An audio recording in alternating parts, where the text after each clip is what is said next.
So I took someone, it's 2 nights in a row, and they're like, this is the 2nd night in a row you've taken my space. Like an apartment that you lived at? No, I was visiting a friend. Oh. Yeah, no one told me, so I felt bad because they said they had to. Boy or girl? Girl. No wonder. No wonder. Yeah, I had to park close to the door. That pussy was waiting.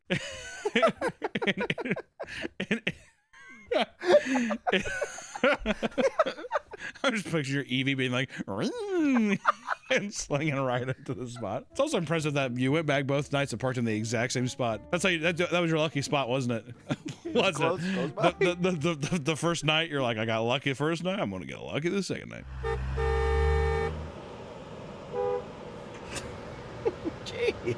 I will say the soundproofing in this car is very nice because the horn doesn't sound loud at all, but I'm sure on the outside it's probably extremely infuriating. I did not really park very good, so people are kind of squeezing by me here. People are mean mugging me, but I don't think it's I'm doing everything right here. I just think that it's because I'm in the Grand Cherokee. You know, I feel disgusted though, is I feel like I look the part. Hey Tucker. Hey. What do you think of the Grand Cherokee, man? It's very comfortable and spacious. Yeah, it is. That's why we got it. They didn't have the Wrangler. Did you try? Yes. Oh, good job, Range Rover. Thanks for pulling up, for letting us out, you stupid bitch. You can't pair the Bluetooth while it's moving? No, that's a point down. We're learning a lot. Why? They don't want you looking at your phone and this thing while you're driving, dude. Oh, Jeep right here. Ready? Here we go. Okay, we're discreet. She's not waving. Oh, hey. Hey. Did he wave, Tucker? Tucker, did he wave? No. He suspiciously yawned right as soon as we pulled up. He did this. In any parking lot, you'll find Jeep owners parking on grass or snowbanks simply because they can. And boy, oh boy, does it look cool. Some owners believe that if you didn't personally build or mod your Jeep with your own blood, sweat, and tears, then you're not a real Jeep owner, asshole! Jeep owners love to use their Jeeps to stroke their own ego and flex on those around them, like one woman who filmed herself claiming that her Jeep didn't pass an inspection. Instead of being an adult about it, she called her Jeep-owning husband over to strong-arm the inspector into passing her vehicle. She then proceeds to proudly film her knight in shining armor, a very short little fucking manlet with a goatee, backwards hat, and a cut-off Iron Maiden shirt, which I'm not gonna fault him for the Iron Maiden shirt. But it's funny just be like, yeah, your car is just, it cannot, yeah, fucking pass it, pussy. Which also too, if I was the guy making minimum wage at Jiffy Lube, I'd be like, whatever. Here, there you go. He was blown to smithereens in the comments with several commenters asking if he could see over the front desk. That's pretty funny. Others simply stated that this was exactly what they expected a Jeep husband to look like. Yeah, there's my man. Yeah, what's up? Get over here. Hey, Cletus, come strong arm this guy. Our Jeep didn't pass. And look at that. What do you expect, Nick? What's the fucking one thing in the video you see? Oh, the doors are off. Not one door on the goddamn vehicle. The top's off too. Horrible.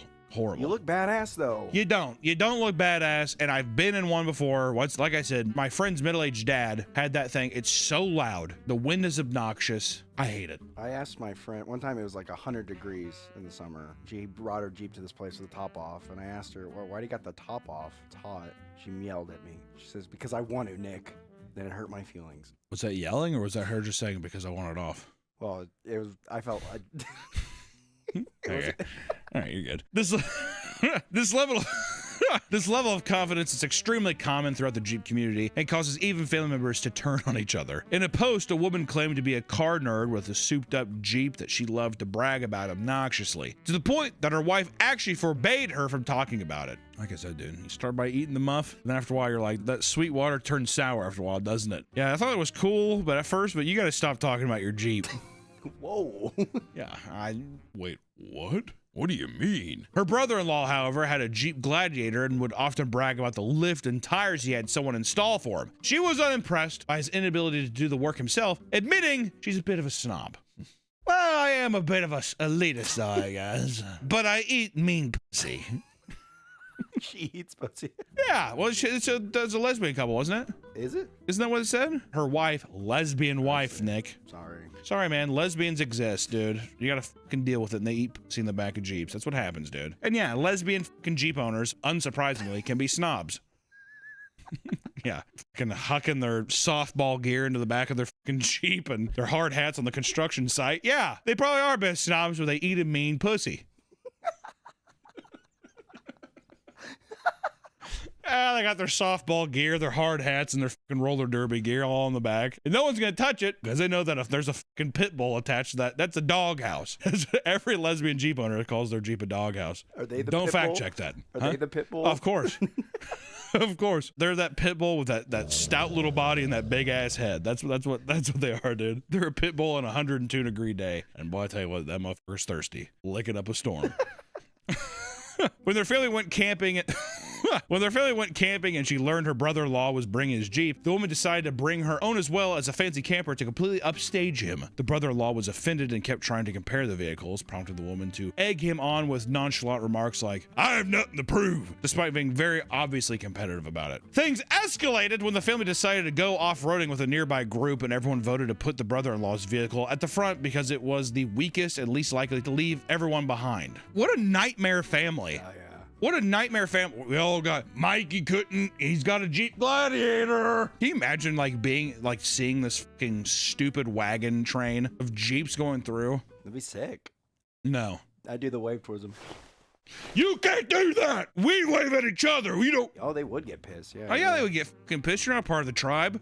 Gotta get a Jeep. I want to be a part of the tribe. Yeah, you get a Jeep and then they come over. Brother, sorry about that. It's just. We got to keep it between us. It's our kind. It's getting kind of a little racy, isn't it? Our kind. Oh, shit, yeah. I didn't think about Watch that. out. I got Jeep waved when I had my rental. Never got a duck, though. What did the wave look like? You never got a duck? Never got a duck. This was the wave. That's what I got. I got it twice. Both like that? Yeah. So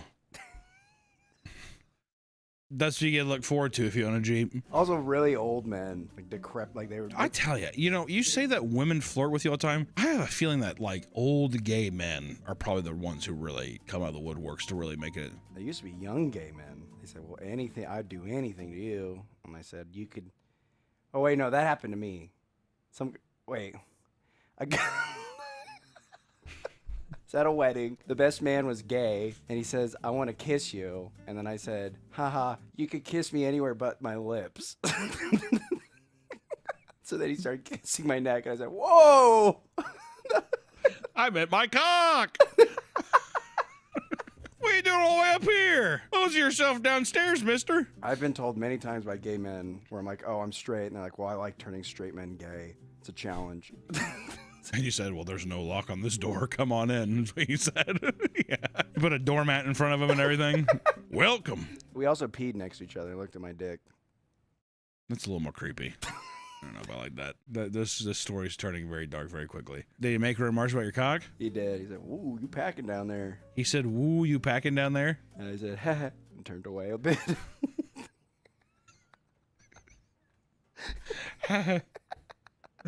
You can turn on if you want. I already saw it. So He came up to me too. Maybe that is creepy now. That I there's think no about it. way. He did. There's no way. I was peeing. After all this, Dick, I 100% he's probably peeing there. You stood right next to him because you're wanting it. Nope. You wanted the attention. You told the motherfucker to suck your neck. You asked what your favorite bug was. You said a leech. He read it was only green flags. I feel bad for the guy. Yeah, this guy's like basically negged me, or he like egged me on to do shit, and he blue balled me. Nope. That's no. You finish him off in the parking lot. No. Oh. Editor, cut all this. Wave at him, Tucker. He's looking down at his phone. Tucker, keep waving. Tucker, wave at him. Tucker, you. Careful, All right. careful. Tucker, for the love of God, just please enough. Fucking embarrassing me. Well, obviously not because you didn't wave. You didn't wave. That's all I asked. A simple wave. And you One goddamn wave. he pulled the joke. I don't know how. After that, I thought we meant to redeem myself. Well, you thought wrong, didn't you? Well, you know what? The way to redeem yourself, you're gonna have to put 100 ducks. You on say you're 100 one. You say you're one of the guys. Yeah. But that fucker, he didn't even wave. Also, he blew past us. I'm going at 80 miles an hour, by the way. Boom, boom, boom, boom, boom.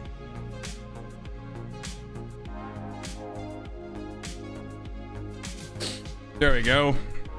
Now we're back. I was wondering. There we go. Need to get this shit going here. Fuck! There. There we go. Hello, everyone. Welcome back. Hello, hello, hello. Pop out. How's it going, guys? Happy Friday.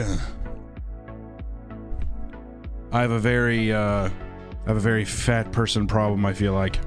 I need to know. Also, Badu, thank you so much for joining the Meat family. Appreciate the member sub. I have a very fat person problem.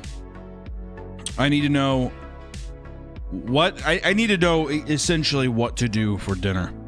It's a terrible way to begin the stream, but I have to find this out. It's going to affect the rest of my day, I'm telling you. Andrew, thank you for joining the Meat family. Also, for the love of God, okay, someone said tacos. Ooh, 2 cups of olive oil. I did that for breakfast, or I'll say I would have done it again. That's you almost had it. Also, guys, thank you so much for joining the members, becoming beautiful, cute, dare I say, borderline cutesy poopsy members, as it were. Which I do say cutesy poops. That's it. That's my new catchphrase. Open a root beer. It's Papa time, ladies and gents. That's right. It is that time. It's that time of year. I actually do have. I have the Coca-Cola Santa Claus edition. This is a very rare Diet Coke, but I am sipping on a little Diet Coke.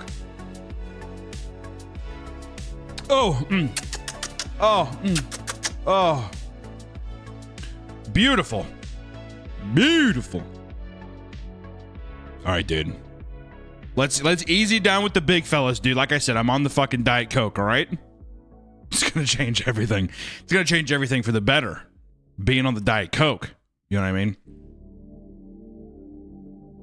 Also, we did a bunch of raffles and stuff yesterday. Let me tell you. All right, Diet Coke's good. I'm not gonna get sidetracked and get into a debate that I'm not asking for. All right. We tried doing some of the raffles yesterday. All right, and I will say, YouTube's live thing and keeping track of like subscribers and trying to do auto rafflers, horrible. So I'm telling you right now, we're gonna stream for about an hour and a half on here, hanging out. You know what I mean? All right. But I'm telling you, I'm moving it over. We're doing it on Twitch. It's way easier on Twitch. So if you want to be a part of the Margaret raffle, join me on Twitch here at around, let's say 5, you know what? 5:30 Central. 5:30 Central. All right, dude. We don't need to keep saying big fella. I see it. So just let you know that's where it is, all right? I love the YouTube stream and everything, but let me tell you, it is a fucking nightmare trying to juggle all this shit. All right? Why were we in the Stream Awards? Very cringe with them. Listen, dude, I was there, but I was hiding in plain sight. That's not true. I actually wasn't there. Maybe it's because I got banned. No. Can you imagine that? Sorry, you're banned on Twitch. You can't go to the Stream Awards. Can you imagine that? Nick did not get in trouble. Why not do the raffle on your Patreon? Because patrons, I'm not going to do a raffle on there. I'm just going to be giving some away. We have some set aside. But these are people who aren't a part of it. I'm trying to include a little bit of everybody. You know what I mean? Have you gotten the dead raccoon smell? There's no dead raccoon in here. All right? No dead raccoon. The raccoons are gone. Raccoons, they crawl in. All right? They stayed, we'll say they stayed for a while. All right? And they're gone. You know what? I'm going to change the narrative. There was no raccoons. Do you believe that? Do you believe what I'm telling you? There's no raccoons. Twitch sucks. Listen, it's terrible. I legitimately do hate Twitch, but I will say, easier to do raffles and just better streaming platform. I hate to say it, but it's true. I like doing these little sit-down fun streams, but for long streams, I can't even play music. I have to do fucking royalty-free music on here. You think I don't like that? No one likes that. Yeah, I mean, it sounds pleasant enough, but you gotta go where it's easiest to perform, to live. All right, you know. You're one of my favorite creators. I have that pink apron in your GameStop's cup. You do? Well, thank you. I appreciate you, bro. Do you have one to give away for someone who's been shitting themselves for 3 days from the flu? Dude, I feel like there's a massive flu outbreak happening right now. I had the flu for maybe 2 weeks. You can kind of hear it in some of the videos. I sound really congested. It was that weird thing where it was that weird thing where whenever you swallow and it fucking hurts, like, it was brutal. Like 2 weeks, 2 fucking weeks. I had to take steroids. It was unbelievable. It was fucked. Guys, it's me, the raccoon. He hasn't found me yet. Wish me luck. Okay. All right. We don't need to pretend that we're the right. There is no raccoon. That's it. Right. Yeah. I took testosterone. I was weightlifting and I'm huge and bulky, and that was the only thing that actually got me out of my sickly spell. Let me show you some of the, for people who weren't here yesterday, let me show you some of this fucking thing. See, this is also why I tried doing this. It was to help me see if we were hitting sub goals and stuff or membership goals to do it on here. This thing sucks. It doesn't even update. Whatever. Getting this off the screen. This thing fucking sucks. God. These are some of the, this is a nice corporate man. It's kind of a nice little corporate boy, huh? Look at this. What else do we have? Yeah, we did the Labubu. I need to paint those nipples pink, dude. Damn. Look at that. Look at this. Hey, we did Markiplier in Iron Lung. I'm in a submarine. Look at a little fishy out here, huh? Little fish. Oh yeah, we did Austin Powers breastfeeding Mini-Me. And he says, "Oh, behave." Right? Love the new merch. When will you be when will you be when will I start streaming Baccarat for 7 hours straight on Kick? Listen, dude. If you start seeing me streaming Baccarat on Twitch or any slots, put a fucking bullet in my brain. We did this little candle. I'm saying we, but it was me. Me, I did it. Me. Little candle. Candle boy? I don't know. What would you call a demon candle? What's the best thing? What's the best thing you call a demon candle is what I want to know. Catherine Williams, thanks for the joining me filming. Yo, I have a commander deck that I believe Harry would enjoy. Where should I submit the deck list? I think I don't. Let me see if I can get an email for that. Oh yeah, we did this one. It's a major jump in quality. definitely took some time on that one.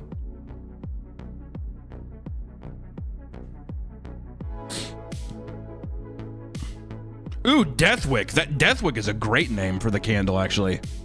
I love the name Deathwick. That's sick. You are my hero. I am no hero. I am no hero. Demon Candle. Dandle. Okay, Dandle's actually pretty fucking good, too. I like Dandle. Love you, Baba Meat. Thank you, buddy. Keep making the beautiful horrors. Lord Meat. Thank you. Top 2% viewers. God, dude. Get a life. This one, now see, this one's kind of tricky. So I tried drawing from memory what a wheelchair is, but it kind of just turned into a contraption maybe from the 1800s. So I'm not entirely sure what happened there. Okay? Not entirely sure what happened on that one. All right? Is this Bobbert? He's got some nice feet, though. I really like his feet. Pretty good. I need to do more. Where does he have to go? Off-roading. Also, he's trying to show off. Look how cool my Jeep is. Piece of shit. It's yellow. Yeah, Pac-Man. There's some beautiful irony in Jeeps giving their drivers a god complex while simultaneously being some of the shittiest vehicles to put on pavement. One of the most common problems every Jeeper dreads is the death wobble. During a death wobble, your vehicle and steering wheel can begin to move violently out of your control, endangering your life and the lives of those around you. What? That's another thing to ask the Jeep person. What about the death wobble? What have you fixed the death wobble? Unfixable. Is it? It has to be. Is there death wobbles in 2026 models? Or is it like old No, vehicles? I think it's still a thing. I fucking bet it is. If I go to I'm gonna have to ask them about the goddamn wave, the ducks, the elitist thing, and then yeah, a death wobble. That's part of being a Jeep owner, though. What is the warranty on these cars? 5 years. Yeah, 200 miles. Of course, irresponsible modding at the hands of an inexperienced Jeeper can cause this life-threatening malfunction, but the Jeep brand itself has already had to offer extended warranties in the past for their base models experiencing the wobbles. It's also extremely common for Jeeps to catch fire. Comically common. It's comical. With around 1 million vehicles recalled in 2026 alone due to a goddamn fire risk. Being a Jeep salesman must be the most stressful job on earth. Yeah, they're sweating. You want one of these? You actually want one? It's gotten so bad that Jeep's parent company, Stellantis, what? Who the fuck is Stellantis? I thought it was Dodge. Is it not Dodge? I thought it was Chrysler, yeah. Is instructing its customers to park outside, away from structures and other vehicles until this fire risk has been addressed. Yeah, you probably don't want to park in your driveway or like anything that catch fire. You should park in the middle of like a desert if you can. You might be thinking that the engine is the main fire risk, but as it turns out, every part is susceptible to spontaneous combustion. What? In 2013, nearly 80,000 Jeep Liberties were at the risk of recall due to faulty wiring in the window switch that could potentially cause the door to catch on fire. Jeepers know they're riding around in death traps, but would rather die than give them up. Some owners have even gone so far as to say that they would rather walk than drive a normal car, despite knowing they're driving an objectively terrible vehicle. They're awful. Some are so protective of their trucks that they treat them like sports cars, obsessively worrying about scratching and scuffing their rides that are literally built to be scratched and scuffed off-roading. That's like what we've been talking about this whole time. And to solve this issue, some Jeepers elect to buy a beater because they don't want to put miles on their precious baby, right? However, anytime a Jeep owner mentions buying or owning a beater car, regular people have to bring them back to reality and tell them that their Jeep is the beater car. This isn't a fucking Mercedes. You know, you're not driving around in a fucking luxurious sports car. You're driving a Jeep. Jeeps are expensive though. I feel like everything's expensive now, except for Toyotas. Toyotas keep their price a little low. I'll tell you what, too, those Toyotas. When I miss my Camry every day. I had a Camry. That thing would have ran forever. Oh yeah, they're sturdy beast. I'll tell you what's a sexy thing too. Those old Jeep Helix or those old Toyota Helixes. Oh, I don't know what that is. Oh, it's a 2-door single bed truck or whatever. Sexy. Remember Top Gear did a big thing and it was like the car that would not die. It's a truck that would not die. They put it through everything. Like with any hobby, it's not uncommon for people to make it their entire personality. When your big, flashy Jeep isn't enough to express your love for the community, you may resort in purchasing Jeep merch. Man, brutal. Online, you'll find shirts that read things like, I identify as a Jeep girl.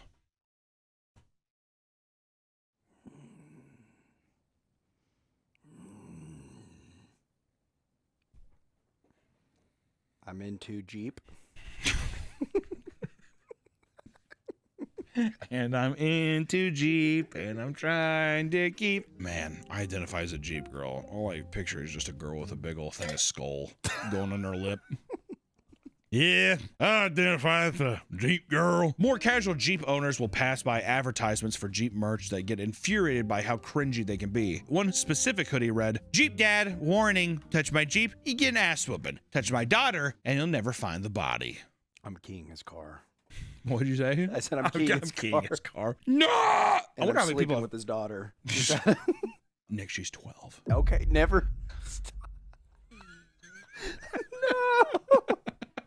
One woman chimes in to say that her ex's father wore the sweatshirt with the sleeves cut off. Oh God. Even after selling his Jeep, he still refers to himself as a Jeep guy and regularly gives people the Jeep wave from his Toyota Corolla. God, what I wouldn't give to go back. What I would give. Other lifelong Jeepers will even get tattoos to immortalize their passion for the brand. One man, for example, willingly tattooed a Jeep girl on one hand and the word Jeep on the other. Just in case you didn't know what that was, it's this right here.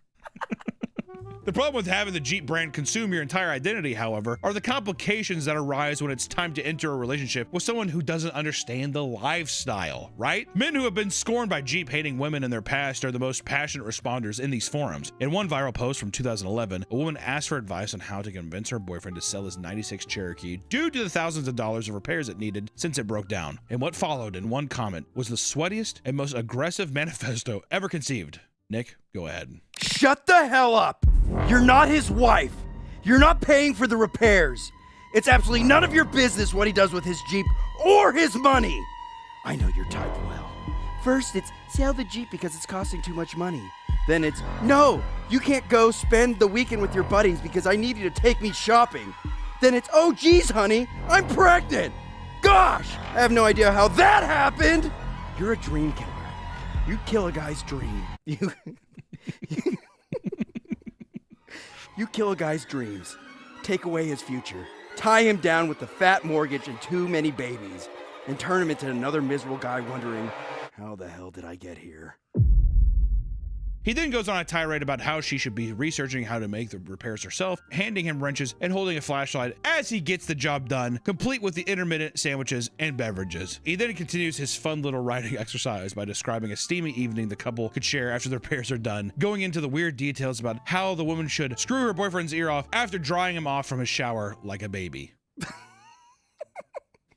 It's a lot. There's something that we found so far in this that it does seem like, maybe incel is the wrong word, but it does seem like, once again, even before this started, the midlife crisis purchase. I feel like it's a bunch of men who buy this as a way to be adventurous from like, my wife left me. Unhappy men, I feel like buy Jeeps. Exactly. Yeah. Or brutish lesbians who want to prove a point. They got clit extensions and now their clits are longer than a lot of men's penises. That could happen too, Nick, all right? That's what happens down at the Derby. Relationships being strained by Jeep-related tensions is nothing new. In fact, it's common to see people dad posting about how their wives are sick and tired of them constantly talking about them. Jeep forums are littered with posts about how old ball and chain keeps nagging them about the piles of cash being wasted on mods. And one man ends his post with, I'm so sick and tired of the nagging. Wife is tough. Julie does not work with her. Nothing stops the mouth. How do you handle it? The responses range from lengthy stories about similar arguments other community members have had with their wives to full-blown divorce trauma dumps. And if you were to go on to any Jeep forum or thread online, you'll find that a shocking majority of the posts are middle-aged divorced men and women showing off their divorce presents and midlife crisis cars. You called it. You called it. Yeah. Bear trap. You know, guys, the Jeep brand has created one of the most obnoxiously dedicated communities within the world of motor vehicles. I mean, the only reason I feel like this company is still around is because of the devotion to this vehicle, right? Yeah. It's the same with Harleys. I don't think that they're as widespread. They're not good vehicles per se, but the community is what keeps it together. It's what's keeping the brand afloat. And on the surface, these people may look insane. They are.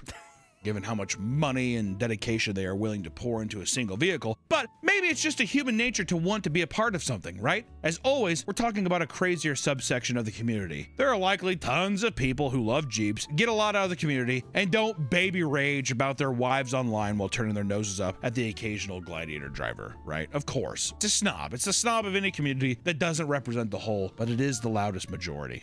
Oh, yeah.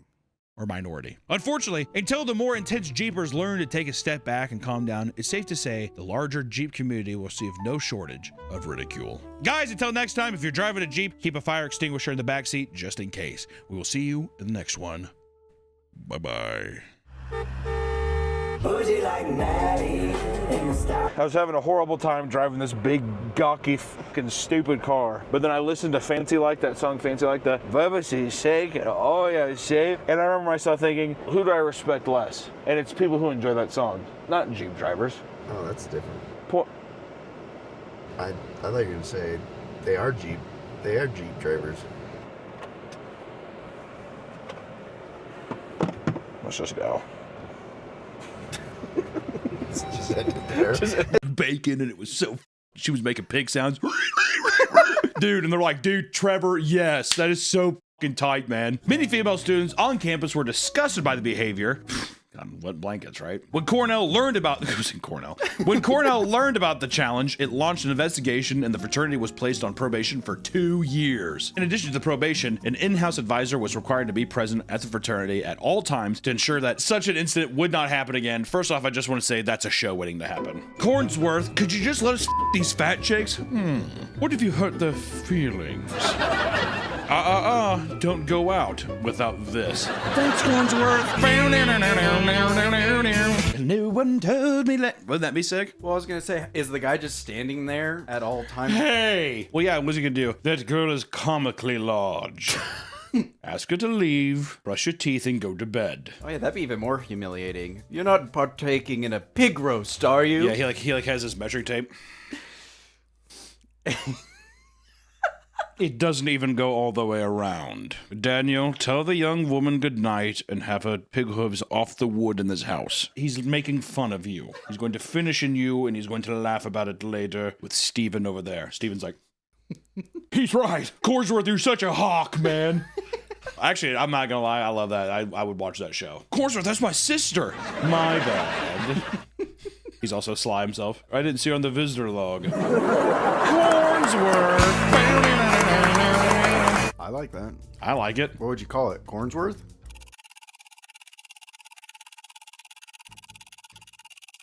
Alpha Beta Cornsworth.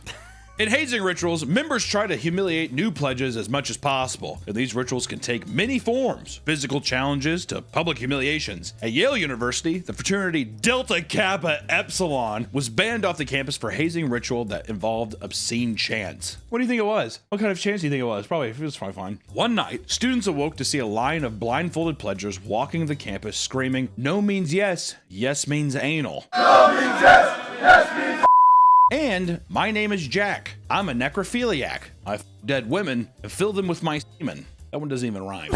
They had the Jack the necrophiliac. That was Jack necrophiliac, come.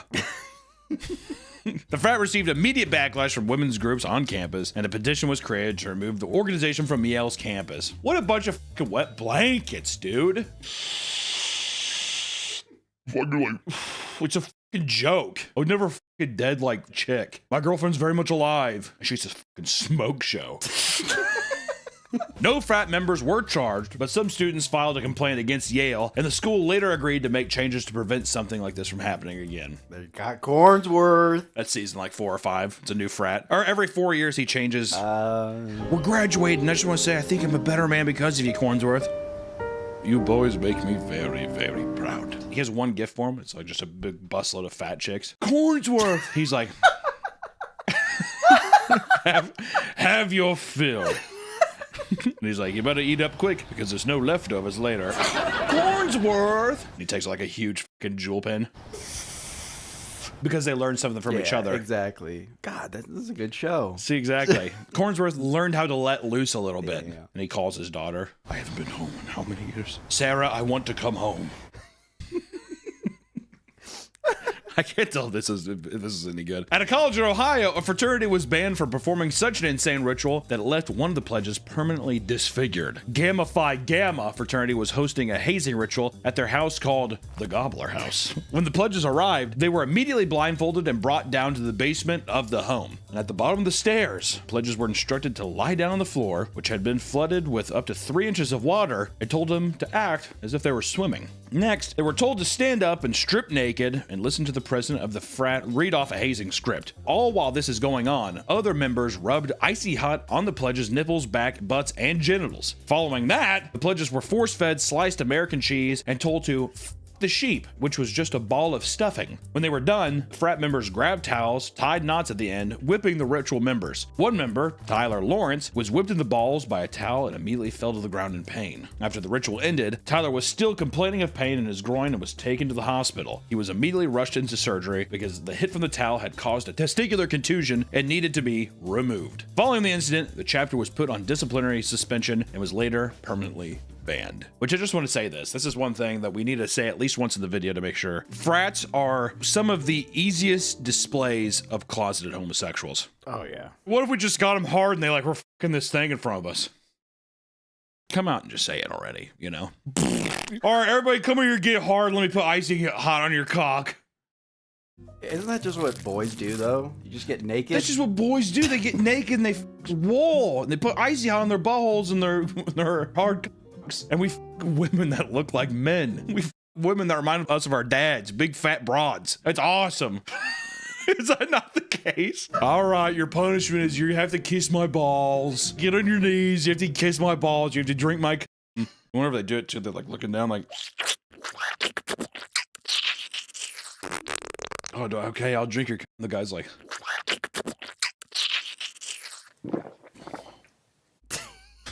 Yeah, we have to find some bearded girl and have sex with her. Next time we have sex with some fat broad, we have to put Old Spice Fiji deodorant on her and blindfold and have sex with her. Kind of just sounds like you just want to emulate her being a man. No, I'm just saying we'll put like a wig and like a fake beard on her. We'll have sex with her asshole.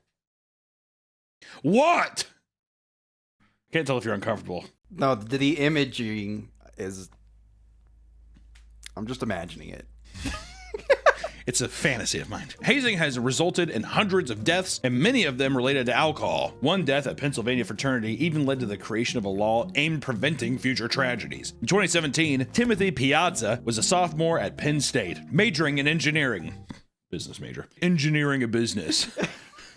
Excited to be more involved on campus, he rushed with the local Beta Theta Pi chapter. He got a bid offer shortly after. The chapter he joined was infamous for a specific hazing ritual called the Gauntlet. This challenge involved making quick stops at drinking stations, ensuring that every drink was finished to get as drunk as possible. Unfortunately for Timothy, as he was completing the challenge in a drunken state, he lost his footing and tumbled down a flight of basement stairs head first. Fraternity members carried him upstairs to a couch and tried to revive him by pouring liquor on him and slapping him in his face. Dude, wake up! Oh, these fucking lightweights, wake up! Yeah, these fucking pledges, man. He's like all contorted.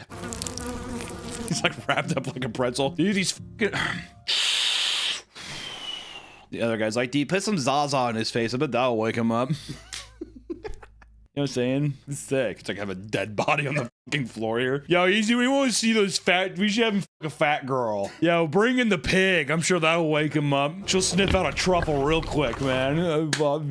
Dude, yes! You're on it tonight, man! Eventually, he would wake up and stumble around, only to fall and hit his head on the ground repeatedly. Dude, look at him! Yo, Bambi. That's his fucking name, too, man. You're gonna fit in, Bambi. You're fucking cool.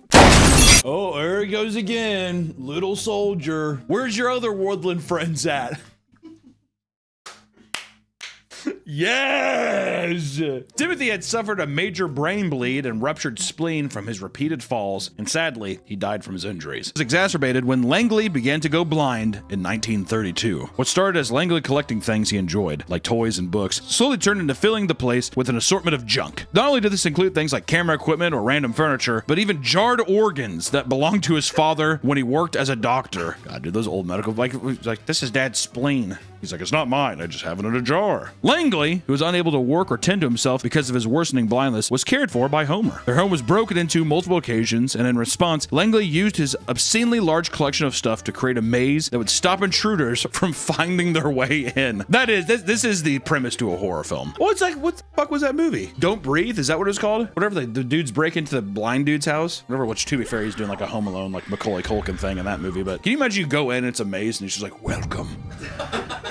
You've made your choice. The smell was becoming unbearable, reaching far beyond their property and towards their neighbors' homes. In response, the city council offered to clean the house, but the brothers refused. One night in 1947, a nasty, rotting smell led to a neighbor calling the police. Officers were sent to inspect the place, but physically could not, as the windows were reinforced with iron bars. There were so many piles of junk at the entrance that an officer had to break in on the second floor just to avoid the impenetrable wall of filth, which I love this picture here. It looks like a Buster Keaton movie. The guy's just like, don't worry, I'll get up there and see if I can fish him out myself, boys. After 5 hours of digging, they found Homer's body. It was perceived he had died from starvation as well as heart disease. Langley was nowhere to be found. People were confused, and the narrative became a story in which Langley killed his own brother and called in the tip himself before fleeing the country. However, after 3 weeks of deep cleaning the Collier mansion, it was discovered that Langley was home the entire time, buried 10 feet away from where Homer's remains after being crushed by his many possessions. This is a Greek tragedy right here. Their story was one bred from severe untreated trauma and mental health struggles, leading to the debilitating need to hoard their belongings. This event led to the phrase Collier's Mansion, to be used by firefighters to refer to a home belonging to a hoarder. How is this not a movie yet? This feels prime for a movie. Yeah, make it a horror movie too. You can make it a horror movie, but it could also be something where you could just,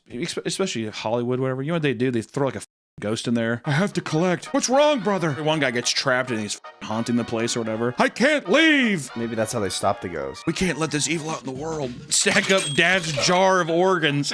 This is like, you know, it could be, you could probably do like a movie like 1408. 1408 is like John Cusack goes to a hotel and like this room is supposed to be haunted. It's like a really surrealist shit where he like tries to leave, but like won't let him leave, all that kind of stuff. Whatever. It's actually not a bad movie. Or we could talk about a hoarder who owns 300 to 500 animals. Bit of a weird scale there. It's in that range somewhere. This year, Warren County humane officers were randomly called by a woman from the hospital. She admitted that she had a serious hoarding problem and that her 200 animals were home alone and in need of care. Like now it's 200. 200. All right, easy. Well, let's see what happens here. When they arrived at the location, they were shocked to find that she greatly downplayed the situation. Not only was the home already covered in dead animals, but they found between 300 to 500 in total. I want to know the day she faced that demon, though, where she was like, yeah, I might have a bit of a problem. I think I might be a hoarder. They found stacks of rodent cages containing hamsters, gerbils, and rats. That would freak me out. That would freak me out. At a horrific scene, several huskies were found dead in the backyard. Only one was still alive when the humane officers arrived, and the animals were transferred to a shelter as it was more than obvious that the woman was not equipped to care for any of them properly. What a fun little story. Wasn't that nice? I'm wondering how much of it is like, does she steal other people's animals and bring them in? It's a breeding problem. My aunt had that.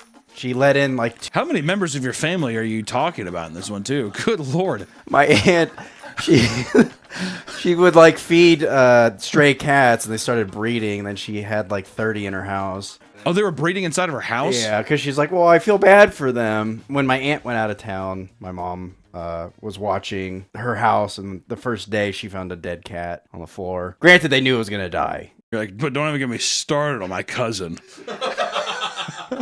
Or we can talk about the hoarder junkyard, which created a fire hazard, which I feel like, are these all not fire hazards? Let's see. In 2024, an LA, okay, so it's in LA. An LA family became fed up with their neighbors' hoarding habits. Alina Malone and her husband Josh purchased their dream home in 2021. They spent $1.2 million on it, convinced that this would be their home for the rest of their lives. Out in LA. Their neighbor, however, would collect an insane number of items that would eventually spread to his backyard. Over time, his 5-acre property became a dangerous junkyard filled with absurd objects, refrigerators, shipping containers, burnt car batteries, and piles of moldy clothes. There are 114 vehicles total, some of which are believed by Highway Patrol to be stolen or previously used to enact crimes. Alina knew things had gone too far when she was unable to visit her husband, who was in the middle of chemotherapy. He was vomiting uncontrollably, and Alina physically couldn't leave the house to pick him up because a car was blocking the front gate. What do you do to when you're just like, hey, move your shit? Do you think, is the guy just like, no? Or do you even see him? Is he like a like mystery figure? Not only was this a fire hazard, but the area they lived in specifically was no stranger to harsh weather conditions, because if a rock falls on the ground in LA, it goes up in flames. The owner of the property believes that her son's hoarding started after their house was destroyed by fire in 2017, which led him to feeling the need to constantly scavenge for materials. What?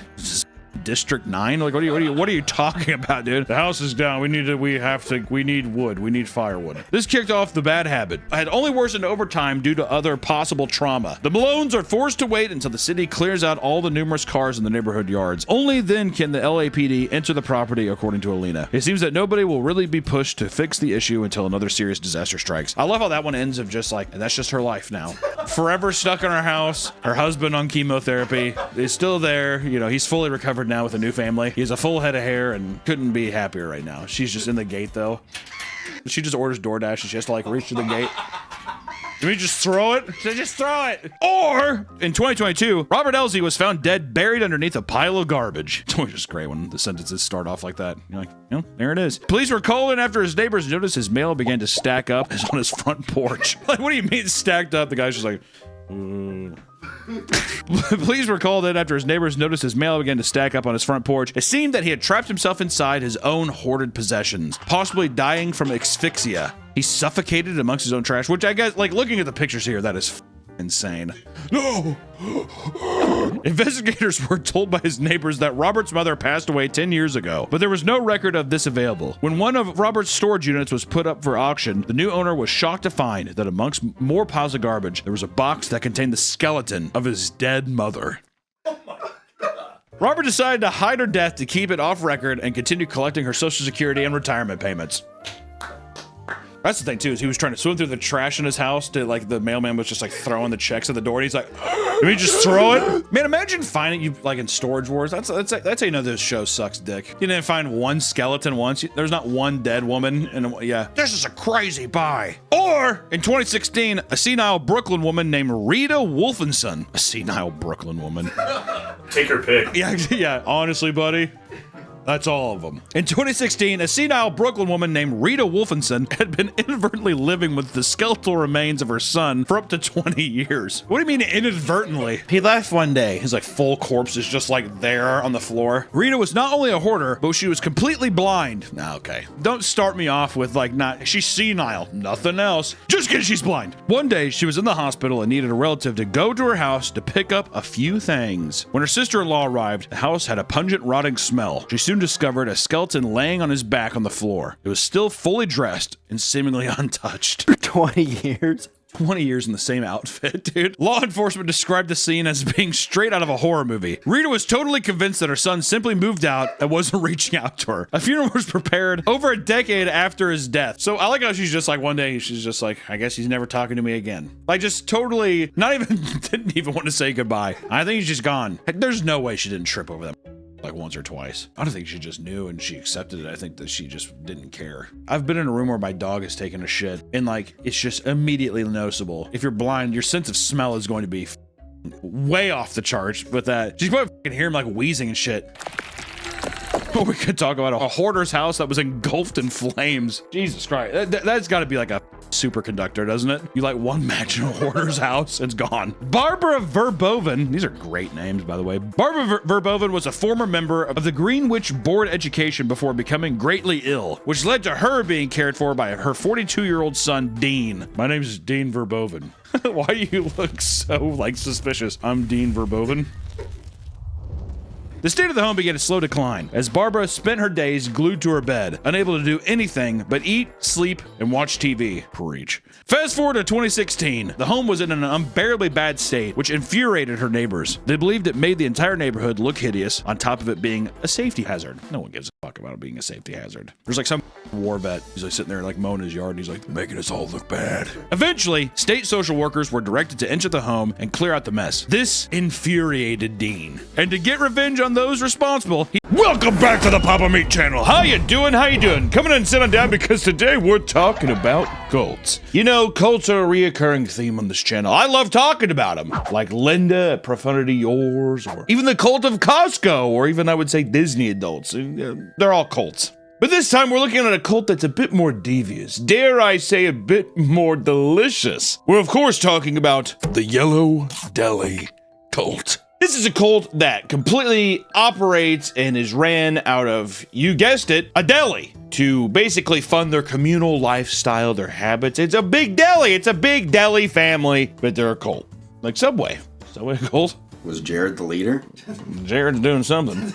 They've been talked about and infiltrated by various content creators on YouTube because of the mistreatment of their members, borderline slavery, Be slave workers too. Did he really just tell me that they're slave workers? and child abuse, which isn't really a cult if there's not child abuse, dude. And with all this recent media exposure, I thought now would be a better time than any to talk about him. Because today we're going to be taking a look at the 12 Tribes, aka the Yellow Deli. But the real cult name is the 12 Tribes, but they're known for the Yellow Deli. The 12 Tribes is a Christian fundamentalist communal group that was founded in 1972 by 35-year-old Albert Eugene Spriggs in Chattanooga, Tennessee. After experiencing a life-changing event, Eugene confessed the sinfulness of his past and dedicated his life to Christ. I want to know what happened.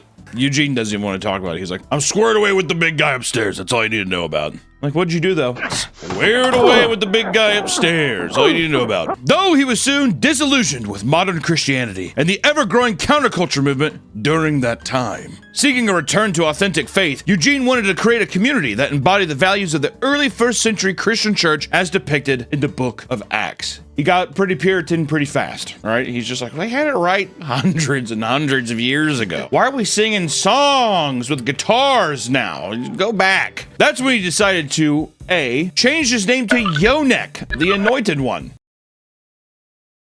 Sounds like a Magic the Gathering card. Then he also decided to, B, open up a sandwich shop called the Yellow Deli. And then he created the Vine Christian Community Church, which later became the Northeast Kingdom Community Church, which then later became what we know as the 12 Tribes Church. He got there, dude. The 12 Tribes thing was always there. He's like, I am Yonek, the chief of this tribe. And then after a while, he's just like, well, let's ease people into the water a bit. I just told him my name's Yonek. The group was a blend of Eugene's personal beliefs with elements of both Christianity and Judaism mixed together. I thought that was just Christianity anyways. Give me a little more of that, okay? This included shared possessions, communal living, and daily worship. It's a nice little witch's brew, a nice little concoction, starting a cult. You have a great car. You know, God wants us to share the car. Like, we got your Toyota. He's like, yeah, you got the Mercedes. And technically my Toyota is yours, so that's technically mine. Also, we're all gonna sleep together. We're gonna be fucking together. I got the daily worship thing too. And we're gonna worship daily. Everyone's like, can we not get a day off, dude? Their number one goal is to spread their influence around the world in an attempt to bring the second coming of Yahshua or Jesus. Sounds like kind of like another Yonek. A guy named Joshua is like, I'm Yahshua now. More importantly, it's the apocalypse. Today's video is sponsored by Fume, the leaders in flavored air. I got my share of bad habits, and don't tell me, I'm sure you've got yours. And when it's time to quit, I use Fume. Fume is an award-winning flavored air device that helps you fill the void when you're ditching a bad habit. And the best part is, Fume's not a vape! There's no vapor, allowing you to use it anywhere. Plus, there's no nicotine, no toxic flavors, and no batteries involved. And Fume is meant to fidget with. With satisfying snaps and clicks, Fume is there to calm you down when you're feeling anxious. I found that Fume is super easy to use, and some of the best flavors are orange vanilla, and crisp mint. Fume has served over 300,000 customers, and you can be the next success story. For a limited time, use my code PAPAMADE to get your free topper. It's a perfect accessory for your Fume device. Slip it onto your mouthpiece for a softer, warmer feel. Head to tryfume.com, that's tryfum.com, and use code PAPAMADE, or scan the QR code on screen to get your free Fume topper when you order your journey pack today. Thank you to Fume for sponsoring this video and back to the video. They want to bring the apocalypse. Why do people want to do that? In religious cult and religious groups, why would you pray for everything to end? I get you get to go to heaven and it's like salvation and all the people who were like, you suck. It's like a bully or whatever. He's like, and then they die and I get to go up here and it's awesome. It's almost being like, I'm better than everyone else when this happened. I believed in this. My faith was right. You were wrong. You. That's why people want the apocalypse. Also in the apocalypse, do they die too? Or is it kind of like a little tractor beam that sucks them out? Tractor beam. Like this is the end, whatever.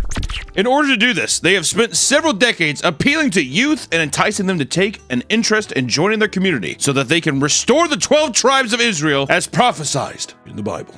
You restore the tribes, you're probably seeing some kind of sea shanty of something, and then Jesus will return and f***ing Death Star laser the planet. I also like how they're just like, that's the only way to go to heaven. You gotta blow up the planet. It's all gonna be gone. All life has to cease. Hell on earth. Their most successful method of recruitment is through the creation of the Yellow Deli, which has become a worldwide establishment with over 30 locations that are often planted near group churches. Dude, they really capitalized on America's obesity. Like, kids love sandwiches. Cold cuts and chips. We'll give it to them. Originally, the Yellow Deli was intended to be a refuge for runaways and hitchhikers, but soon became one of the main ways the 12 tribes began funding their operations, as well as provide a nice and welcoming environment to potential new members. So it was the 70s where it was just post-hippie, still some runaway people. We got the Dahmer thing. The Dahmer got some people. Ate them up. They would purposely look for people who, like any cult, who are down on their luck. Basically, the Yellow Deli was a little hippie food store where they're just like, we don't care. Your dad died. Come on in, have a sandwich. Talk to us about it. You addicted to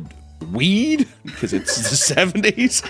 Come on in. Those that are employed at the Yellow Deli or any of their other businesses are not paid for their work. They are volunteering all of their time. So if you see somebody working the Yellow Deli or any of the 12 tribes businesses, there's no check. This is communal living, baby. You're paying for your place on the farm. Is there a farm? There's got to be a farm. Of course, there's a f***ing farm. Look, almost Amish. There's a bunch of farms. All Amish you see on the road are just like f***ing Yellow Deli. In return, they are given a communal living space and resources. The little caveat is you just have to work for 16 hours a day. Not a bad deal, and then you immediately get to sleep for 8 hours. That's pretty fair. 16 hours on, 8 hours off. As soon as you clock out, you just crawl immediately into bed and you restart it the next day. I think that's fair. On the surface, the 12 tribes just seem like a bunch of hippies living on a commune, making sandwiches and praying for the end times to come. They just want hell on earth so they can be sent to the great castle above. But if we dig a little deeper, we start to see why the 12 tribes has been classified as a cult. Not just a fun religious movement, Nick. But just like any good cult, you need a charismatic leader. Not only do you have to have charisma, but they also often lead with total control, which Eugene fits the bill. I'm disgusted you used his dead name. Yonek, sorry. Yeah. Yonek. What's his name? Since the 12 tribes believes in Christian fundamentalism, this means that they must adhere to strict and literal interpretation of the Christian Bible with some Judeo influence, such as strict rules for women covering head to toe during prayer to hide any skin. Or how Proverbs 13:24 says, "He who spares the rod hates his son, but he who loves him is diligent to discipline him." Thus, they practice physical discipline using a thin rod deemed, quote, the rod of authority, to spank their children. From 6 months old on, they beat the children with little sticks. And anybody can beat anybody's child. They also follow the book of Revelations, and their mission is to gather the 12 biblical tribes and produce an army of 144,000 male virgins who would set the stage for Christ's second coming. They believe if they recruit 144,000 virgins, that all the virgins are going to get sacrificed, so Yeshua, their leader, will come back. And over time as the cult grew, Eugene started to implement more and more strict rules upon his followers, which often pressured his disciples to follow blindly in order to avoid being ostracized from their sacred community. According to some members, this extended to how much toilet paper could be used, and even the shapes of people's glasses. So here's a breakdown of some of the rules and belief system that is in 12 tribes. The very first thing you must do upon entering the cult is to abandon your name and adopt a Hebrew name. This signifies a spiritual rebirth and connection to early Israelites. The next thing you have to do is give up all your possessions before entering the community. This makes members more dependent on the group, thus making it harder to leave. I bet you anything too, it's like you have to... Unreal, man. My petite and feminine papa. All right, you know what? I'll take that too. I'll tell you what, people don't realize this. I'll tell you what, big old boys, I think, can pull off high heels. It's because I got big old legs, man. I got big old legs, and I feel like I got tiny ankles. I don't have cankles. You'd be surprised. I don't have cankles, and I think I could pull off a nice pair of high heels. That's just the juxtaposition of the conversation that we're just having, but I had to find a way to get out of it, and I think I did it flawlessly. So there we go. Yeah, like Patrick. Exactly, like Patrick. Is that the movie when he does that? I'm a good and I run! Same thing happened with Ducky's voice actor. I think that's the same. That's the same person. I'm pretty sure. That's right, because it was yeah. Do you like Misery Signals band? Love you, bud. Nick Forney. Misery Signals. I don't think I know Misery Signals. Misery Signals. You met Don Bluth last week? Did you try to make your child cry? That's what I think. Don Bluth in his free time likes to go up to babies in strollers and scare them and make them cry. And he's like, perfect, I'm going to put that into a movie. Let's do a movie about global warming. You're like, Don, what if we just did one about rabbits or something? No, it's got to be dinosaurs and they got to die. That's pretty much everyone. Yeah, the movies are so good, dude. Go see FNAF 2 at gunpoint. Dude, I've heard fans of FNAF do not like it. That's what I've heard. I keep hearing that people that even like the first movie, which I don't know who you are. You doing okay? You in a padded cell now? You okay? That's what I do. Do you like the FNAF movie? Like, yeah. I do. Okay, let's try not... Okay, well, don't try to eat your own face. Anyway, I hear it's bad. All right, people saying it's mid. People saying it's good. I don't know. Maybe I'll see it when it's on streaming or something. My husband and I can't wait for Margaret. I can't wait for you to get it. That was clever of me. Also, thank you guys for joining the members here. Dork Judas, thanks for joining the Meat Family, buddy. You should try Kick like Wubby did. His Kick streams are a lot of fun. Is Wubby on Kick? I didn't know that. I've heard good things about Kick too. I don't know. I heard that there's a lot of bad eggs, but I hear the streaming platform is not bad. It's metalcore like 2004, 2000. Oh, okay. I'll have to check it out. That sounds fun. A little kill switch meme kind of thing. Emperor Pappas Meatus or Rabbi Meatberg. Okay. Actually, that's a good one. Would you guys like to call me Rabbi Meatberg or Emperor Pappas Meatus? I like Emperor Pappas Meatus, but I just like the emperors in it, if I'm being honest. What's your favorite brutal death metal band? Probably Fatuous Rump. Mr. Smitty, thanks for the 5 gifted, buddy. Stream on BB? What the fuck is BB? I don't know what that is. I wish I knew what it was. I don't know what that is, actually. There we go. All right, there's a lot of people saying Meatberg here. You guys are hating on Emperor. Emperor's good.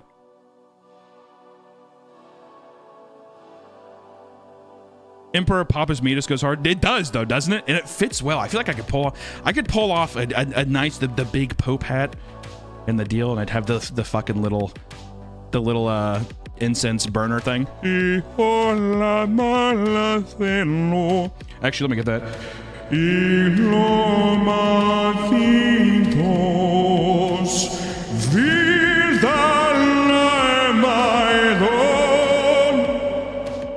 I think it works, dude. Thanks for getting me through work with your videos. Dude, you better watch it. You're going to get fired. Keep watching my fat ass. Papa Dear, do you like Carnifex or Oi from Slovenia? Slavnia. Hopefully I said that right. I'm terrible. Yeah, I love Carnifex. Carnifex was one of those early bands where I was like, what is this? I really enjoyed it, though. It's good shit. That nice, like, 2008. I really like their Hell Chose Me album, too. Remember, I really dug that when I was younger. You need a Baby No Money collab. I'm good.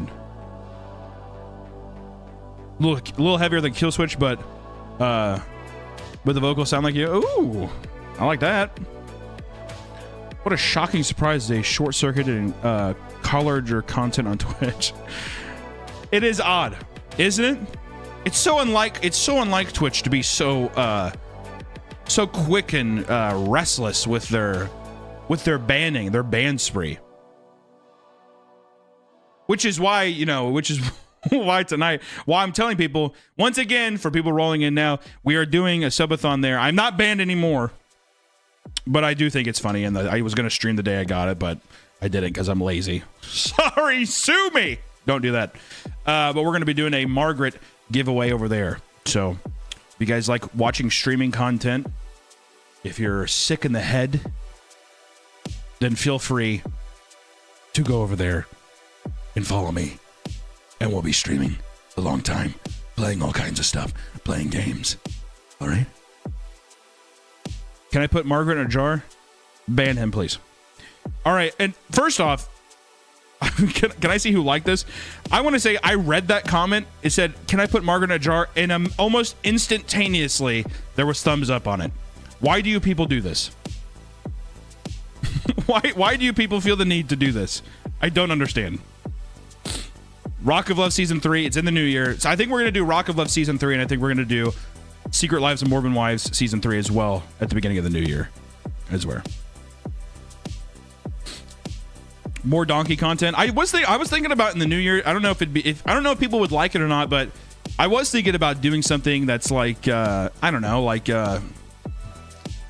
what is it? Like I was thinking about doing something like a farm video showing off all our animals.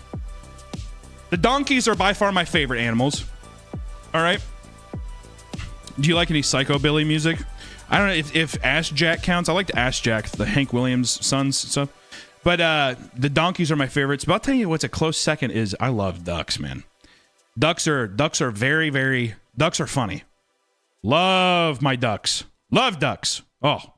And also duck eggs. You ever bake with duck eggs before? Ooh. Ooh. Ooh.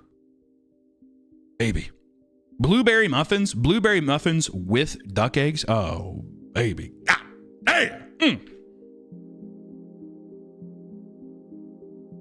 I'll tell you what though, my least favorite animals on my farm, it would go in order. My least favorite animals on the farm would probably go the guineas. The guineas are annoying. They're too quick. They run too fast. They're like a bird. And they bully my chickens, and I don't like that. But they bully my rooster. I would say tugboat's next. He's my second least favorite animal on the farm. So it goes guineas. It goes tugboat, and then I would say the geese. The geese are so angry all the time. You know what's funny is people are always like, oh, stop, tugboat, he's so sweet. You don't have to be with them. Tugboat might, seriously, and I'm saying this right now. He's a very photogenic, cute dog. He might be the most selfish creature I've ever met. All right, and I was robbed. I've been robbed at knife point before. All right, more selfish than the people who drew a knife on me. Okay, that's real. All right. I love him. He's my boy. He's my baby boy. But at the same time, I feel like I hate him. It's a very odd juxtaposition. All right? Versus Rowan and Crawdad could not be sweeter. I love both of them dearly. But Tugboat, I don't know what happened. I don't know if we dropped him as a puppy. I'm not sure. Ever since he was young, though, he has just had this selfish desire to... I just ruined my life, whatever it was. And we caught the person leaving it on there. We're like walking up and we're like, oh, because it's like supposed to be a kind gesture. So I'm like, oh, cool. And they're like, new to the Jeep culture, aren't you? Didn't see any ducks on the dash. I'm like, oh yeah, we just got it. This little guy, and she was holding the duck. She's like, this guy's gonna change your life. Ew. And I begged and I pleaded for Allison to get rid of to sell the car. But she owned it outright, and like, you know, I mean, it's just like, it's your car you own, whatever. It's a whole hassle, but see, if I was a Jeep guy and I didn't see any ducks, I would assume they don't want to be a part of it. Yeah, I think that's kind of like a welcome sign. We talked about this with like swingers with like the pineapple on the door. See, yeah. If you have the stupid ducks on the fucking dash of your car, then sure. Leave me a dumb duck on my fucking hood of my car. Otherwise, don't touch my car. Is that not fair? Can I not just enjoy my shitty Jeep? I just want to be in a car that I complain about all the time, commute to work, wish for a better life, a better wife, better children. Whoa. I got ugly kids. But because of that, the reason I keep that's what it is, Nick. People that are in the Jeep community, they got an ugly wife, or at least they're like not happy. They're like there's like some girl who's like 10 years younger than them at work. What I wouldn't fucking give to be a decade younger, right? You're looking at yourself in the mirror. Here goes my hair. These bags under my fucking eyes. About 100 pounds fucking heavier than I really like to be, than I'd like to admit, right? I got fucking Joanne and John back home, who are just like the most insufferable little fucking brats, right? They never pick up for themselves. John's 7. He's not potty trained. Joanne's 8. She's already hit her first period. How the fuck did that happen? Holy hell, right? My life it's a typhoon. The only thing that gives it any kind of balance or any kind of light is that piece of shit parked out in the driveway. Little ducks. Because it's the worst aspect of your life, so it makes everything look better. That's why they do it, Nick. I thought maybe it was a thing where you have the ducks, you could show the new girl at work. No. You're not getting pussy with ducks. I bet you people have tried, but there's no way. I pray for the women that show up to work in like a Jeep Wrangler, and there's like the boss or somebody's just like, a fellow Jeep head, actually, a fellow Jeeper. Hi, I'm your boss. You know what I mean? Because then it's the people, the coworkers flirting with you. That's a good strategy. If your boss is a Jeeper, you get a Jeep. Oh, you buy a Jeep. And if you're really like, trying to get ahead. Yeah. Whoa. Yeah, hey, knock, knock. I thought this little guy might look good on the dash of your car. Oh! Anyways, that's why they do it. That's why Jeep drivers, that's got to be it. They're miserable. You're miserable, but the Jeep is the most infuriating part of their life and makes everything better. You go in, you look at your fucking ugly dog children and your bitch wife, and suddenly the children aren't so fat and ugly, and suddenly your wife actually kind of makes you smile. Oh, it's kind of like in high school having the fat girl and the beautiful, like... Oh, everyone does. Yeah. That even outside of high school. See, that's why also you look so good online to people, is because I am that fat girl. I'm a fat girl. By comparison, people are like, move the fatty out of the way. Let's look at the fucking Italian Israeli twink that's behind the camera. Not Israeli. People now stock up on rubber ducks and place them on driver's side mirrors and door handles. As you would expect, however, some people get sick of seeing them and would rather leave them on the street than pass them on to the next Jeep they find. Not everyone is comfortable returning to their car to find that someone has deliberately tampered with it. For example, one man saw that a fellow Jeep owner was parked across from him at a grocery store, so he left a duck and a complimentary note on it before returning to his cart. Why? Why would you leave a note? I like you. I like that. You like that? Do you think that's a fun way of doing that? Yeah, I'd be like, oh my god, who likes me? Yeah. That would freak me out. That wouldn't scare you? you come out of you're saying right now, you come out of a grocery store and there's a note on your car that says, I like you. You would like that. Yeah. No, you wouldn't. Yes, I would. I'd be flattered. What are you talking about? You're a public figure now. God, why I have to talk to you like you're my child? Stranger danger, Nick. God, someone was looking at you. They saw you. You did not see them. And they left a note. They know who you are. I like you. That doesn't bring up any red flags. It only bring up a red flag if I open my door to my house and there's a note that said, I like you. That is the only time. Okay, all right. Well, now they're breaking into my house. I guess I should probably be a little more suspicious of this. I think someone that found you in public is a bit fucking creepy too. I think if I found a note that says I'm going to kill you, I would feel. I mean, yes, of course. Obviously, but I'm still saying that there's a level, there is a threat, at least a little bit to that. I like you. I don't know. I'd be looking over my shoulder. Where are you? Yeah, and I keep coming back. But I hope that girl's not big though. That would sour real quick. Oh God, I know you, dude. See some big girl walking across there in between some Ford Raptors and shit, peeking at you.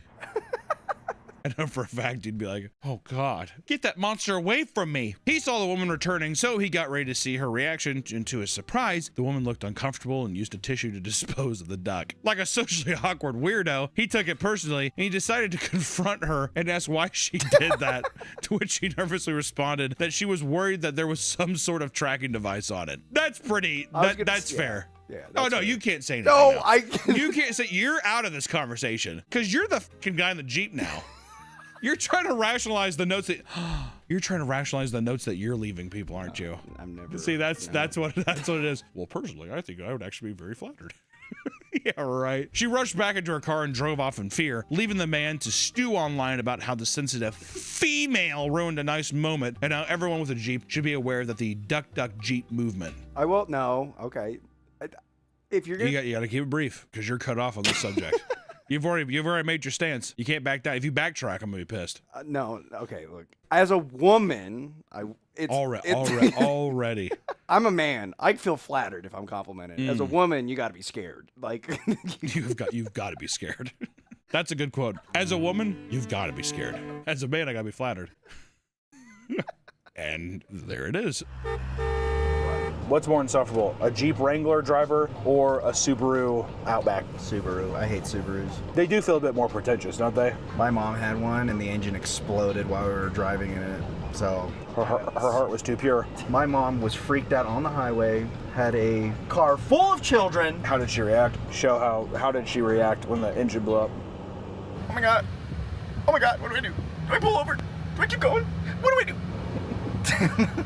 That is quite the reaction. Her engine blew up and that's all she did? What? Why are you beeping at me? Why is it doing that? I'm not even around anybody. Or the Atlanta Braves.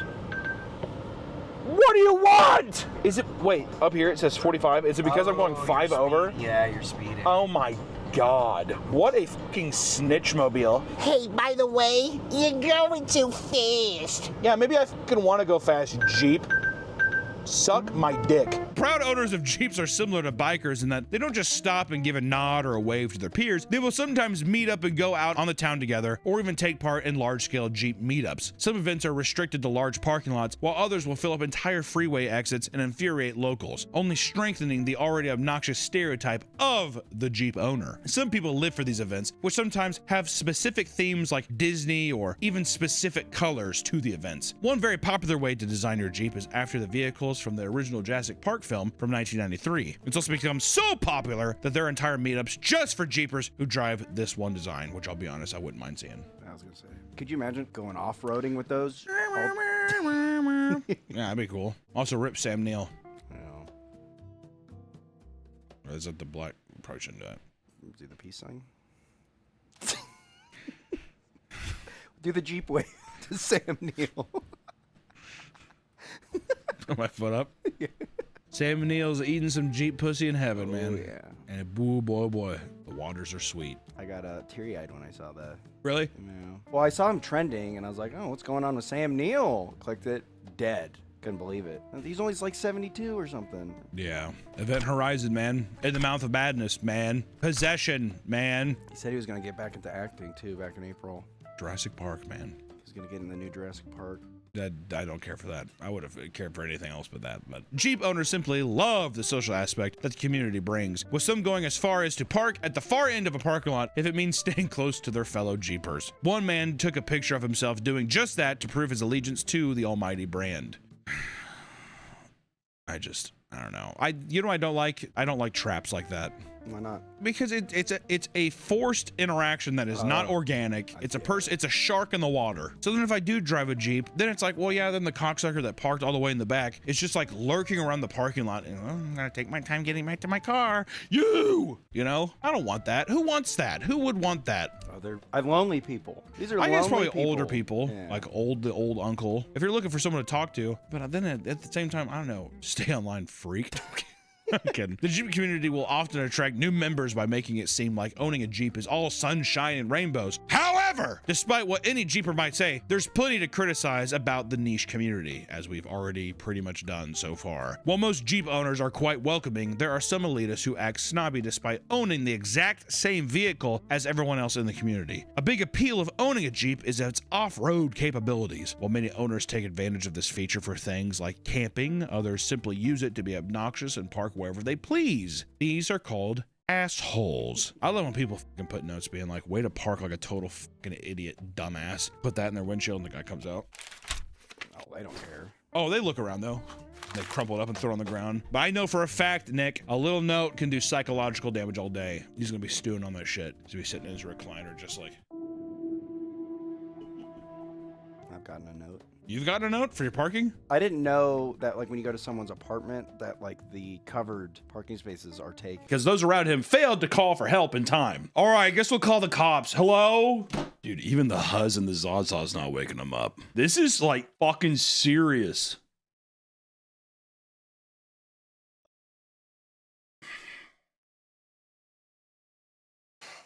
I'm bummed. I think he's dead. Following his death, 19 members were charged with hazing, involuntary manslaughter, furnishing alcohol to minors, and tampering with evidence. All right, we'll just put him in a closet. Throw him back down the stairs and we'll say that he died then.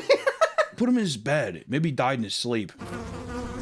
That'll work. Do you see? That's why you're a fucking engineering for business major degree. I can't wait to own a car wash one day. Whenever I used to drink, I used to fall down from laughing. I'd laugh so much that I think I'd lose oxygen and black out. Kind of like one of those, you know, those goats that they fall down when they get scared. That was me with drinking. Right. Were you a frat or is that just a drinking story? Just me Yeah, drinking. it's just cool. Just let people know. Okay. Timothy's death made national headlines around the country as hazing deaths were becoming a more prevalent issue. So the Timothy Piazza anti-hazing law was passed to make hazing-related deaths a felony offense. Fuck, dude. Okay, like, people fucking ruin this country, man. There's probably some fucking fat broad who made that. So stupid, man. I hate this. Alcohol is probably the most common thing found inside fraternities. It's something that is easily accessible to frats and deeply ingrained in the culture. So let's dive into the world of frat parties. Attending parties is an essential part of the college experience. You gotta fit in, you wanna socialize outside the class, you gotta go to parties. And when going to parties, make sure you choose the right one, or else you could cost you an arm and a leg. Or in the case of 22-year-old Karen Huber, the tip of her finger. That isn't nearly as... That's not, yeah. While attending a frat party with her boyfriend at the University of Texas, the president of the frat and her boyfriend got into a fight after Karen's boyfriend was caught pouring beers on other attendees. Dude, party foul. Karen attempted to step between the two men to break up the fight, and as she did, fraternity president punched her in the face, grabbed her hand, and bit off the tip of her pinky. Dude! Party foul. Time out! You can't go fucking werewolf on Karen. Oh, fuck. Babe, are you okay? She's like, blood all. Oh, God. After her wounds were treated, the fraternity president was arrested and was facing 10 years in prison with a $5,000 fine. However, the two parties settled for a payment of $440,000 to Karen, and the frat was shut down. People are not the only thing you have to worry about at these parties. College mascots are beloved symbols that represent the school and help boost pride among the student body. However, at UC Santa Cruz, two fraternity members carried out a deadly attack on their school's mascot. In 2003, the MTV show Fraternity Life was filming an episode on the Delta Omega Chi chapter at UC Santa Cruz. During filming, 2 unnamed fraternity members crept onto the main campus early in the morning and stole the beloved school koi fish, Goldie. The university received the fish as a gift in 1995 and was beloved by all who saw it. So, she went missing. Students were devastated to see their pseudo-mascot missing. But the mystery of the missing fish didn't last long, as the 2 members who stole the fish would eventually confess to their crimes. I think the fish was talking to him. Like, something happened. You're like looking at it. It has a soul, dude. We have to give up. According to the confession, they went to the pond with a rake, using it to hit and scoop the fish out. After they had the fish, they took it back to their frat house where MTV was filming a kegger party. They then allegedly threw Goldie on a barbecue grill and ate her. That's fucked. Yeah, they're all full and it's like not post-nut clarity. It's like they were like, I was just hungry. I wasn't using my mind. I was fucking hungry, man. Low blood sugar. You know how it is. After hearing the confession, students and staff were outraged by the grotesque death of their beloved fish. And in the end, the 2 frat brothers were charged $650 to replace the fish they killed. That's it? To be fair, that's like a big deal. It's your mascot. If it's your mascot, you know what I mean? I think that's weird. It's like killing a fucking member of the school. I mean, it's not a human, but still. It's like if it was like a goat. We're the fighting Rams or whatever the fuck it is, and you kill that. Isn't that not a... It'd be one thing if they took it and it died, I guess, but they fucking ate it. I feel like... I mean, they literally just... I bet you they didn't cut it up. I bet while it was alive, they threw it on the grill. For the fish, it was probably a pretty fucking gruesome death, I'd imagine. The parties that fraternities throw often cause issues for college campuses, but sometimes that doesn't satisfy the chaotic nature of certain members. Some members go a little further and pull insane pranks. Fraternity pranks have long walked the line between tradition and trouble. Often framed as harmless fun or brotherly bonding, these stunts can range from silly to sinister, and sometimes they spiral into serious consequences. Devin Nodis was a new pledge for the Pi Kappa Alpha chapter at the University of Southern Mississippi. For his initiation period, he was tasked with a scavenger hunt that took him all over the city of Hattiesburg, including the zoo. And at the zoo, Devin and other pledges were supposed to break into the zoo after hours, take a picture of the Chilean flamingo, and get the hell out of there. But Devin had other plans and wanted to prank his brothers. At 1 a.m., he broke into the zoo and hopped into the flamingo enclosure, stealing one of the birds. He then took it back to the frat, hoping to get some laughs, but instead was scolded and instructed to return the bird immediately. When the zoo reopened, staff counted the flock and noticed that one of the birds was missing, so they began to investigate. A CCTV footage showed a group of pledges, including Devin, inside the zoo, stealing the bird. Which eventually the bird was found around 8:30 a.m. and returned, only to be put down due to its injuries. Fuck. Another flamingo also died from presumably attacking Devin during the heist. So Devin just like kicked this bird. I think that it was probably attacking him, and then he probably was like, off, and punched it. Devin and his fellow pledges were quickly identified from the CCTV footage and charged with trespassing, grand larceny, and 2 counts of animal cruelty. He pleaded guilty to these charges and was sentenced to complete the regimented inmate disciplinary program. In addition to his sentencing, the fraternity chapter he was pledging for was placed on probation due to his actions. Just want to say real quick, fuck you, Devin, you piece of shit. Yeah, but I'm a business major, majoring in business. I'm gonna start like an animal rescue. I've learned. Full circle for me, Devin. That's called character development for me, Devin. Fraternities were originally founded to represent morals and academics among societals on college campuses. But over the years, the culture has nearly devolved into near complete degeneracy. Dangerous hazing rituals, deadly pranks, and destructive parties are all staples of Greek life and are part of the reason why so many young men decide to join. It's fun! What can I say? It's fun. I've never been, but I mean, you know, I get to get drunk? Woo! If you ever find yourself walking on a campus near the fraternities, just know that outside of the house might look nice, but inside could be filled with unimaginable horrors. Stay safe, everyone, and we'll see you next time. Yo, who wants to haze the Papa Meat House, man? Me! Business majors only. My dad owns a Toyota dealership.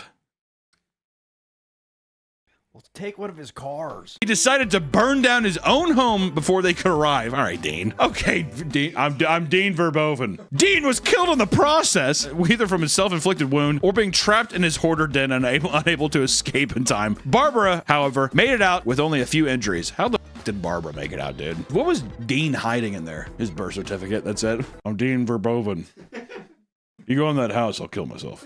We get into a nice little true crime thing here, which is the duck sauce killer saga. What's duck sauce? Duck sauce is a sauce.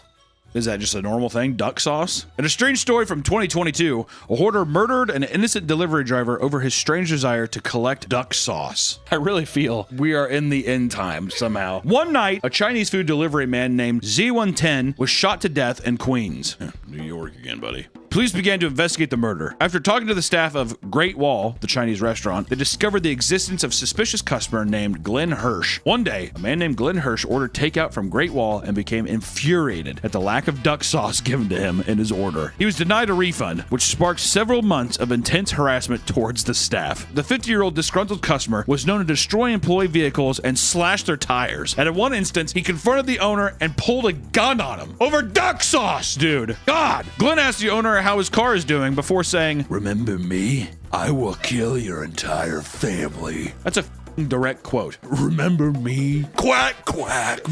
Fucker. Quack, quack. Z-Win helped wrestle the gun away from him, and Glenn vowed to get his revenge. I like how Z-Win was just like, give me that gun, idiot. Weeks later, Glenn Hirsch was arrested after surveillance video revealed him circling the restaurant for hours as he waited for Z-Win to come out. The video shows the entire encounter, including the shooting. He was charged with second-degree murder as well as criminal possession of a loaded firearm on top of stalking. His estranged wife was also charged for firearm possession after Glenn's stash of illegal pistols were found in her apartment wrapped in tinfoil. And if you look at the apartment, it's just when Glenn's home was searched, police quickly realized that Glenn was a hoarder. Rooms were covered in various boxes, CDs, magazines, and bags of trash. Strangely enough, his refrigerator was filled to the brim exclusively with condiments, mainly duck sauce. 4 months after the shooting took place, Glenn Hirsch shot himself to death in fear of being sent to prison. His suicide note claimed he was innocent, determined that photographers purposely destroyed his house to make him look like a hoarder, and that the quantity of condiments in his fridge was greatly exaggerated. You, Glenn Hirsch. This felt like a flimsy defense to many, especially after photos released where that you could see Glenn threatening employees at the restaurant with the gun. Look at this guy, dude. Glenn Hirsch. What a monster. Like a mental breakdown had to have happened there. Your entire fridge is just condiments and it's mostly duck sauce. What do you think the obsession with duck sauce was? I don't know. It doesn't sound like he liked it. Maybe just like the color. I had a buddy one time who would keep tons of chocolate sauce, like chocolate syrup, in his fridge. And it's just because one time he became obsessed with it because one time I think a girl sucked his cock with chocolate sauce on it. And he was just like, I'm just in case. It was like the greatest moment of his life, which I was like, more power to you. Also, too, you could always get some chocolate milk whenever you want when you were there.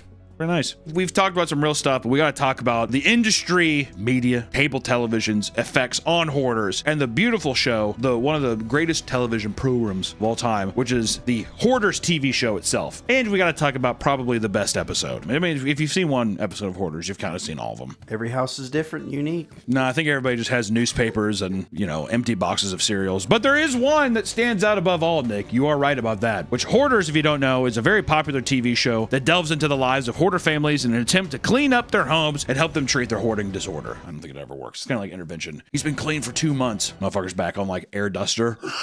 One of the most infamous episodes is in season 6, where they visit the home of Shauna in Washington. Shauna, who already experienced hoarding tendencies, had returned to live with her mom, who was already a serious hoarder. Hoarder meets hoarder. Wonder what that outcome could be. This led to Shauna's habits becoming worse and worse until her mother eventually died from cancer 13 years later. According to Will, Shanna's brother, the conditions of the house undoubtedly led to the mom's death. Like I was just like, Shanna gave my mom cancer. That's kind of like a up thing to say, right? The house is dirty. Shanna, I hope you burn in hell. Shanna, who now lived alone in the house off disability benefits, is surrounded wall to wall in absolute filth. There is hardly a single inch of the floor that isn't stacked to the brim with garbage. The city was fed up with the state of her yard, which was covered in human waste and other random objects. They began fining her $250 per day until it was cleaned up, which led to the Hoarders TV crew stepping in to stop the city from taking away their home. Because goddamn, that's a good episode. When cleaning specialist Matt Paxton spends the night at Shanna's place to better understand her situation, it's worse than he could have possibly imagined. This house is disgusting. It's hands down the worst smelling house I've ever smelled in my life. This is pretty disgusting, y'all. Serious. The smells were sickening, and jugs of urine and feces were found all over, some of which belonging to her deceased mother. Not even all of it Shanna's mix. Not even in her own brew. If I was a hoarder and my mom died like that, you better believe I'd be keeping like piss and shit jugs from her. Miss you, Mom? Scattered across the floor, he found bloody tampons and black mold. That's a disastrous combo. We cannot allow those chemicals to mix. A septic issue rendered the toilet unusable, even though it remains filled to the brim with feces. Instead, she opted to use a Home Depot bucket to relieve herself. Damn good buckets. This is her bucket, man. Because the bucket would become too heavy to lift, she would use separate jugs and buckets to slowly transport the waste to the backyard where she would dump it out. Because it's like, what am I going to do? Every time I go, I'm going to dump it. So yeah, I have like a series of small jugs and stuff in the backyard. Without washing her hands, she proceeds to make dinner for the two of them by filling a paper bowl with canned soup and cooking it in the toaster oven. When the bowl begins to burn, she claims that that's normal. I smell smoke right now. Oh no, it does burn it a little bit when I put it in the toaster oven. She's like eating microplastics, right? The brother comes in. He's like, what did I say? She sits down next to piles of trash and feces as she eats. And when Matt discusses the source of the smell, Shanna is absolutely shocked that it's because of the piles of human waste, rather than, quote, a musty odor due to mold and dust. What is the main cause of the smell? Musty odor, having to do with mold and dust. No. No? It's the feces and urine that's in the house. Okay, so it's still musty. Yeah, but it's from feces and urine. Not because the mold and dust is getting on everything. Dust is nothing compared to all the feces and urine. Is that brand new information to you? To think that the feces and urine has something to do with the smell? I guess so, because I thought it was due to the mold and dust. After this discovery, she tells Matt, quote, I've learned a lesson about fecal matter today, if nothing else. She's like, I have not even thought about a single other thing. I'm just more interested than I am. I'm not saying that I'm going to change anything. I'm just saying that kind of interesting. As the cleaners begin to sift through her kitchen, they are surprised to see that Shanna prefers to keep her moldy bread because she can cut off the moldy parts. When pushed to throw it out, she compares her situation to an intervention where the addict just wants to, quote, go out in a blaze of glory. AKA, she eats the moldy, expired food one last time. When they refuse to let her, she is quoted saying, again, why does it matter? I've been eating poop for 12 years. Awesome. And she's just like, moldy bread? You have no idea. I would not eat a salad that had poop on it. Well, I'm still hell-bent. In the end, Shanna was not deemed capable of living on her own. Resources were provided to help her move into a transitional housing so she could find a safer living condition. The house, meanwhile, was so damaged from the filth that it was cheaper to bulldoze it and buy a new one than try to salvage what was there, which you have a little before and after. I mean, it looks like a house that was holding shit. That's just what even the after. It's insane. Those hardwood floors just being like, put me out of my misery, peel me up and throw me away. Of course, we got to go to Reddit. We went to the TV. Let's go back to, let's check out Reddit on r/Child of Hoarder subreddit support group. God damn, dude. Probably could have labeled that something a little less horrific too. Child of Hoarder. For children who were unfortunate enough to be born in the living conditions of a hoarder, a subreddit was created that allowed them to vent about their frustrations and receive support. So these are people who are just like, does anyone else have a mom who's just hoarding? Many have discussed the intense burnout they feel trying to clean an endlessly replenishing source of garbage. Others voice their struggles staying clean with their entire home outside their room is extremely filthy. So people are like, I feel like I have to clean all the time, or I feel like I'm disgusting all the time because I'm sleeping next to Little Debbie wrappers and boxes of toasters and shit like that. You know what I mean? This is an interesting post here. It's just titled, Smell. How do I keep my room and myself smelling clean when my house smells like mold, piss, and shit? Literally. I shower every day, wash my hair every other day, scrub myself the down, wear deodorant, clean clothes, perfume, and lotion, but I'm still scared I smell bad because some boy said, ew, you guys need some new perfume, you smell, to a friend and I. They could have been joking, but still. My room, air filter on 24/7, and if I don't have that on, I have a candle on. Trash in my room gets taken out when necessary, so like 2 times a week maybe, but I feel like it could still smell, so I don't know, just need some suggestions. And in worst cases, users have been posted about how they have to call the Department of Health and Child Protective Services on their own parents just to get themselves out of their living situation. That's horrible. I guess to end this video, you know, hoarding seems kind of funny. On the surface, it seems pretty funny. You know, you collect trash. What the hell are you thinking? But with anything that's mentally disturbing, it's like always based in some kind of deep-rooted trauma. I could easily see people folding into a hoarding lifestyle. Hoarding is the long game. Starts off with a little something, and then you blink 15 years later, and then you're dying underneath in your own labyrinth of filth, basically. The Minotaur is putting his hoof on your chest, being like, good night. So if you're starting to collect things, just know that collecting things can be fine. Sometimes you don't want to think, you can get sentimental over little non-living objects, right? But if it starts being like an empty box of cereal, it really start to evaluate where you're at with your headspace. How you doing? You know, talk to somebody. And also, if you know somebody in one of these things, maybe give them a checkup. Never wrong to say hello to a friend you haven't seen in a while, right? They're still in their house. They smell weird. We also found out that Nick's family got a lot of hoarders there too. You're not a hoarder though. At least not yet. Not yet. Until next time, everybody, don't be hoarding shit. We'll see you next time. I'm going to teach you how to make homemade duck sauce. Never be at a loss for duck sauce again. 3 tablespoons of apricot preserves, white vinegar. Now whisk this together and take your duck sauce and pour it into your jar, just like that. And there you have it, homemade Chinese duck sauce. Welcome back to the Papa Meat channel. How you doing? How you doing? Come on and sit down because today we're going to be talking about Jeep culture.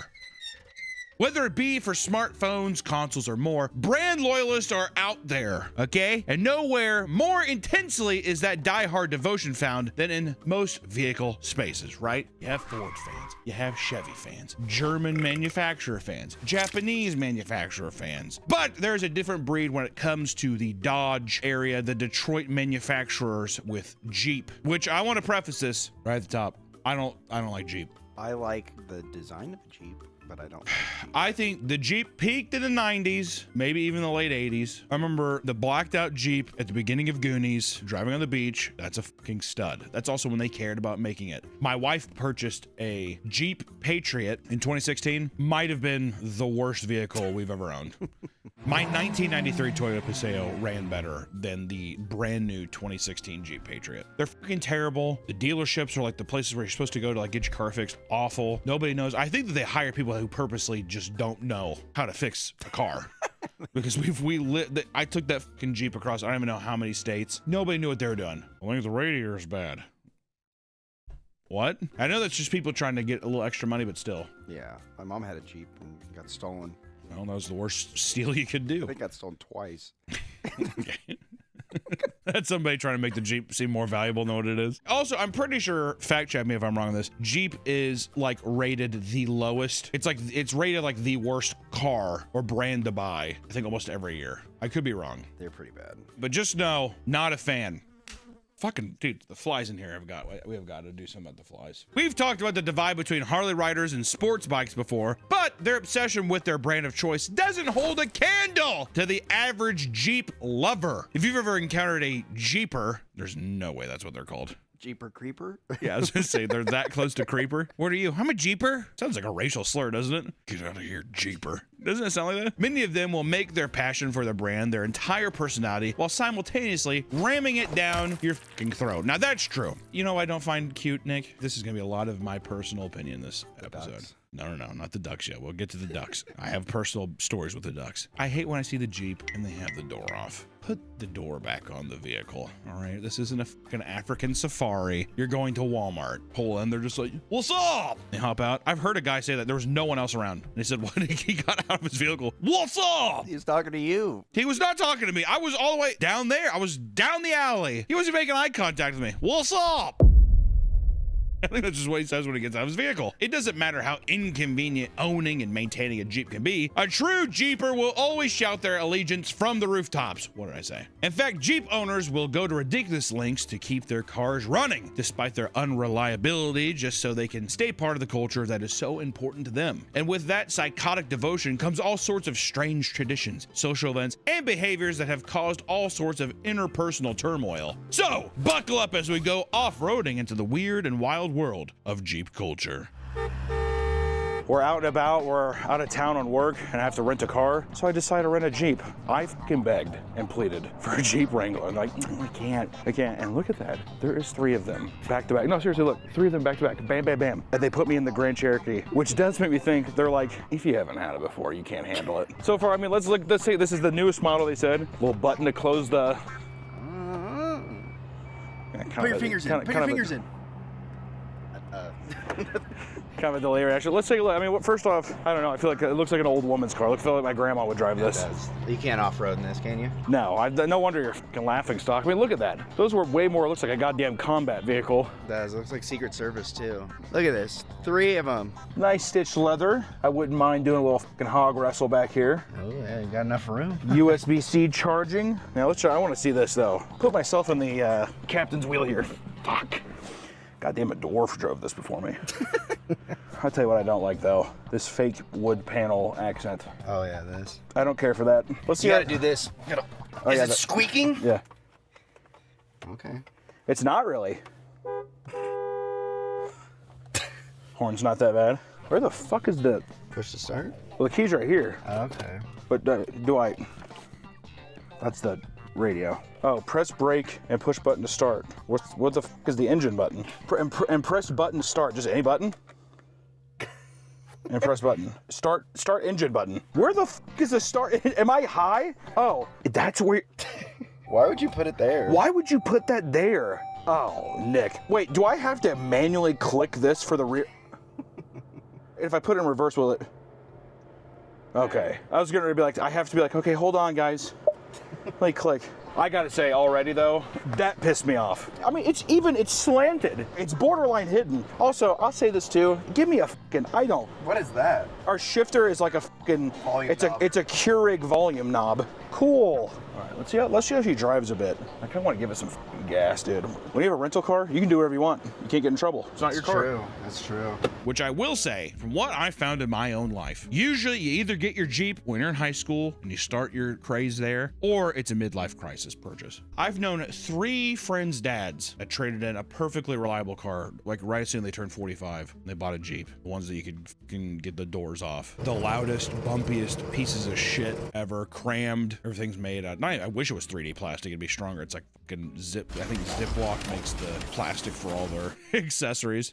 This video is sponsored by our partners at Factor. It's time to stop sweating your meal routine. With Factor, 92% of users say it makes their life less stressful. That's because Factor is the meal service that gives you the flexibility to stay active and stay on top of your eating routine. If you're looking to hit your nutrition goals and eat balanced, high-quality meals, look no further than Factor. Factor powers your day, sun up to sundown, with nutritious breakfast, on-the-go lunches, and premium dinners. And now, newly launched salads like alode, corn, and miso edamame. With Factor, you choose from over 100 different menu options each week. Plus, Factor has meal options like Calorie Smart, Keto, and Vegan, and meals packed with protein. Regardless of what you choose, in just 2 minutes you can eat, and enjoy. So it's easy to see why 97% of customers say that Factor has helped them live a healthier life. And the best part of Factor is that there's no prep work, no grocery lines, and virtually no cleanup. Head to factor75.com or click the link below and use code PapaMeatFB50 to get 50% off your first Factor box plus 1 free breakfast for 1 year. That's code PapaMeatFB50 at factor75.com to get 50% off plus free breakfast for 1 year. PapaMeatFB50 at factor75.com. Offer only valid for new Factor customers with code and qualifying auto-renew subscription purchase. Thanks, Factor, for sponsoring this video. Back to the video. When we were in LA and I rented that Jeep, a big mistake. One, the gas prices. It would have been cheaper because I went up and visited family. It would have been cheaper just to get a plane ticket and faster. Is that real? Yeah. Cheaper and faster to fly? That's funny. I didn't know the Jeeps were that bad on gas. That was like one thing I did not know. I guess that makes sense. It was a hybrid, so it was a little bit better, but what does hybrid really mean? Do you really save that much gas on hybrid vehicles? If you're in the city, yeah. Because what, you're idling? You're stopping and going, so it's generating electricity. But if you're... You know what I don't like with new cars? Hunter's car rant.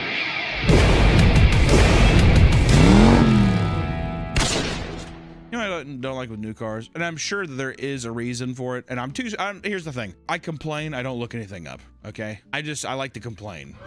All right, that doesn't mean that it's do or die. I'm just saying, even in my car now, I hate the thing where when you stop at a light and your car turns off, and then you let off the brake and the car turns back on and you drive. I just leave the car running. Is that supposed to be a thing for the environment? An environmental thing? What is this? Yeah, environmental. So one thing I think is in big cities, so you're not just sitting there idling. Yeah, exhaust. Because that's the thing in Fair. New York. In New York, you have to turn your engine off if it doesn't automatically turn off. Oh, really? There's no way people do that.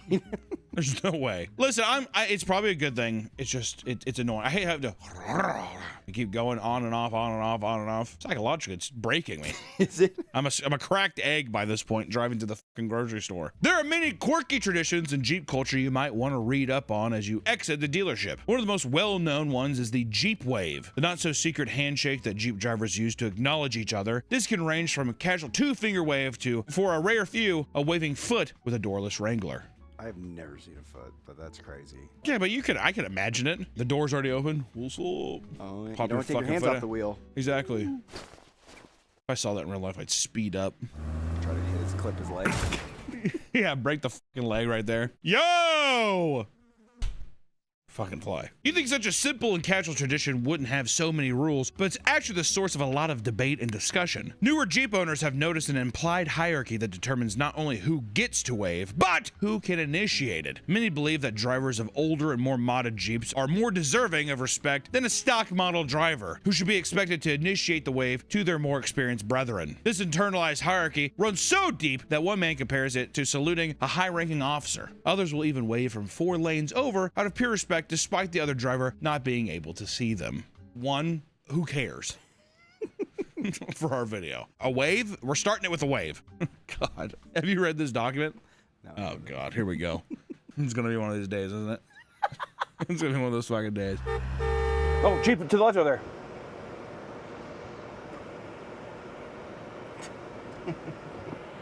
They're not waving. All right, that's one rejection. Count them down. To be fair, they did say the Grand Cherokee does not get any respect on the road. If Jeeps don't start waving at me, I'm gonna just start waving at everybody and seeing if I get anything back. You know, after you have the pedal down for at least 12 seconds, this thing does kind of get up and go. Oh, he didn't. God! Fuck! That was a Wrangler, though. We should have known. God damn it! His face was like this. He felt offended. Every fucking Jeep owner I've known is a cocksucker. That's true. That's legitimately a fact, especially a Jeep Wrangler owner. A man in his mid-40s buying a Jeep Wrangler for the first time is the worst person you've ever met, without a shadow of a doubt. After how many? I mean, that's 2 rejections. After how many do we start to fucking... I honestly think it's just... the bus? Nope. Granted, that was late. I don't blame him on that. He's on the job, too. If I was on the job driving these stupid-ass buses around, I wouldn't be waving at nobody. I have a feeling we're going to see a lot of Jeep... Fuck. How many do we have? How many waves do we need to get? Also, is it this? Or maybe I'm too excited. Yeah. I'm like a fucking obese kid. Like. Ooh. Just don't get in a wreck, please. Here we go. Here we go. Here we go. I'm scared. Did he do it? He's not. Who the hell is saying these stories? This is within the Jeep community and bystanders. It's a known thing. They wave at people that aren't even looking at them out of respect? That can't be true. That cannot be true. Are you sure they're not like, that's a cool Jeep? They're like, sir! Is that what you are saying they're saying? That's it. You're standing by this. Yeah. Okay. I could see it. It's a cult. There apparently some Jeep owners don't like this, but you're supposed to get into it. But the duck thing. No. The duck thing is real. Okay. But I'm saying that I've never seen a Jeep owner. Granted, I don't own one, but I've been in enough fucking parking lots where I haven't seen some guy be like, sir! and the other Jeep driver's like, like not paying attention. My friend has a Jeep, and she talks about the wave. She's like, I feel so in. Like, you get to drive by and you do the wave. I could definitely see people. You get in the Jeep and you do the wave. If I went to a dealership, would they know what I say? What about the wave? Oh, yeah, they'll tell you. They probably everybody at the Jeep dealership drives a Jeep, so they're. I would like to know. I bet you they don't. I bet you a lot of them do not. we should go to the Jeep dealership and ask them. What do you drive? A Toyota? I bet you fucking anything that's what it is. Most Jeep owners could care less about complicating things and will wave at any Jeep like a normal person. Meanwhile, there are those who have zero respect for anything that isn't a Wrangler and will actively ignore them. There's also a staggering amount of disrespect for the Jeep community towards anyone who owns a newer Jeep Cherokee, with drivers outright refusing to wave to them because they're not as useful for off-roading and don't fit with the adventurous aesthetic of a traditional Jeep. What are you talking about? How readily available knowledge? Like if I said, well, if I don't want the new Jeep Cherokee because am I going to be ostracized? People online say that I won't have the same respect. Is that true? This is probably some Jeep forum. This is probably on Reddit. Yeah, well, I mean, it's probably a thing. I mean, I'm wondering too the amount of adventurous. I mean, don't be wrong. I've seen people do the hill climbs or like the rock climb or like whatever the hobby. It's basically just fucking rock climbing with vehicles. Yeah. Like that kind of shit. But I'm like, if I live in a suburb and I just want to own a Jeep, so that you're just not. I don't respect you as much. You're a different class. You're different breed. Which I get. You know what? I'll say this. I'll give it credit because it's like you ever see a guy who has like, I have an F-250 truck and I live in a suburban neighborhood. And he's like, yeah, I mean, you can drive whatever you want, but what are you doing with that? What are you doing with that vehicle? You're gonna haul lumber. Well, I mean, listen, it's your money. You can drive what you want to drive, but it's obnoxious. Giant truck pulling into your driveway. Yeah. I just got home from work. I work at H&R Block. A similar hate is shared towards Jeep Gladiators for their lack of off-roading potential. According to one man, he was told by his wife that as, quote, real Jeep owners, they should be much more selective about who they deem worthy of their waves. That's crazy. I also don't believe this. Click the link. Click the link. It's right there. It's in Reddit. It's in Jeep. It's r/Jeep. And if that's true, that's some real cuck shit. Is that not? Don't give your waves to anyone. Sorry, sweetie. Just getting her fucking muff eaten by some guy with like fucking Oakleys. Oh, I could see that. I bet that maybe. I bet you women who are in this like wrangle, like that kind of obsessive of the Jeep culture, they're getting eaten out by Oakleys. Oakleys on. The Oakleys stay on while so getting they their can muff look in eaten. them and see the reflection of them. Yeah, in their reflection, they look like this. The whole time, too, the guy's like, this pussy tastes sweet.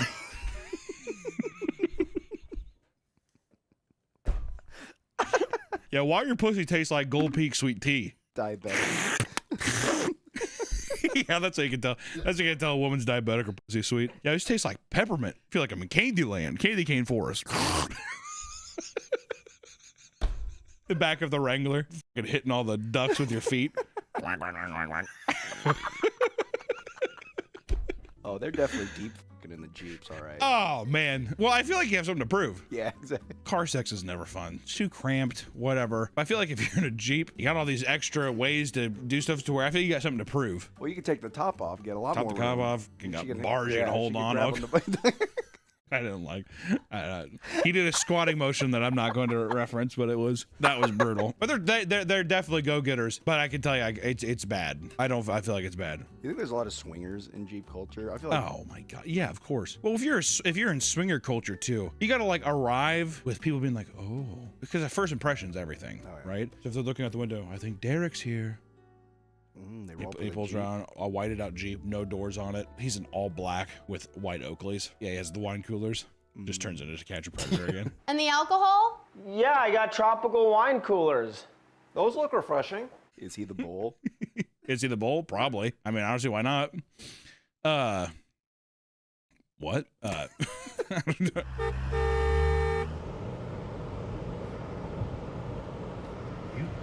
You worry about the road.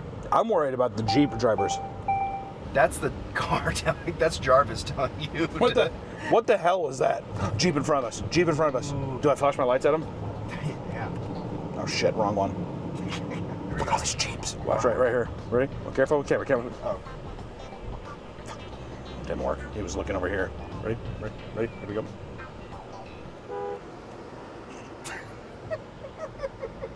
That was one. Oh, That's one. He did. I got one. He looked confused, but I did get him. I'm gonna count it, but it was this.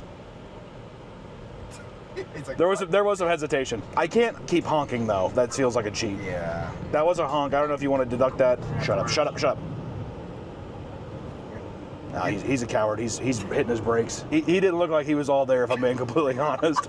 People naturally love to feel like they're a part of something, even if it means being elitist and tearing down other people. It happens all the time on this channel, so that's the example. There you go. Sometimes, especially for that reason, some people, on the other hand, buy a Jeep without any desire for a whole community staple to it and are infuriated that they now have to endure forced interactions with other drivers. Exactly. See, this is what I wanted to get to. Some guy who's just like, I mean, they're fine cars. I like them. But you don't want any of the cultural side of it. Horrible. You saw Jurassic Park when you were 5 years old. And you saw Jurassic Park when you're 5 years old. And you're like, I always thought the Jeeps looked really cool. Obviously, I can't get the decals on it, even though you might, because you're like, I love the movie. But then you're like, I'll just stick with a black, like, random car. And now you got people fucking leaving ducks and waving at you and shit. You got people asking you to like, eat out their diabetic wife's fucking pussy in the passenger seat. It's a whole thing. I didn't open up this can of worms. You did. You did when you signed the dotted line.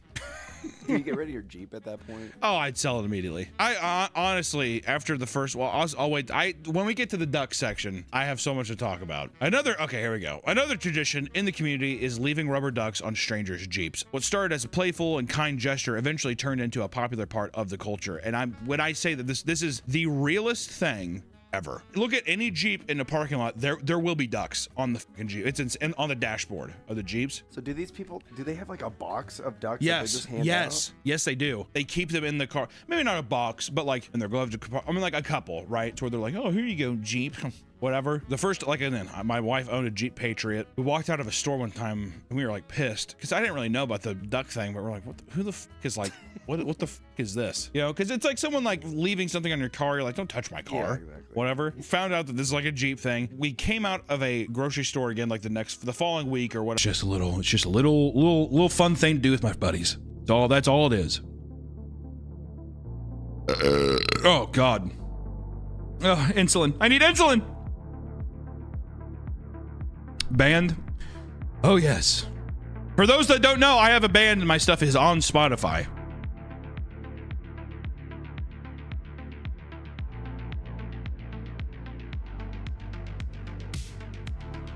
You in a day over 34? That's actually a very kind compliment. Thank you. Mr. Meat, don't you think it's fitting to do a meat tier list? That should be a good one.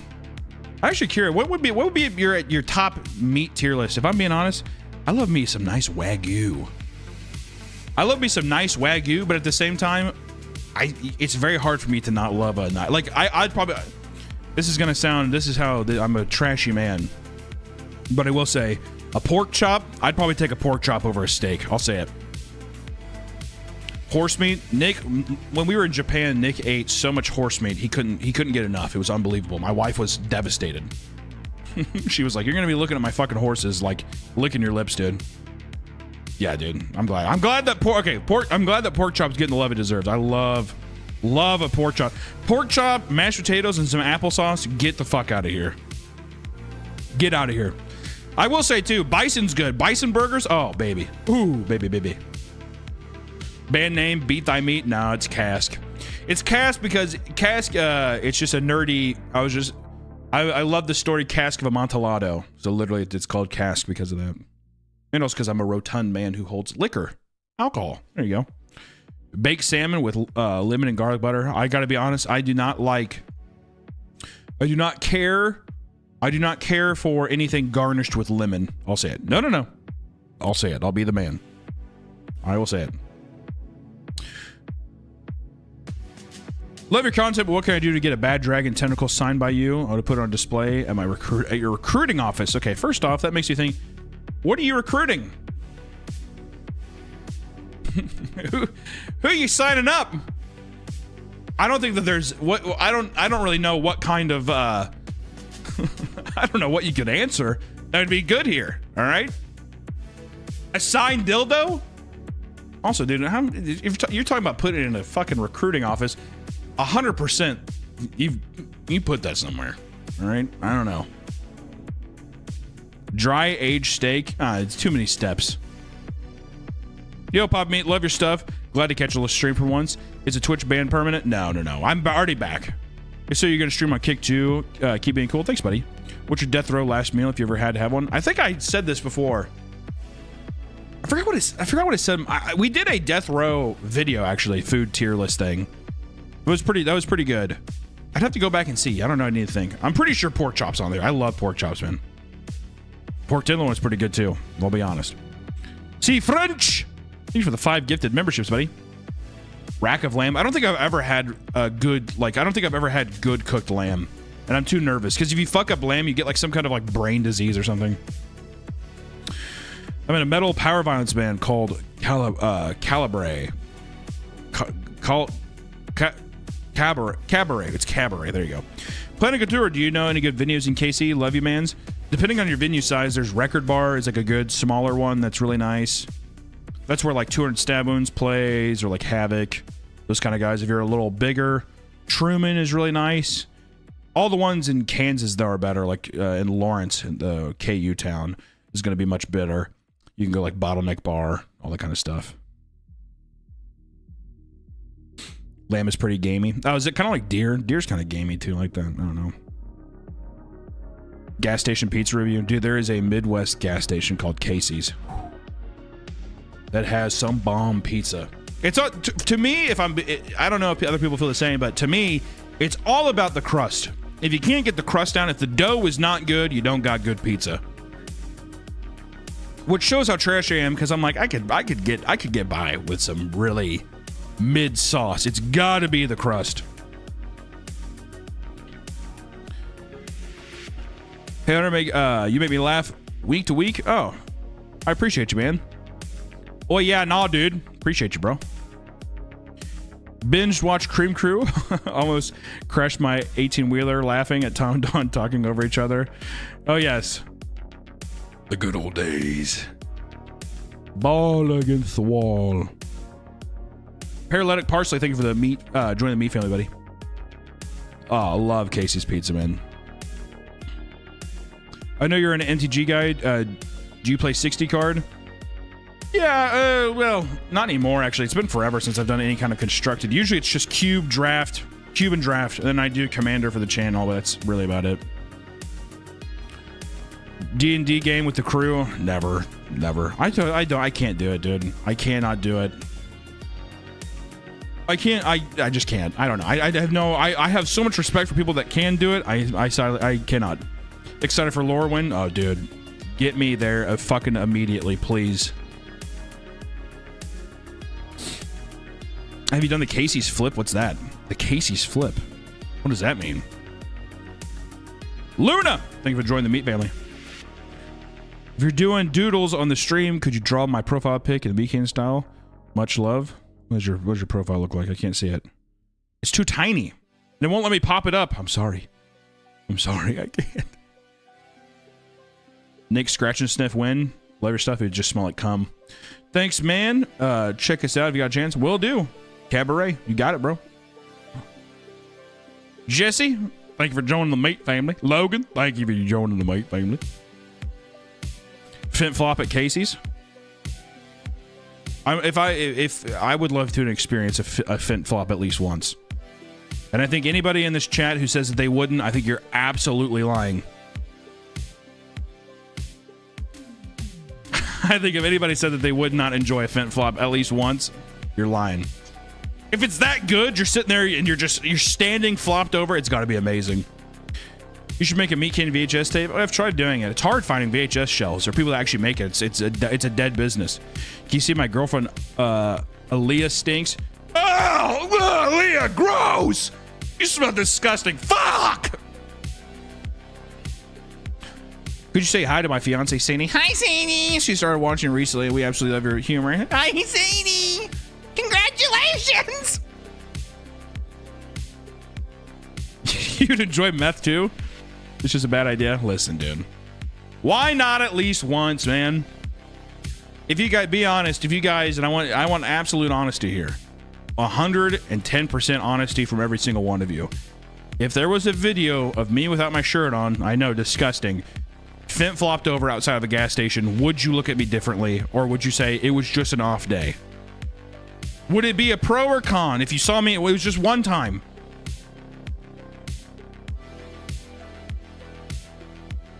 All right, dude. All right, you guys were not, you did not even shy away from having an open mind about that. You are very clearly judgmental of me fent flopping. All right. Fully in my expectations, you good. Okay. I'm glad to know that I'm in the parameter of people who just fent flop. That's nice. That's good. I'm glad. My parasocial relationship with you would worsen. Is that a good or bad thing? Maybe that's a good thing. I'm on my way to the hospital. I'm on my way to the hospital and scared. You should be scared. It's gonna be bad. If anything, I would roll out of the car. Don't go. That's just me though. I usually have really good intuition. If I were you, I would roll out of the car. I would not go. If I were absolutely you right now, I would not go to the hospital. I would run. But no, you're gonna be fine. You'll be okay. I'm just messing with you.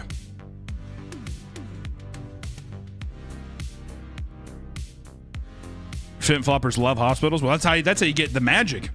That's how Dad gets his medicine. You know what I mean? The Creepcast backpack is such bad quality. That's not true, dude. It's good. I have one at the studio. I love it. It's a party, but I love your shit, Papa. Thanks, dude. Can't wait for Margaret toy. Ooh, it's gonna be sick. Latest tattoo. What was my latest tattoo? I think it's just the one I got in Japan. The little Junji Ito on this guy. This boy. Can't really see it. It curves, but yeah. Can you give my wife a shout? Her name is Steph. The first night of her play is this evening. You brought us closer together. Hey, Steph, don't fuck up. Don't forget those lines. You got those lines memorized? No sweat, man. Just a live audience. Hey, Steph, seriously. The whole thing's on your shoulders. No sweat, though. Tonight's production is going to be basically the result of the rest of them as well. So what happens tonight, that's forever. That's going to happen forever. No big deal, though. Good luck, though. Seriously.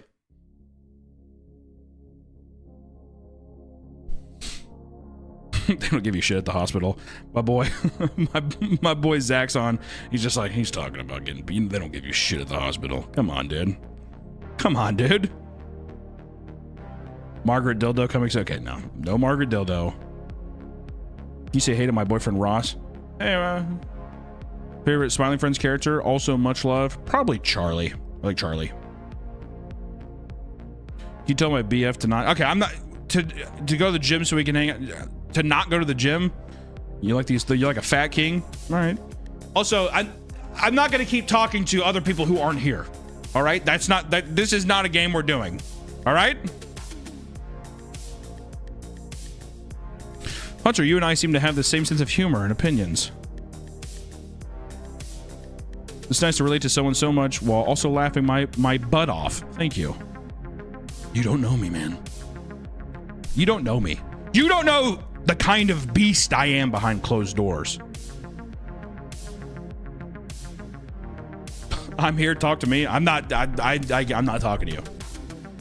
If anything, I don't respect anyone, and I'll tell you this right now, this is completely real. I don't respect anyone who uses crying laughing emojis.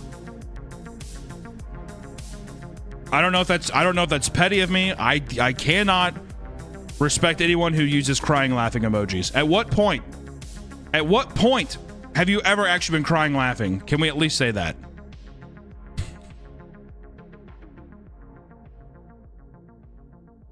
Okay. KGTV TV 2288 in all caps just says emojis are gay. Give up all your possessions. He's like, just put it in the storage container I have downtown. It's not a big deal. You can keep it there. He just sells everything. Once a member, you must prove yourself a person chosen by God, and that the ultimate goal is to bring about the second coming of Jesus. That means members need to follow the teachings perfectly from a young age so that they can be saved when God comes down and destroys the earth in the end times, like Galactus or another kind of large entity, maybe Frieza. What if Jesus came down and he was like floated above the earth and he's like... Which also means children are expected to be perfect embodiment of the 12 tribes, which has resulted in a lot of child abuse. A lot. When I'm saying that there's a lot of child abuse, this is your warning. You can't go back from here, okay? This is not a two-way road. There's not a little U-turn. This is a one-way. A lot of child abuse happening. Do you remember the Rod of Authority?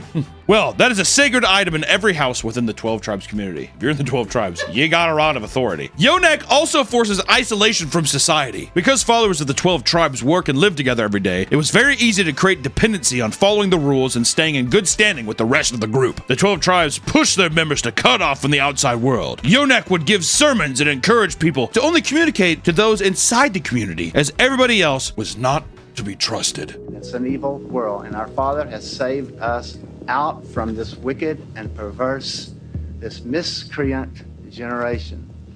And here we are in a secure, wonderful place where we can raise our children in peace. Typical cult shit. I have a friend at the bank. Oh,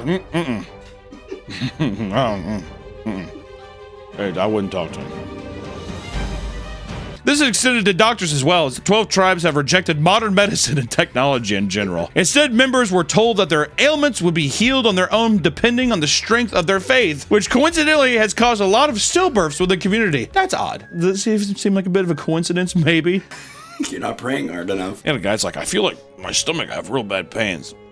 Someone doesn't believe Harder. It's like his appendix fucking ruptured inside of his body. He's like blacked out. Pray! Without outside influence or media access, the 12 tribes are able to exist within its own tight bubble of society. An exiting the community is purposely made to be terrifying as the 12 tribes state that anyone who leaves the group will die. Now that you're in, if you leave, you're dead. Like, from are you gonna kill us, or is it gonna be from natural causes? You'll die. Ex-members have even said that their lack of education and critical thinking skills have made the real world almost impossible to adjust to. Which you see that a lot in all these different cults too, because they've only been taught this one thing. They don't have really any college experience. It's not that cult members are dumb. That's not the case. It's just that you're deprived of actual information that is useful to exist in a normal society. Normal. Yeah, they also take all your assets. They're just like, you can't live. Well, yeah, you take all of your assets, you can't live. Then you have to get like maybe a job. It's harder to get on your feet again, and then it's just it's a slippery slope. If Yonek said that to me, and he's like polishing a deer rifle, you'll be dead. This would be me the rest of my life, dude. Aside from daily worship, time is spent working at the cafe, farming, and doing what they can to keep their community sustainable. There is no television and no way to read the news, likely because it would influence members too much. You gotta cut that info out, dude. If you're running a cult, you gotta be hard running a cult now. Man, well, I wouldn't give to go back when you didn't have phones and shit. That's what Yonek was saying. Man, it was way easier in the 70s. That is what Yonek's saying. He's just like, I'm building a time machine. It's like, Yonek, it can't be possible. He's like, death! Death to you! In order to entertain themselves, they sometimes play music and dance. Wasn't that video fun? We're having a great time. Another big part of the 12 tribes is marriage, as raising children in the community allows them to easily expand their numbers. I mean, after all, we are looking for 144,000 male virgins. That'd be kind of a bummer too. You got a son, you're just like, you're not getting any pussy, dude. I'm sorry, big man. And of course, the children are homeschooled to avoid any outside influence from the non-believers as well. Don't even talk to me as if I'm going to send my little beautiful male virgin angel to a normal school where he's going to get corrupted by all those baddies, dude. Not only do their beliefs, clothing, and lifestyle feel absurdly dated, but their rules on courting are as well. In fact, dating and marriage in the 12 tribes is a grueling process. First, you must explain your desire to the council of elders. Imagine telling everybody. Imagine going up and you're like, everybody listen, I'm horny for Mary. There's no real way to get around it. I want to be with her. I want us to be one, if you know what I'm saying. What do you guys say? And you have to wait for the council's approval. You now enter the quote-unquote waiting period, where another member of the community investigates the interests of the other person and if the desire is mutual. So now the council basically goes up and they're like, knock, knock, Mary. Hey, you know David? Yeah? He is like bricked up and ready to go. Are you gooed up? How you feeling? You swamp fever down there? She's like, no, I don't really like him. He's like, perfect. We'll send him by here in like 4 or 5 hours. If the council approves, the courting members are allowed to speak in public areas for a month before they are allowed to go on walks without holding hands. You can speak in public areas, which is kind of saucy. You know, you can go on walks by yourself, but god damn it, you do not hold each other's hands. I bet you those conversations are smutty. You know what I mean? He's like, I'm gonna spit all over it. I want you to do whatever you want with those big hands. Kind of makes me kind of wish I would do that, dude. That'd be kind of sick. Hold out for a while. You have no idea. I'm Paul Bunyan and you're a piece of wood. I'm about ready to slice you open. A month after that, they may continue their walks while holding hands, but only if there is a chaperone accompanying them. Imagine being all horny, walking around all bricked up, and you have a guy like shadowing you. You both look cute together. Thank you, Pastor. You have a huge fucking rock arm boner. After their wedding day, they may kiss one another and consummate the marriage, aka they can. A 12 tribes wedding includes a, quote, pre-enactment of what will happen when Jesus returns to Earth during the second coming. This is kind of creepy, okay? Because they're talking about hellfire on Earth. They're talking about how they're basically going to hold hands and die together. Real fun stuff. Then once you get married, it's time to start having those kids. We need the 144,000 guys, please. Everyone who has a little baby girl, you're going to get without food for several weeks. You're going to have to work at the Yellow Deli for 42 hours straight. No sleep, and you cannot have any of the delicious food that we serve there. Thank you. And it cannot be understated how important it is to have corporal punishment in the 12 tribes cult. They have created extensive guides on child rearing that are hundreds of pages long. Hundreds for child rearing. Former members have stated that children were allowed to be beaten several times per day, whatever it took to instill obedience. Sometimes you just have to beat somebody all day. Sometimes you just have to kind of pop in, pop out, give them a beating here, beating there, just to where they're emotionally and psychologically just kind of, void obedience. I love you, God. And what's crazy is that children are frequently disciplined, even for something as simple as forgetting to raise your hand to excuse yourself from a dinner table would result in a spanking. I could agree with that one. I'm not going to fault him on that one. I say, raise your hand, be courteous. This is not an act exclusive to parents either. Any member of the tribe can beat any child if they feel they are being disobedient. You think that you're going to beat your own kids? No! Listen, everybody gets rod of authority for a reason. I bet you they carry those motherfuckers around too, because guess what? Sometimes you got to just beat a kid. They're being disobedient. Did a kid walk in front of you? Time to pull out that rod. There's even mention of spanking for children as young as 6 months old, stating that use of the rod can teach them to sit still while being changed. Beating a 6-month-old baby will teach them to be still because babies' brains work like that. God, I can't wait for the apocalypse. Oh, I can't wait for the apocalypse.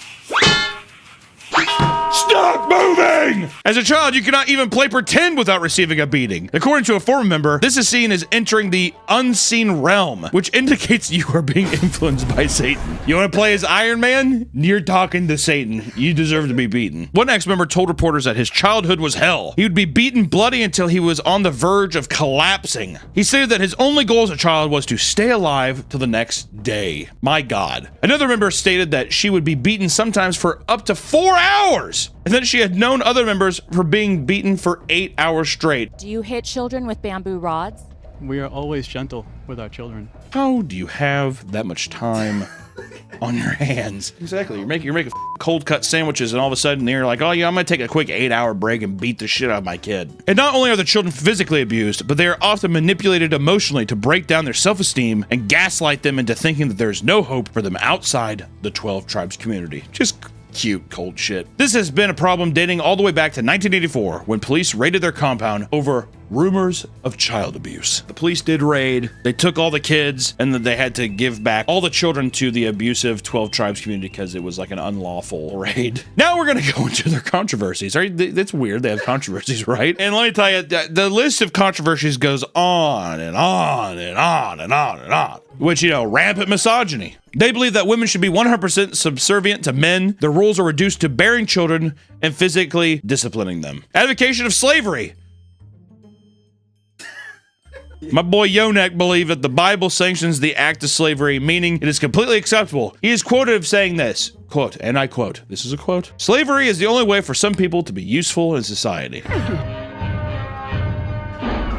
My boy Yonek is playing with some fire, for real. Oh God, do I have to read this? The quote!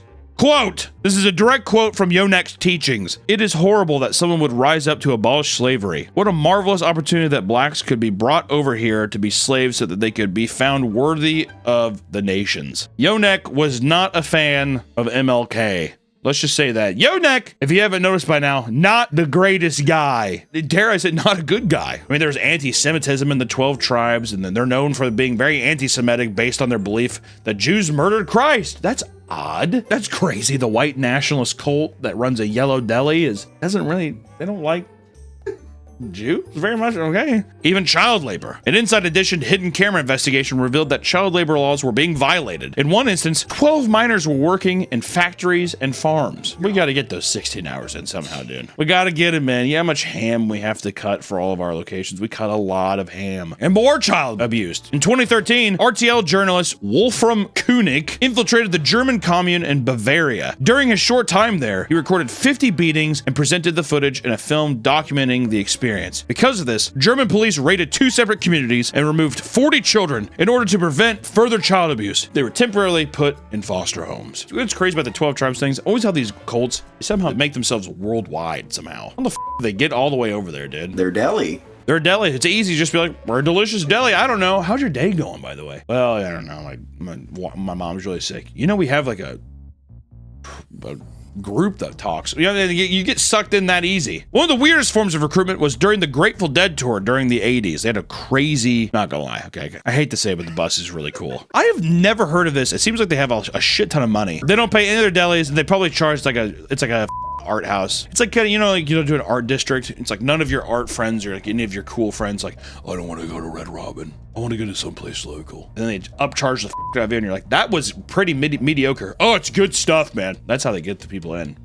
They also have a factory where they sell like packaged goods. Of course they have a factory. We don't use children in our factories. We don't have factories. We have videotape of it, sir. Yes, you do. You have a factory right over here. It's a soap factory. And aren't you selling your soaps and lotions to major retailers? Are they aware that you're using child labor? We don't use child labor. Child labor, dude. If you're a cult already and you're like, we're doing illegal shit already, get the factory and put the kids in there. Why not? You got to. That's just good business. The 12 Tribes modified a stylish bus named the Peacekeeper. That's so good. And they would follow the Grateful Dead around during their tour. I like how, of course, the Yellow Deli is formed on dead heads, basically. They welcomed anyone aboard the bus and offered medical assistance to those that were lost, drunk, or simply interested in seeing the impressive vehicle. Me. I'd be that. I'd be all of those. I'd be lost, drunk. I'd be like, oh my God, can I see? Can I check it out? Yeah, they just immediately shut the door. No! Of course, the real reason for this was to preach the gospel and gather new members that would drive directly to the commune after convincing them to join. Take a seat, buddy. Welcome to the family. They would purposely prey on drug addicts and homeless people who were easier to persuade. Of course you would, dude. Free labor? Come on. And they're getting free meals. They're like, I'm happy to work for it. You know what I mean? It's f***ed up. But Yonek, aka Eugene Spriggs Jr., died in 2021 at the ripe old age of 83. His cult still operates perfectly fine without him as they continue to grow with over 3,000 members. That's got to be more than Scientology. No, Scientology's... Really? I thought Scientology was diminishing. Oh, well, maybe they were lying about the numbers. But what's his number? Was I off? I was probably off. And yes, the Yellow Deli is still around. In fact, there's one location just a few hours from me. I might just have to go down there and investigate it myself. Try some of the delicious food. See if I can't get around to the back, dude. The thing is, if I wore spy glasses, it'd be so obvious. Could you preach the gospel to me, please? Could I have a rod? There's a kid outside who skateboarded over me. But for now, that is the terror of the Yellow Deli cult. They're the 12 Tribes cult, basically. It's fucking crazy that this thing's even real. I had no idea that this was even a thing, and I'm glad to see it blowing up. I'm curious to see where it'll be moving forward. Will this even be affected? Will people even care? Maybe the food's too good, Nick. I just get my meatball sub and I leave. Who knows? Should we go down and check it out? Let us know in the comments. We'll see you next time. Bye-bye.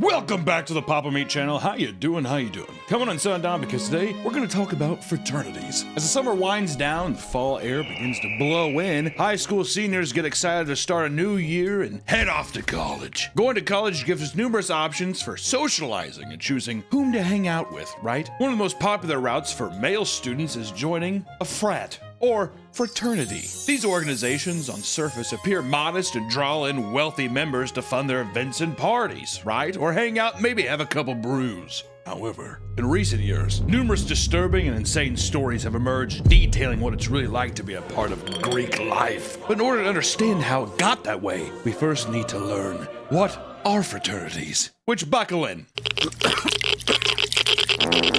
Fraternities, also known as Greek Brotherhood, are organizations that offer students social and academic opportunities, if you want to say that. There's some that are prestigious. I think the vast majority, at least of my friends that were in frats at state schools and such, usually they're state school organizations where guys can be pals together and they can drink, right? I would say the vast majority of people just use it as an excuse to endlessly party for 4 out of 4 years of their college life, is what I would say. And sometimes 6 to 8. Sometimes 6 to 8. Van Wilder! Do you think people even are going to know what Van Wilder is anymore? Was that a deep cut now? Yeah, feel like it. Ryan Reynolds. Ryan Reynolds. Deadpool! Dating back to 1776, the fucking year this country was founded, these organizations can be found nationwide, with each fraternity having hundreds and hundreds of chapters. To join the Brotherhood, members undergo a lengthy process that begins with what is called rushing. And rushing takes place during Rush Week and is a special time when the fraternities host meetups, cookouts, and gaming nights, and this allows members to meet potential new brothers and explain the rules and values of their fraternity. Do you think the Freemasons are a frat?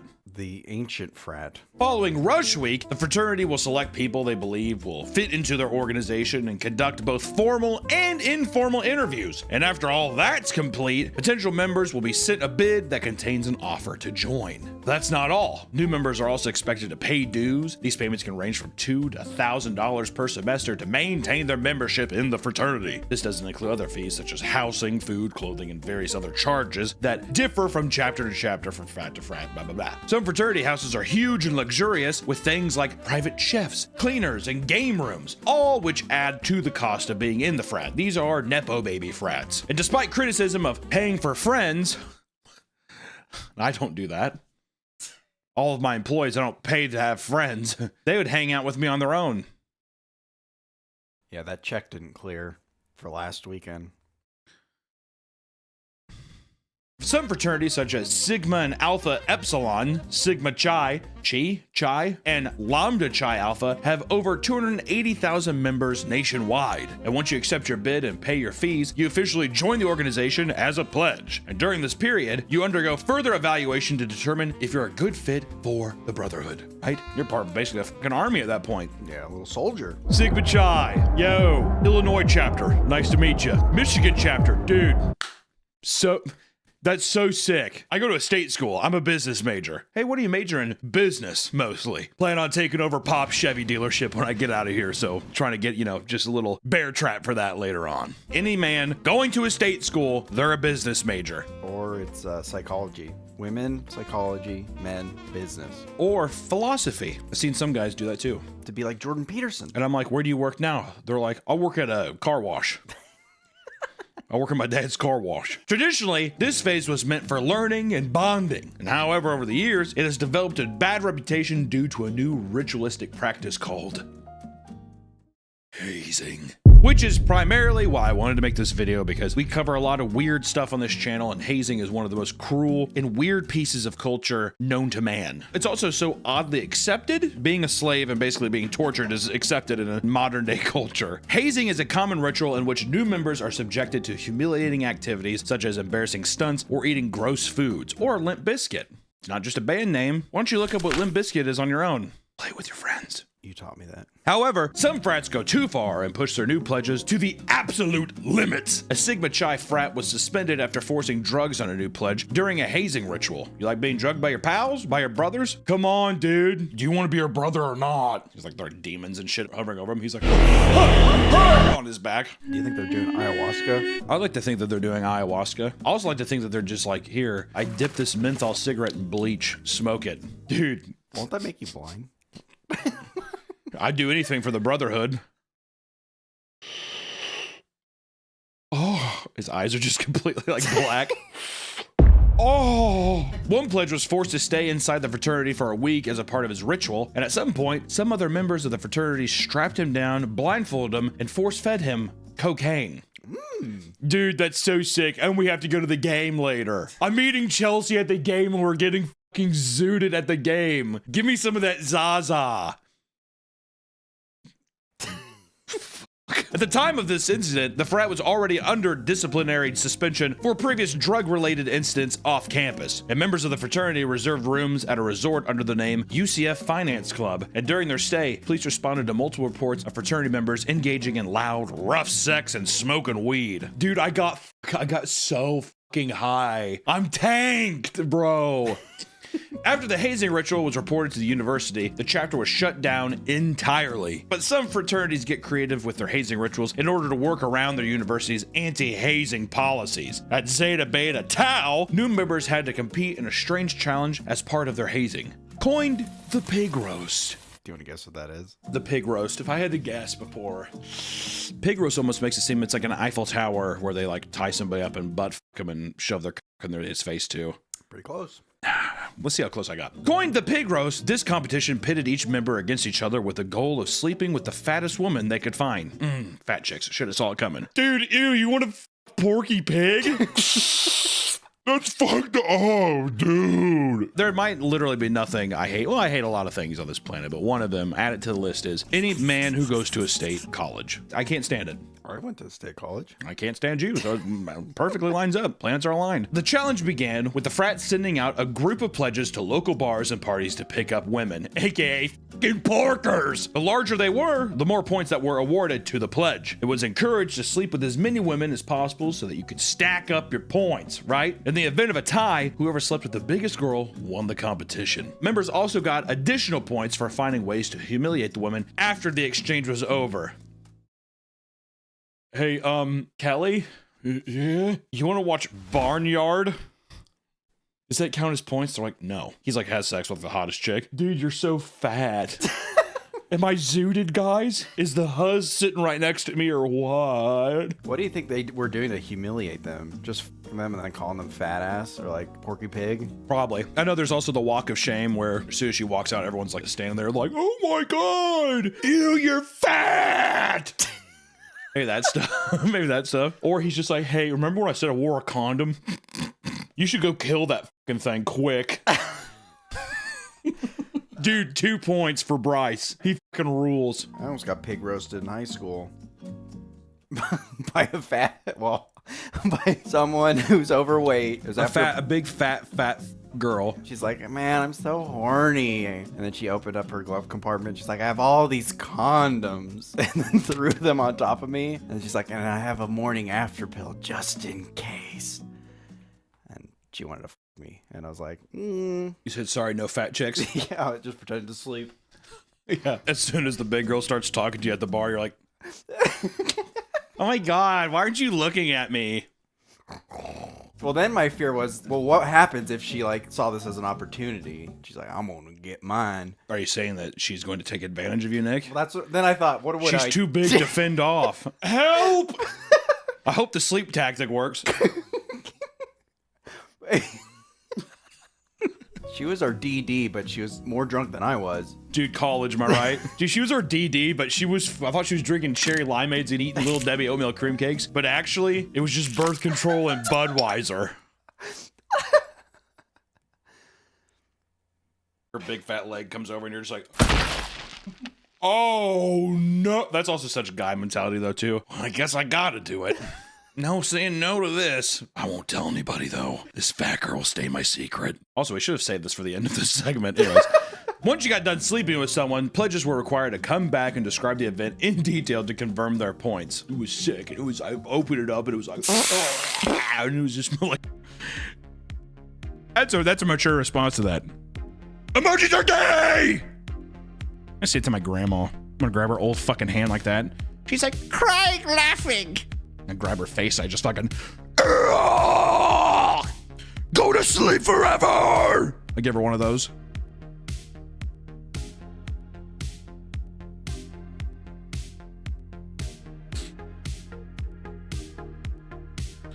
Why you get banned? I've already said it, dude. The only reason I'm gonna just say it one more time, and I'm not gonna say it again. The only reason I got banned was because I said I was gonna fucking kill myself after I lost a game of Magic the Gathering. It was a perfectly rational, reasonable response, and they fucking blew it. They completely blew it, all right?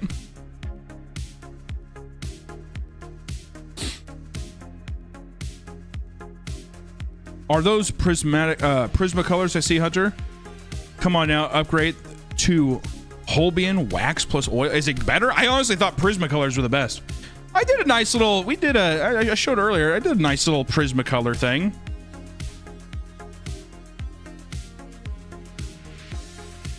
It's not bad.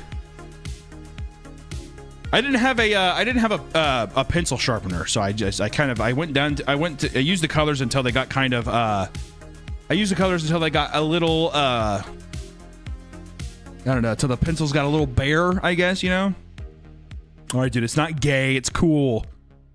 It's just fucking sweet. And you know what? Actually, I'll say this. If a gay man got this tattooed, I'd say, you know what? That's pretty fucking cool, man. If it's gay, that's a cool gay thing. Gay things can be cool too, guys. Fuck! Could use some green. You know, this is why people don't like to share anything, because it's just a bunch of goddamn backseat critics. Whatever.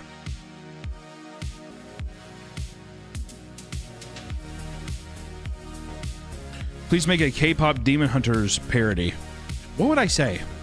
I think I tried to do one, but it was really offensive, and I didn't do the idea. I'm not going to tell you the idea, but I'll at least say that. I'll at least be honest in that. But I had the gumption to say, no, Hunter, that's wrong. Don't do that. That's what I did.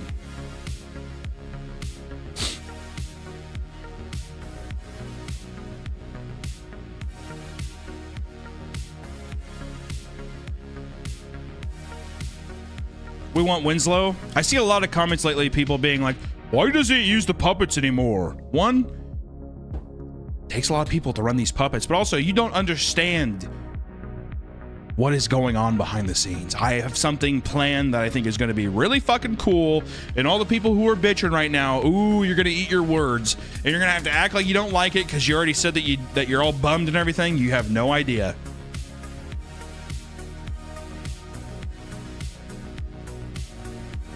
Excited for Divinity? I don't know what Divinity is. More Margaret Wynn. These motherfuckers, I'm telling you. I'm going to burn it all down, baby. I'm going to burn it all down. Studio tour? I don't know. It always seems like something that I think like I would enjoy watching, but then no one would care. I'm not going to do a studio tour. Who gives a shit?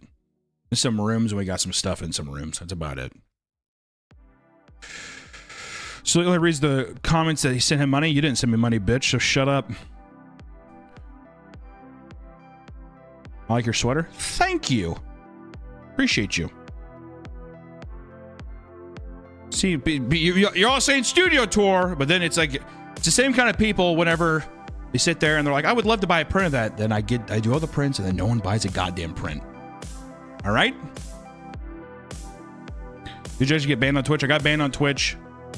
I did. I'm back now, but I did. A home tour. So guys, so this is actually pretty much where I sleep. Pretty sweet, actually. It's gonna be pretty sweet, actually. This is kind of really stoked about this. I was able to come down during the Creep Aid. Thank you for making our Halloween social. Oh, I'm glad you liked it. Can you do a quick doodle for me to get tattooed? Anything your mind cooks up, I'll get it done. Anything my mind cooks up, you'll get it tattooed? Okay. All right. Anything my twisted mind gets up. All right, here we go. Remember, chat, that's what they said. Anything I do.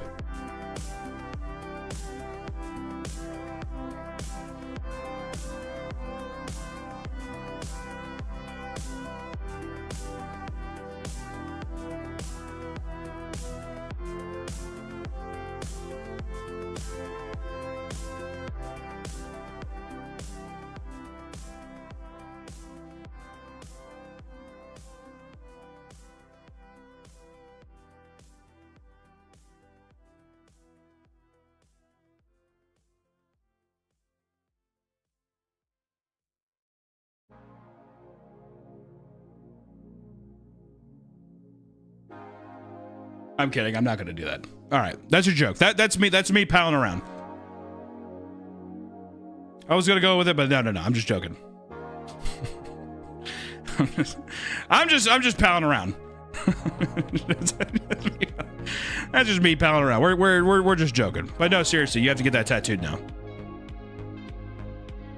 Me and my friend been bumping cast nonstop. We will be your #1 listener. I hope you are. I hope you are.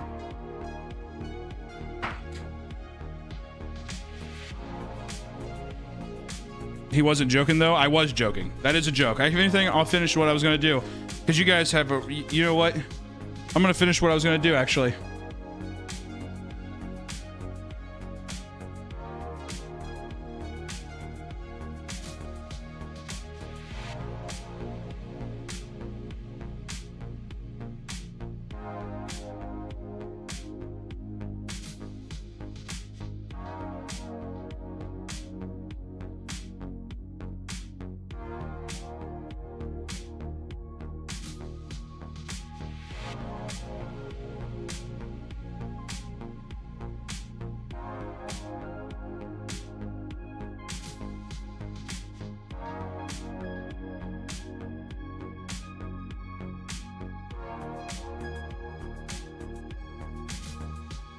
There, see? It was... What'd you guys think it was? What'd you think it was? Oh my God, you guys need to get your, come on. Come on. You need to get your mind out of the gutter. Come on, man. It's Harry Potter. I hope you get your Harry Potter tattoo. I'll even put.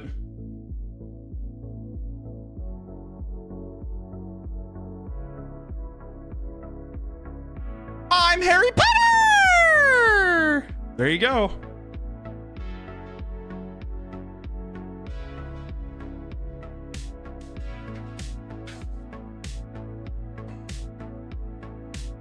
Harry Potter.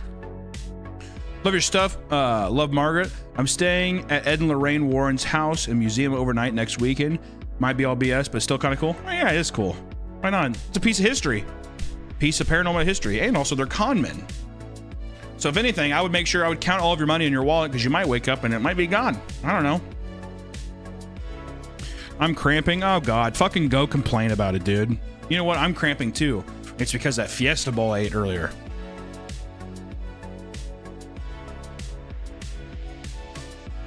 Can you give a shout out to my parakeets? Would you rather have warm milk or room temp milk? I don't know why, but the thought of room temperature milk disgusts me, if I'm being real.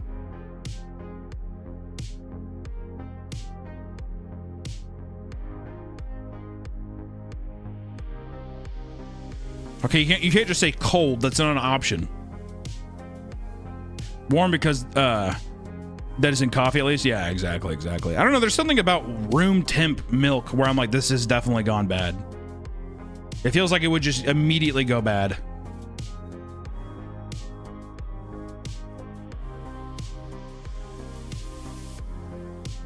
Thinking about getting been sore working out this week, dude. I need to start getting on steroids, man. And need to get on tea.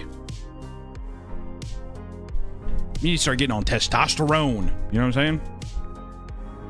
I'm gonna sit there flexing the mirror and shit. Hey, you guys.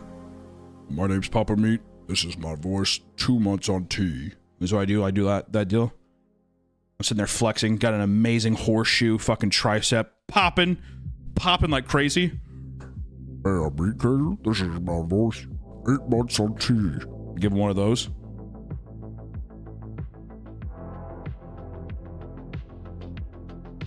That's what I need, man. Dude, when I get super fucking swole, you guys are gonna hate my ass. I legitimately believe this is probably an irrational fear, but if I did lose a bunch of weight and I got relatively in shape, people would say I've lost it. I've lost my magic. You need Ozempic? You know what? People have told me I need Ozempic. I'm too afraid to take it. If I'm being completely honest. I feel like Ozempic, it works too good. I feel like there's something where in the future it's gonna be like people when they found out cigarettes gave you cancer. They're like, what? What? All of a sudden they're gonna be like, oh yeah, anybody who took Ozempic back in the day, you guys have tumors the size of basketballs on your spine. And I'm like, what? So I'm too nervous. I'm too fucking nervous. Even though I've known plenty of people who have benefited from it greatly. Dude, wouldn't you love to see my gaunt face? My gaunt face and I'm a super skinny king. You know what I mean?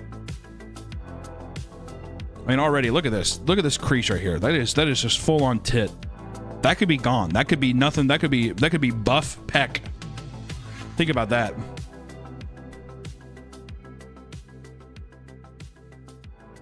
Yeah, I would have a turkey neck. Luckily, I will say with the turkey neck, I would keep my beard so it would hide my turkey neck. But if I shaved, you would have nothing but turkey.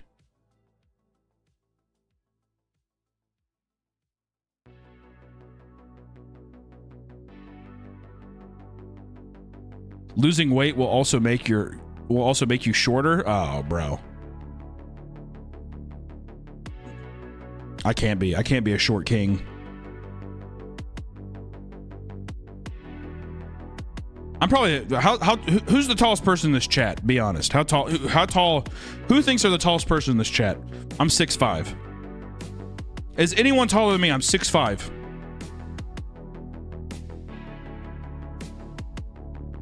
Also, first off, anybody who says me, I can already tell you're a short king. I can already tell. All right, first off, someone says here, okay, this one I might believe. Sherpa Lordy, that's a good name, says they're 6'7". I don't know if I believe it, but I will say Sherpa Lordy does seem like a tall name. There is no, oh my God.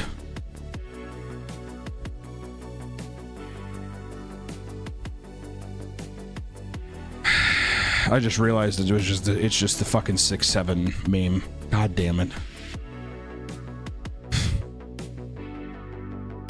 It's becoming a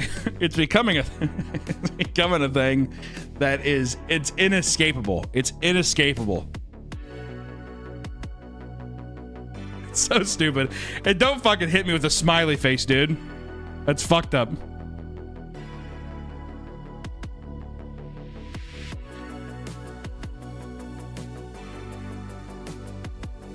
Did you hear about Ume Masume, Pretty Derby and PETA drama? What?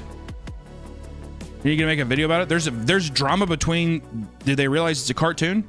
Do they realize that they're not even really horses? Or are they saying it because they're like, this game's glorifying horse abuse? Which I could see people being upset about that, maybe. I'll tell you what, dude. Some of those horse people. There's like some horses where I don't know, it's fucked up.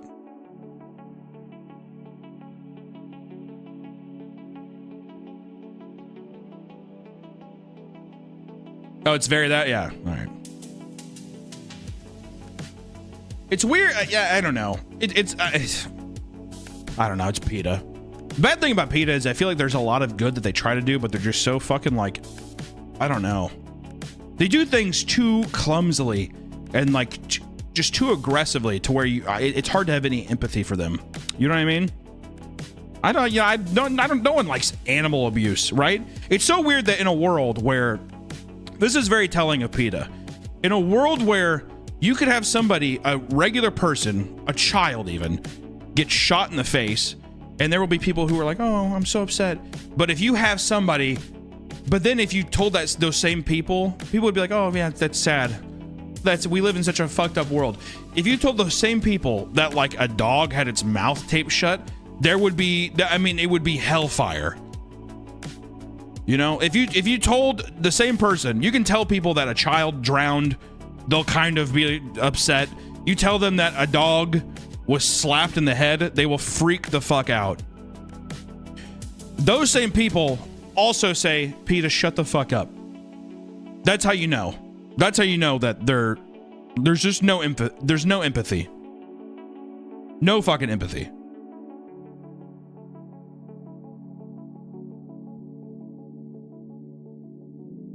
I guess because they're supposed to be more innocent. A dog is more innocent than a child? Than a child drowning. Well, I mean, you know. The child was born with sin, Hunter. But the doggo has no sin. He's a pure being.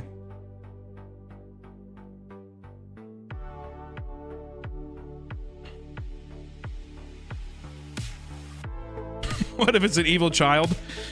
I don't know, man. I mean, like, listen, I'm not claiming to be smart enough to weave between these philosophical things. It's very hard for me to say that a child is pure evil. I think a child, yeah, I don't know.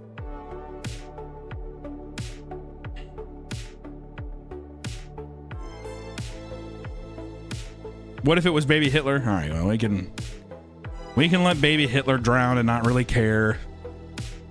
I'm not advocating, I guess, for every baby. I'm just saying. I would say 99.9% of babies are innocent. All right. I'm sure there's a couple you could just let slip, let float down the river. You know what I mean? I'm not saying we have to save all of them. I'm just, you know. Don't give me a wow, buddy. He said baby Hitler. What am I supposed to do? Well, come on, man. Hitler's in it. Come on. Hunter hates babies confirmed. Okay. See, this is why I never do it. Come on. Hey, come on. This is unfair. You know, you've pigeonholed me. I have been pigeonholed. An Exodus moment. Oh, God. Listen, guys, we are rounding at the end of the stream here. Also, guys, we've been hanging out for a while. It's hard that this has blown by almost an hour and a half just hanging out, chatting. We got to do this more often. I feel like I say that and then I just don't stream on YouTube for like 6 months. So, you know, it is what it is. I will say, though, we are doing, starting in 30 minutes, or at 6 o'clock Central, about 40 minutes, we are going to be doing our Margaret raffle subathon thing on Twitch. If you want to go over there, feel free to hang out with us. We will be giving away Margaret toys over there. Try to get some people over on Twitch, hang out. It's usually a chill time. People aren't calling me baby killers, that kind of thing. It's pretty cool. You know, it's nice. But we're going to be hanging out, drawing, doing all kinds of stuff. Maybe even play some games and shit. So if you guys want to hang out, feel free to. Otherwise, I will catch you guys in the next one. See you soon, my sweets, my muses, my sweet, my princesses, my princes, my kings, my queens. Oh, God.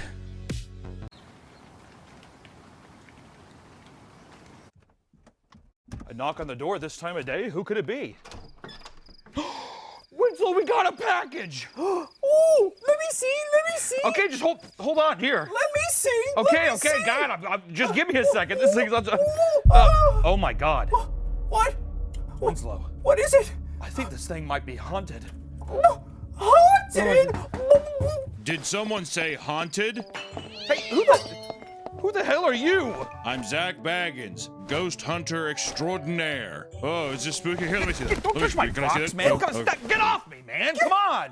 Zach Baggins? What are you doing here? I'm here to see if there's any ghost in your house, along with any other haunted objects. Hunter, I hate ghosts, please. Yeah, I mean... What about you, friend? You must be haunted. Look at you. No, You look don't like a touch little Winslow. freak. He's not haunted. Winslow... Don't touch me! Winslow, Oh, yeah. Get your baby No, he's not haunted, I swear. Oh, my God. Stop it! Wait. Get out of here! I'm just gonna... You fucking asshole! I'm just gonna, open this box upstairs. Stop it! This guy's definitely haunted. Help me! Yep, you're a haunted little guy, aren't you? Okay, I'll let them deal with that down there. Welcome back to the Papa Meat channel. How you doing?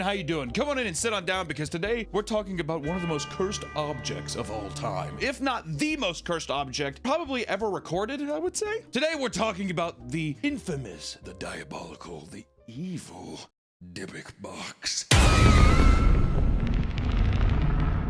If you're not sure what the Dybbuk box is, let me fill you in. The Dybbuk box is a wine cabinet that gained fame due to claims that it is haunted by a Dybbuk, a malevolent spirit from Jewish folklore. Shalom. Okay. Today's video is sponsored by Factor.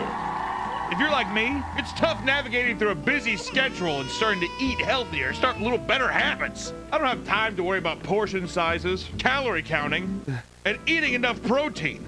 I have too much on my goddamn plate. But luckily, Factor has me covered on all those fronts. Factor has delicious ready-to-eat meals that are chef-crafted and dietitian approved. In just 2 minutes, you can eat, and enjoy, baby! Whether you need Calorie Smart, Keto, Protein Plus, or Vegan, there are more meal options for you than ever! And for the people that just enjoy gourmet side of life, Factor now has the Gourmet Plus meals that include ingredients such as broccolini, truffle butter, shrimp, and filet mignon.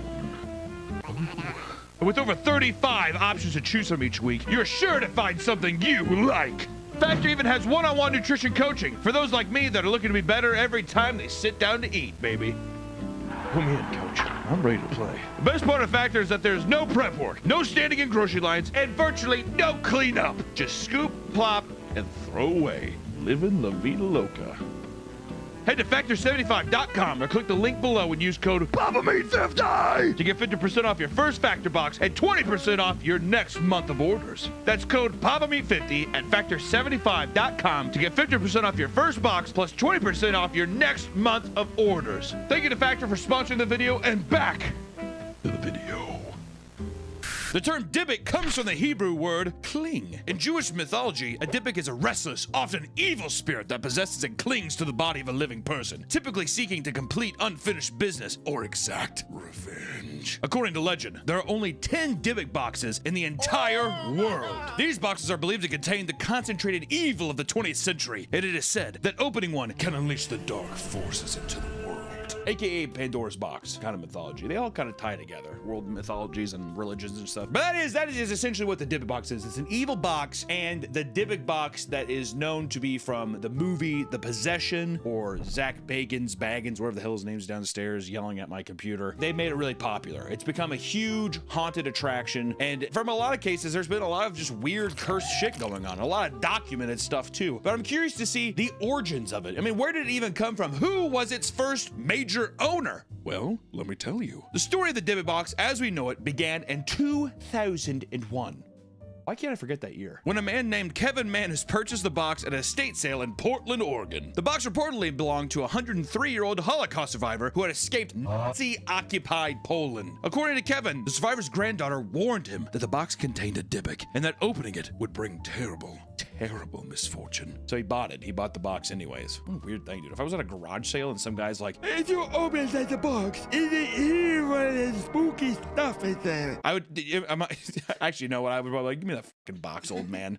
Grab it from him, fucking hit his hand. Come here! Which also, why did she keep it that long? Maybe she is a protector. Protecting the world from the evil. Only I can stop this evil, this spookiness.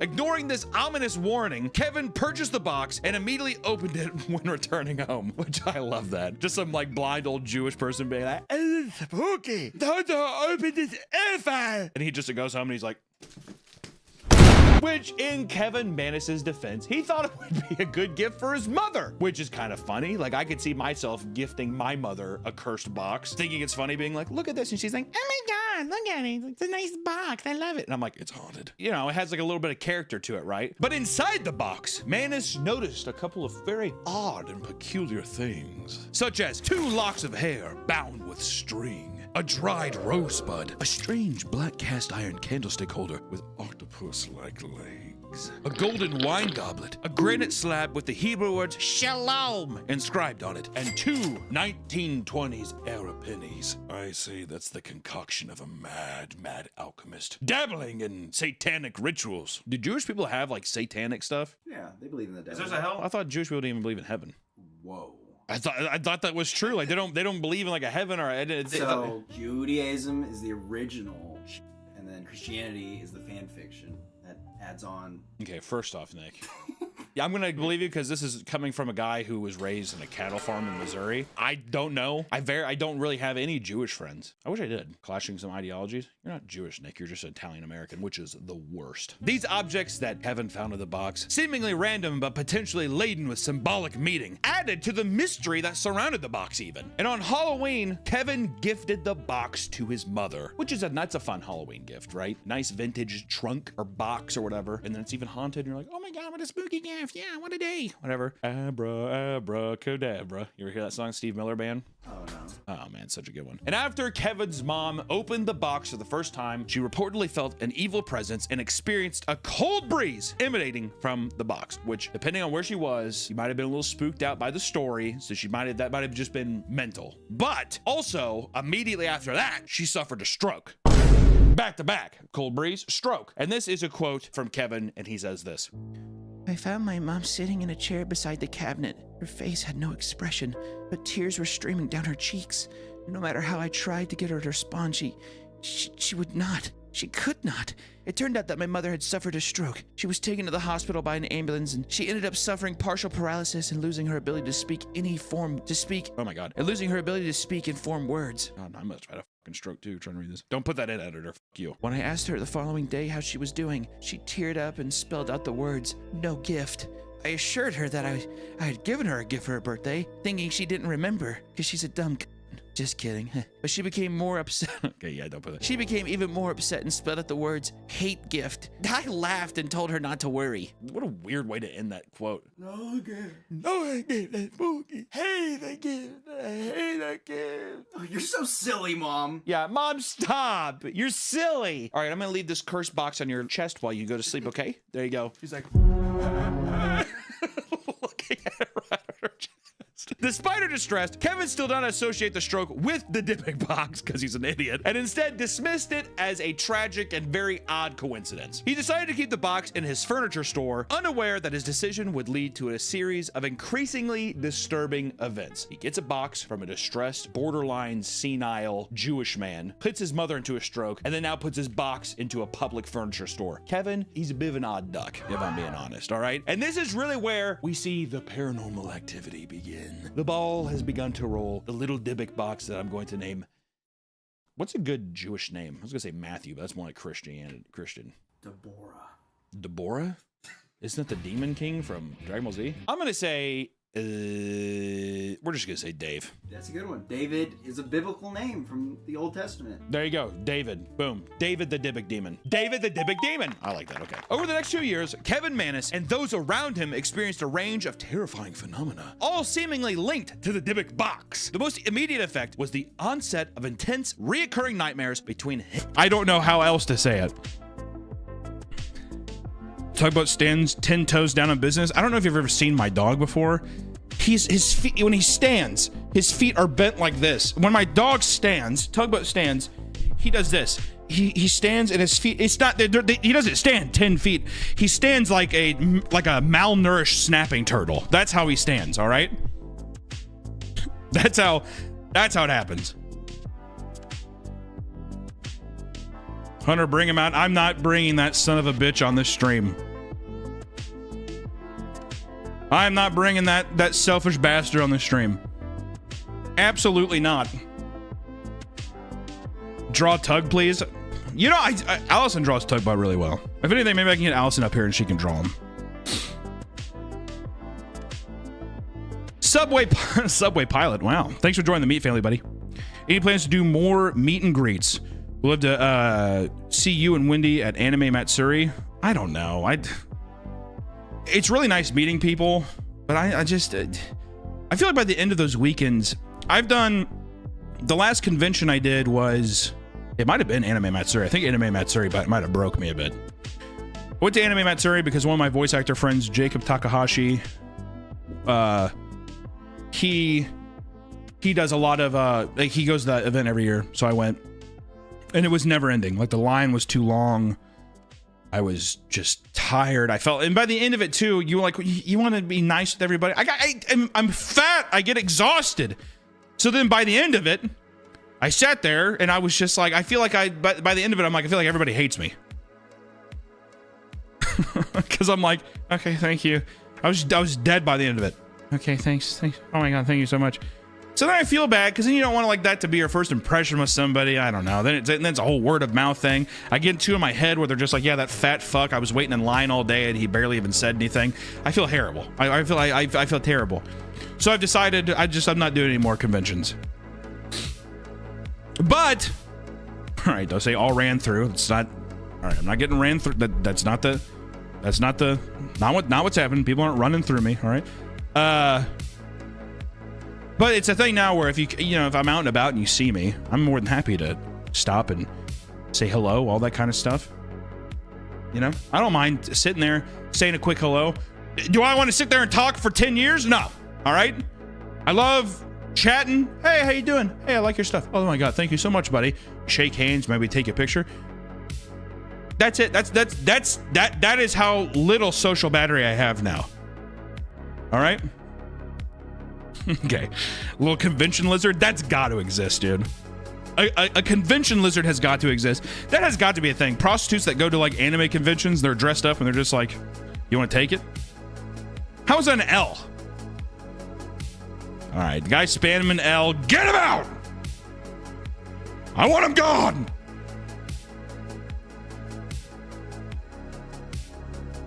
Yeah, there's got to be. How do you do your hair? I put shampoo in it. And then I put just a little bit of conditioner in it. Little bit of conditioner in it.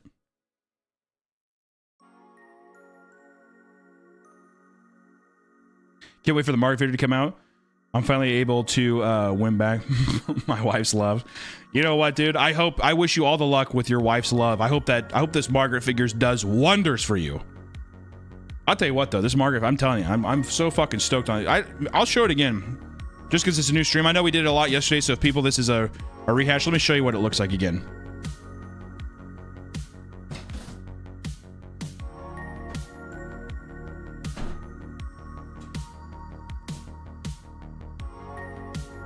Not bad, baby.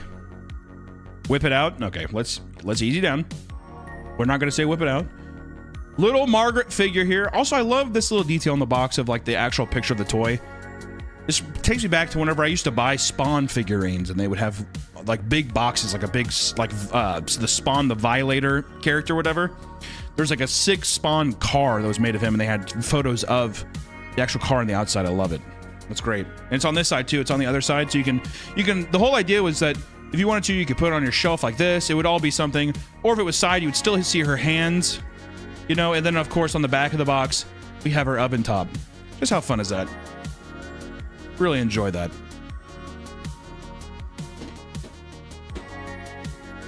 Always like that shit, because sometimes too, I like keeping the box. All my buddies growing up, they would always throw away the box. I always kept it. I don't know. I'd always draw the art on the box, because back then too, they almost never did photos. There was always like drawings of the product. Remember that? I don't know. Beautiful. Oh, smells good out of the box too. God damn. You can sit there. You can open up her oven. You can put whatever you want in there. You can put whatever you want in there. All right. You can put absolutely anything you want right there. All right. You can take that out just in case. But nice details. You kind of see her spine back there and stuff. Really nice. Love the face. I mean, it's a pretty good size too. Get her little ass crack back there. Get her little mine asshole back there. Oh my god! All right, see, I'm not talking about TOS. I mean, it's pretty good size though. This deal goes great. I figured it'd be a thing. Currently, the one that I have in my office, I have it on a bookshelf, and she goes right between 2 books. Great. You put the books like that, and she kind of puts her hand on it. You kind of push her up a bit. I love it. She's wonderful. My queen. McQueen. Are they hand painted? I actually don't know if they're hand painted. I don't know. The people who made it in China, I'm not sure. I had to go through. I'm doing all this myself. Creature Kid did the sculpt. We went through. We're manufacturing it ourselves. So the whole thing is if you order one. This isn't like our other merch and stuff, which I'm trying to fix anyways, but this is stuff where we have it all in stock. We're doing it. We're doing all the fulfillment ourselves. So that way, if you order it, boom, you get it in a timely manner. You know what I mean?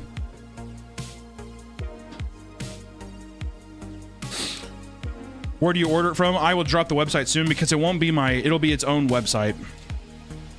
Doing our own toy website thing, so.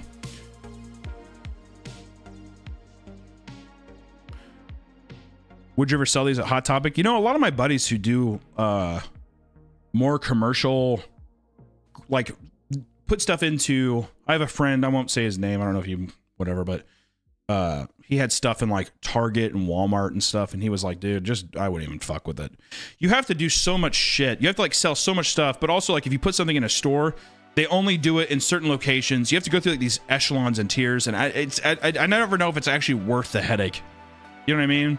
And then also it's just like, I have an audience. I mean, if you guys want to just fucking come to my store, that kind of thing. You know what I mean?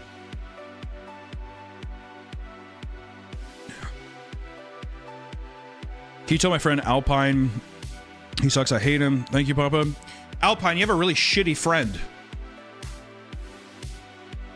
Alpine, you need to get new friends, dude. Some fucking goober came in chat and asked me to say I hate you, I don't like you. Who the fuck is he? I don't know. Maybe get new friends, man. Start lifting weights. All right? Only way you're going to get pussy and money in life is if you lift a little weight. All right? Good luck, Alpine.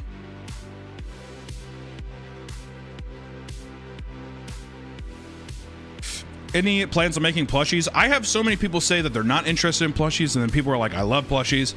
Personally, I never fuck with plushies, so I have no idea. All right? I really don't like plushies. But at the same time, they're pretty easy to make, so I don't know. Please make plushies. See, that's what I'm saying. There seems to be such a huge market. People love plushies, man. Did Nick die? Nick did die. It is unfortunate. It's sad, but I don't know. He's dead.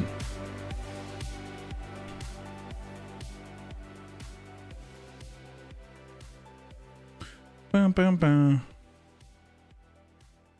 Cast merch. There will be no cast merch. My band it's literally the people ask me a lot if I'm gonna do shows or if I'm gonna sell merch or something. No.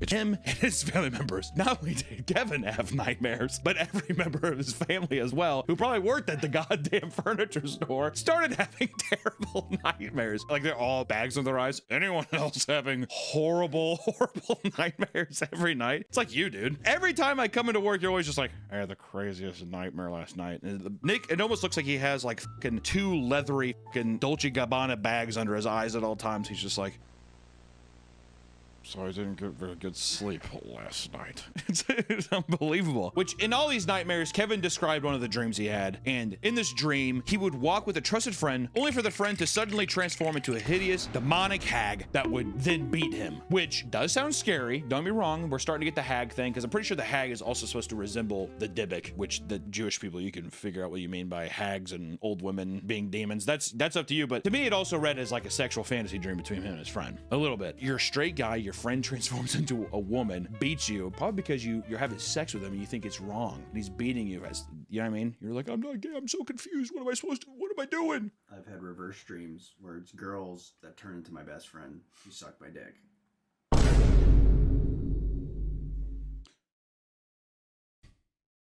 Upon waking, Manus often found bruises and scratches on his body, yet he continued to rationalize these experiences unrelated to the box. I love how Kevin just will not give into the box at all. He's like, well, I mean, it's just the rats infestation we have in the house. No big deal. See, he like lifts up his covers. There's like 6 rats like gnawing on his foot. See, it's probably what that is, obviously.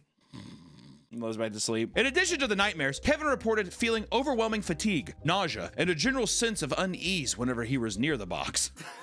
Something about this box. This goddamn box. Why do I feel so tired all of a sudden? It's like there's like a like face looking out of it. Like he's like, this thing is. There might be something going on with this box. Others who came in contact with the box also developed unexplained physical symptoms, such as headaches, coughing fits, and strange welts or rashes. Which also just leads me to believe that Kevin's furniture store might have also just been like moldy. There's asbestos in the walls or whatever, black mold. Like it's the damn Dybbuk box. They look up on the ceiling. It's just like rotted. But these symptoms were sudden, severe, and lacked any clear explanation, so the mold thing probably didn't happen. It was probably just the goddamn box. And as time went on, Kevin began to notice more overt paranormal activity in both his home and the furniture shop that he owned. Objects would move on their own, strange noises like footsteps and banging sounds became common, and doors would slam shut without any apparent cause. I wonder at what point did Kevin, he's just like, okay, this thing's haunted. I like how he's like, after a while, I did start to notice some kind of weird stuff. All the doors in the place are opening and like some windows are opening and shutting closed. Things like flying around the room. He's just like, okay, this might be paranormal. And light bulbs frequently burned out or shattered unexpectedly. I think that's because Kevin didn't pay the electricity bill. I think he was wired into the building next door, so he didn't have to pay electricity, and it caused a surge. Gonna put that on the docket of Kevin's sins. Kevin's brother and sister-in-law complained of a strong odor of cat urine, which seemed to emanate from the box and linger in the surrounding area. Which, once again, how do we know that Kevin wasn't just putting cats inside the box? He's a sadistic killer, and the cats are so afraid that they're pissing in the box. I would love to see, too. He, like, opens it. He's just like, I don't smell anything. Smells perfectly normal to me. Just like loves the smell of cat pee. Just like puts, like wears it like a hat. His like face is totally covered. Oh my. Well, in the eBay listing, which we'll get into, he did say many times, I do not own a fucking cat. Well, sure he does. He may not own a cat, but do you think Jeffrey Dahmer's like, yeah, I own a cat after he skins it alive? And he's like, I want to see its insides. I want to know how its insides work. I don't think people are like, I'm a pet guy. I don't even own a cat. I'm getting out of here.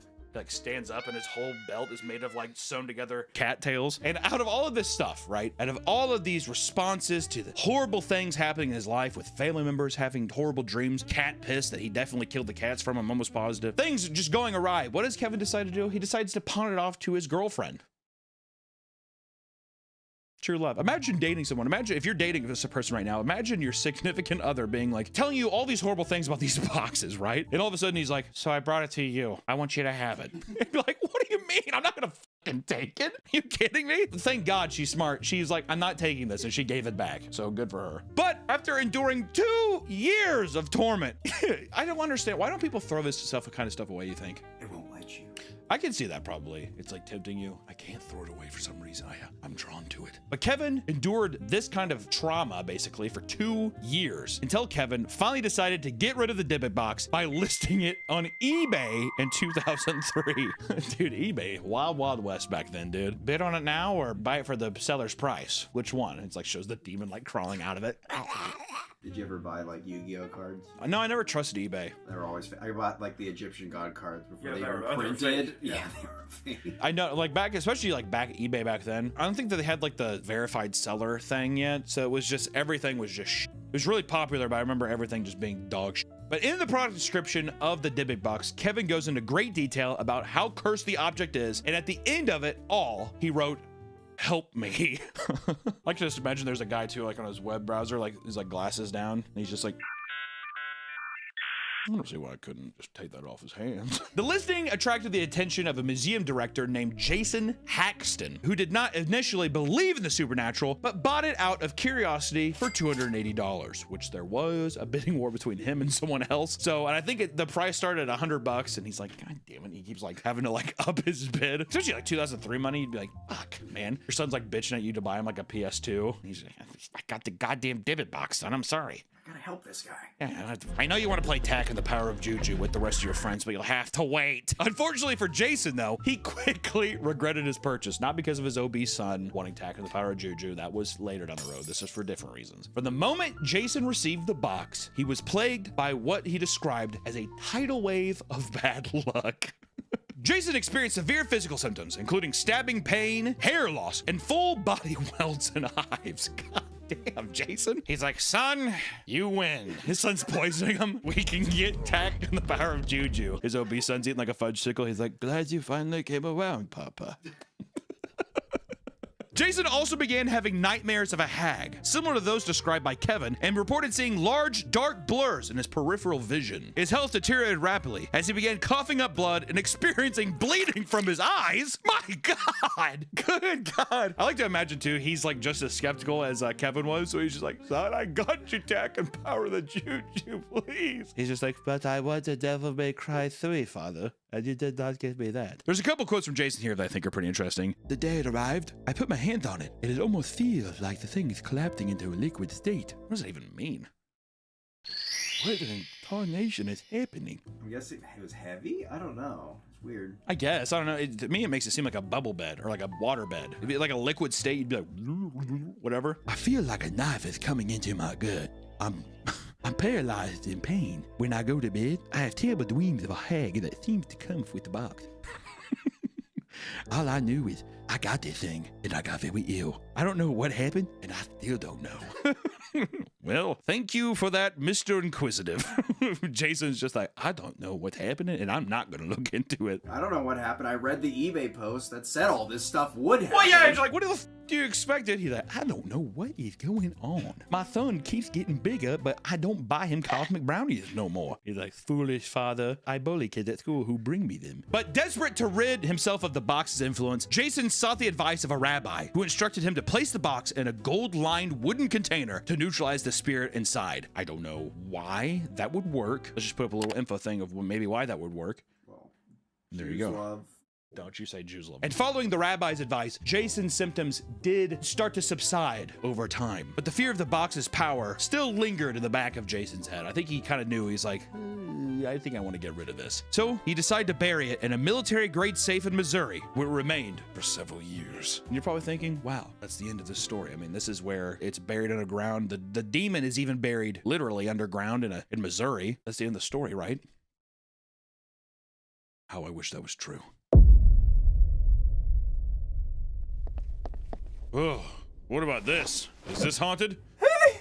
Stop touching our stuff! Honey! He's touching our stuff! Yeah, it's fine, Winslow.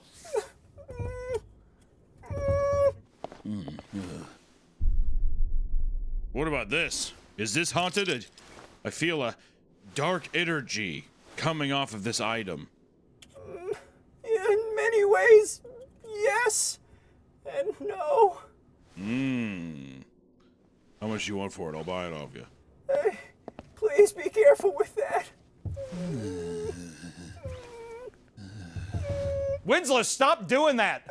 I'm scared! He's scaring me!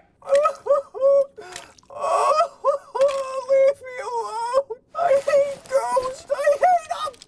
I hate them! Because in 2016, Zach Baggins, a well-known paranormal investigator, reached out to Jason in an attempt to purchase the box off his possession, as Zach felt it would fit perfectly with his collection of cursed objects, which he's not wrong. He has a whole museum of it in Las Vegas. I went to it. It was like 2.5 hours long. I'd recommend it. It was fun. I like it. Jason was reluctant at first to part with it, but ultimately felt that Zach Baggins, with his extensive experience in dealing with the paranormal, was better equipped to handle it. So he agreed to sell it for an undisclosed amount of money. Which, let me tell you, I thought this part was funny because, like I said, I've been to the Zach Baggins Haunted Museum, and in every room you go into, a hidden TV turns on. I'm not even joking. A hidden TV turns on, and Zach talks to you, and almost the first thing he says every time is how much he bought the item for. And when we went to the Dybbuk box room, he did not say. In every other room, it was like hundreds of thousands of dollars. If I was a betting man, I would say Zach probably bought this for, over $1 million. Millions of dollars, probably. I was gonna say 2 million. I think 2 million is a conservative amount. I really think even more. Embarrassingly amount of money. I would say it's an embarrassing amount of money for something that's sold on eBay for $280 in 2003. I bet Kevin's kicking himself now too. He's like, God damn it. The Dybbuk box was quickly added to the collection of haunted objects at Zach Baggins Haunted Museum in Las Vegas, where it was placed in a specially designed room to minimize its potential influence on guests.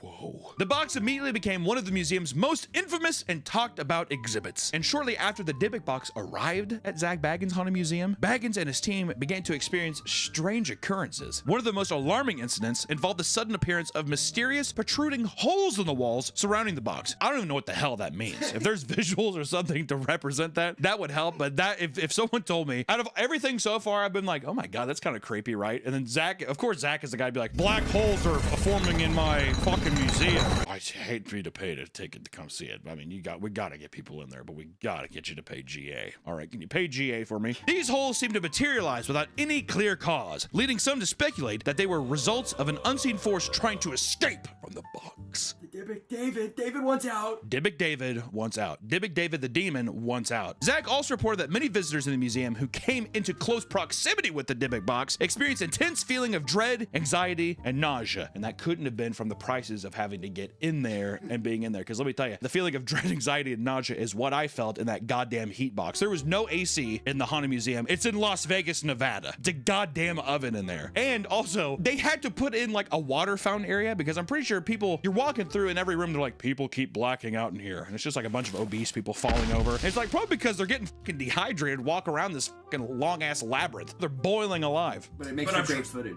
Oh, exactly. And he records all of it. I'm pretty sure the waiver you have, it's just like, hey, we can use you in any of this. Nick got a bloody nose. I want to go back to see if you're in the video now, because you're probably like, Some visitors claimed to see shadowy figures or hear disembodied voices near the box, while others felt an inexplicable coldness in the room, even when the surrounding areas were warm, you know, like Nevada. In 2016, Zach Baggins featured the Dybbuk box on his show Deadly Possessions, which focuses on haunted objects and their history, stuff that he owns, basically from his museum. For this episode, Baggins invited Kevin Mannis, the original owner of the Dybbuk box, to the museum for a reunion with the box. During the episode, Kevin, who had not seen the box for several years, exhibited strange behavior after opening it. He seemed to enter a trance-like state and began reciting cryptic, disturbing phrases in a voice that was not his own. It was a British guy's voice. And it was phrases like, "Shadow man, I wait here in the darkness in the nighttime till morning, I'll torment your soul." I wish it was that crazy. Wouldn't that be awesome? Even Zach's just like, come on, dude, and pull it together just a little bit. Jesus Christ. After this event, Zach sealed the Dybbuk box in glass to prevent others from opening the demonic item. Kevin later claimed to have no memory of the event, further deepening the mystery surrounding the box. Don't remember it. Yeah, I don't seem to remember what happened, Zach. You think me and you can go to MGM and toss the dice around, eh? Zach's just like, Jesus Christ, what is happening in my... What the hell is going on here? Get this guy off my show. Get him out of here. Well, I will say, the glass case he has around it's pretty sick. It's like all... I think there's like Hebrew all around it. It's a very nice presentation. I don't want to discredit that. It's worth going to. I want to say, if you're in Vegas, you're not wasting money going there. Just want to say that. It is long and hot, though. And I felt so bad because in a group of 12 people, 10 of them were my friends. And there was like a guy who really was really afraid of like everything. And it was his wife. And we were just like laughing. Every room was so funny. Because like, okay, like one of them's like this. It'll be like, you walk in and there's like, it's like a barn, like a themed barn. And it looks really cool. And you're like, what the f is this? And they have like a glass case around like a cauldron. And then once again, the hidden TV turns on and Zach's like, "This is Ed Gein's Black Cauldron. I bought this for $180,000. And like every time, Zach's delivery is so funny that every time we would just die laughing. I just know that guy. We were ruining his immersion. Well, the guy didn't even want to go downstairs in the basement. There was like a supposedly in the haunted house that Zach has, it's like an old satanic family used to live there and do rituals in the basement. So they have the basement open you go into. And we were all like, let's go. They had like strobing lights in there. It was nauseating. But the guy like ran us there. He's like, I'm not going down there. You could tell that motherfucker was spooked, dude. Which is funny because we paid extra to go down there. Oh yeah, I was like, I'm gonna go. Absolutely, I'm gonna pay extra to go down in your weird satanic basement. Hell yeah. Also, one more thing to note is at the very end, like the last 10 minutes, finally an employee went up to us and told us. Oh yeah, at the very end, because we got to go to. He had a movie called Demon House, and he recreated the basement of that. And that was like the ending of the tour, and we were all like, I mean, such a good time, laughing, having a great time. And this guy like walked up and he's like, "You need to stop. You're ruining the other people's experience in this museum." And I felt kind of bad because I was like, oh, he's probably right. But at the same time, I was like, dude, fuck off. Like, come on. Then in 2018, Baggins hosted a 4-hour-long live streamed event at his haunted museum, featuring the Dybbuk box as the centerpiece. During the event, Baggins and his crew reported feeling intense pressure in their chest, unexplained anxiety, and dizziness. After removing the glass surrounding the box, cameras captured what appeared to be a mist or vapor manifesting from the box. That's proof. That's proof. A little ghost. Viewers of the live stream also claimed to see shadowy figures and orbs in the footage. Concerned for the safety of his crew, Baggins ended the live stream early. Later, he made a statement saying this: "I wasn't attacked. I wasn't harmed. I just felt something. I felt the power of it. To me, it felt good. I believe that it doesn't affect me as bad as it affects others around it, because it knows I'm its owner." Which is funny because the previous owners were tortured. No. That's his response. And one of the most widely reported incidents revolving the Dybbuk box occurred later that same year in 2018 when Post Malone was invited to Zach Baggins' haunted museum. Yeah. During the visit, Post Malone and Zach Baggins decided to interact with the Dybbuk box because Zach gets a little bit of an ego when celebrities are around. Same things happens with like Nick Cage. There's usually footage of him being a little goofy, being a little silly, because he's a bit of a paranormal thrill seeker, you see. Zach Baggins removed the protective glass covering, and Post Malone, though hesitant, touched Baggins' shoulder while he was handling the box. You dumb son of a bitch. I want some help. I couldn't get that glass up off the shit. Don't put that in. I don't know the song. Following this encounter, Post Malone experienced a series of unfortunate events. First, his private jet had to make an emergency landing after 2 tires blew out on the runway. Then, a few days later, his mansion was broken into by armed robbers. And a week after that, his Rolls Royce was involved in a horrible car accident. Which all this is scary, but like to me at the same time, I'm just like, you rich son of a bitch. That's all that every time I'm like, oh, your Rolls Royce, did it get banged up? Just me, just envious of all that money. I'm like, maybe I want a fucking Rolls Royce and a private jet. Post. Hey, Posty, give me some money. These incidents fueled speculation that Post Malone had been cursed by the Dybbuk box, though neither he nor Baggins confirmed this definitively. Post Malone even remarked, "God hates me," in response to a string of bad luck, which maybe it wasn't God. Maybe the Dybbuk box demon hates you, Post Malone. Which if that's, you know what? Allow that person to hate you. I don't like Dybbuk box David. I don't. I think he's a dick. Well, what's funny is that they say this, but in the museum, Zach was like, Post Malone was cursed. Well, yeah, that's the funny part too. Is just like when we were there, that motherfucker was blasting that story over the TV in the Dybbuk box waiting area. In the waiting room, you have to sit to wait to go in, and it's just like Post Malone was cursed and died several times. We're like, oh, he didn't die. He died. Zach Baggins has continued to regard the Dybbuk box as one of the most dangerous objects in his collection, probably in the world, and he goes on record stating that it's the most haunted object probably fucking ever, and it's scary, right? That's where it still resides to this day. But there's a couple things I didn't mention yet. A couple pieces of truths that came out after the fact, after all this stuff, right? Which leads to a new question. Is it actually the most haunted object, really? Is it? Well, in 2021, Kevin Manis, remember him, the original guy who posted it up on eBay, the guy back in 2001, came out stating that he made the whole thing up.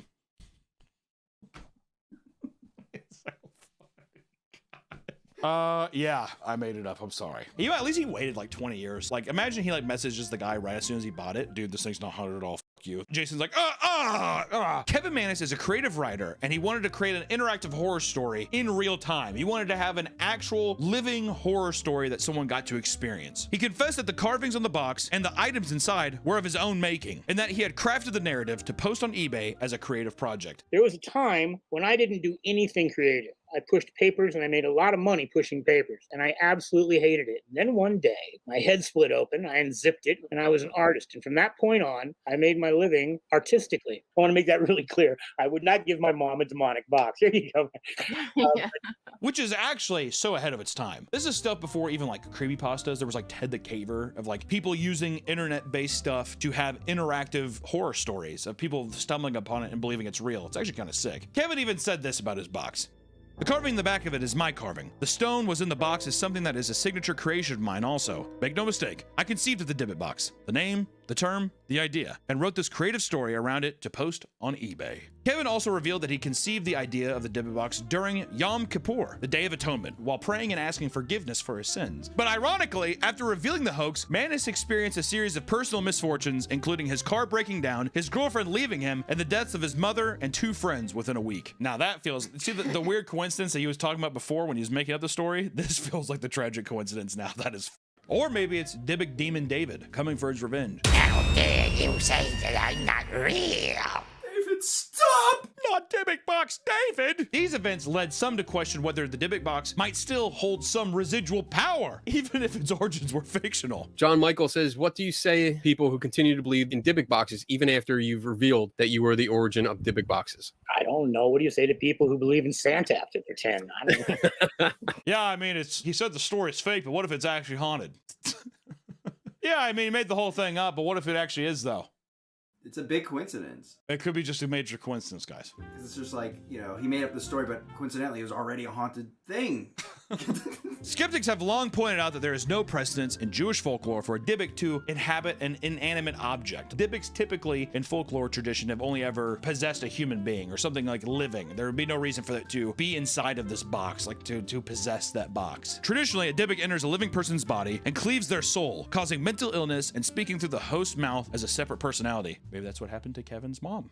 Oh, shit. Spooky. Despite the revelation that Dybbuk box was a hoax, Zach Baggins remains convinced to this day that the box holds some dark power because he spent $2 million on it. And he's like, I have a whole fucking room I've dumped money into. We got to keep this bitch rolling. You know what I mean? Baggins has also argued that regardless of its origins, the Dybbuk box has demonstrated a capacity to affect those who come in contact with it, citing not only his own experiences, but also the visitors of his museum. Yeah, I mean, people get pretty scared when they go in there. So it's safe to say that it's probably probably still haunted. Visitors are warned of the potential risks associated with viewing or interacting with the box, and it remains one of the museum's most sought after attractions. So of course Zach is gonna go out and say like, oh, okay, and toss it. Like, why the f would he do that? He's gonna let that bitch ride. Also, you have to be under the assumption too that he's like, not everybody will know that it's fake. You know, who knows of that story? And in interviews, Baggins has spoken about his beliefs that the Dybbuk box, like many other haunted objects, carries an energy or force that transcends its physical origins. He suggests that the stories, beliefs, and fears surrounding the box have imbued it with a malevolent energy that can manifest in real, tangible ways, affecting those who are sensitive to its presence. I think there is so much more to the Dybbuk box, and regardless of its origins, it is very much cursed and evil. Like I was just like, yeah, it's fake, but people are so spooked around it that it has caused it to actually be haunted. That will actually be $55 for the GA if you want to come in, and we do have a gift shop on the way out. They give you a free shirt. They do give you a free shirt. Well, I mean, the ticket's like $70.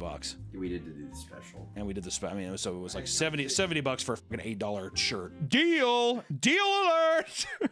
But you know, it's still kind of up in the air. Also, or I want to say this too. Remember that live stream I said from 2018 when Zach was doing this thing and they had to cut it early for the film's crew safety? He brought in a rabbi, which I don't think the rabbi knew what live streaming really was. So I think he thought it was going to be edited. So Zach is like talking to him, but the rabbi I don't think really knows that they're live. And Zach's like, so what do you think about this demon in the Dybbuk box? You think it's like scary or? And the guy's like, I mean, whatever fits your narrative. And Zach's like, what? We should get him out. And they kicked the rabbi out. And then after that, he's like, oh, I think we gotta end this thing. It's getting crazy in here. The video footage of that is so funny. So that may not be good with your script, but that's my personal belief. Okay, let's go over here. So we don't, I mean, who knows, right? At the end of the day, who really knows? I mean, me personally, if the original guy came out and he's like, I've made everything up, why would he have to lie? It sounds like he's actually mad that Jason made more money off of him. I think Kevin would be. What's fucked up too is like, I would be mad if I was Zach because I'm like, you made me look like a fucking idiot. Like I invited you out to be on my cursed object show and now you're coming out 5-6 years later being like, it's fake. Speaking of that, the thing he was reciting is a poem that he made. So he was just reading a poem. So Kevin was just reading a poem? Oh my God. He was just reading a poem they wrote because he's a creative writer. I don't know. It's a very compelling thing because one, it feels like a Ted the Caver thing where it's like a guy knows that his family's reading a blog. So then he just starts writing this thing to fuck with them. But then it turns out to be this crazy, awesome horror story. And this feels like the same thing. Regardless if it's real or not, it still holds all this tangible, horrific, kind of like fun, scary aura around it that makes it so special and still like a fun box. Like even now knowing it's fake, I still go back just to see it to know that this thing has had this much infamy. You know, you've had the Possession, Zach Baggins show covering it. It's been covered all to high hell. It's just a fun piece of like horror history at this point. So regardless if it's real or not, in my heart, it will always be the most cursed object. It'll always almost have that title. If anything, because it's fake now, it holds that infamy even more. It's just the cursed object that never was. And I think that's pretty sweet. Yeah, I gotta say too, after hearing that this thing's probably made up and everything, I mean, I have no reason to even believe that Winslow should be afraid of this. I should probably go tell him that it's just a hoax, right? Yeah, we can just go tell him. Here, just talk into my device. Here, just talk. Guys, You're I the last think time this is a I'm hoax. sure Somebody's you're gonna open it up. I think Stop it's a it! hoax. Oh my God! Oh my God! Oh my God! It's real! Oh God! It's real!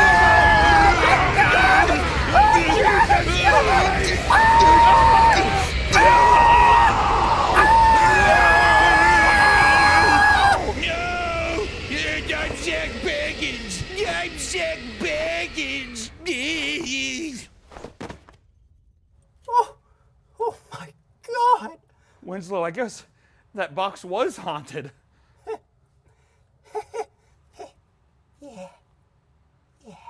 Yeah. Yeah.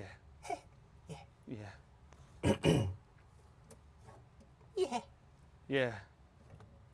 It's probably haunted, huh? Welcome back to the Papa Meat channel. How you doing?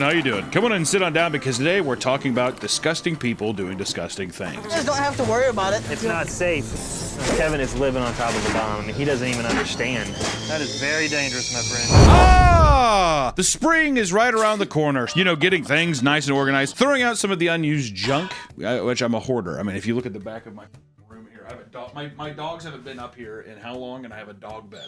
Just in case. Just in case, you never know. But today I wanted to take time to talk about one of my favorite things, people collecting trash and being unable to throw things away because emotionally they are connected to them somehow. I love the idea. I'm unable to throw away a bucket. Your mind gets attached to a bucket full of like dead rats or something like that, and you're like, I need it. I can't live without this bucket. What is a hoarding disorder? If you've never heard of hoarding, this is what it is. There is a misconception that hoarders are simply lazy people who don't want to clean or organize their living space. In reality, it's much more complex. It actually became recognized as a mental illness, one that leads to people struggling to part ways with their possessions. It becomes a necessary comfort to keep these items, and discarding them can lead to intense emotional distress. That's what you're talking about. The first catalyst to a hoarder is whenever the kids have those fucking, on the back of your door, the Hot Wheel collector thing. It's weird. It's like, look at my Hot Wheel collection. You shut your door, that thing would do.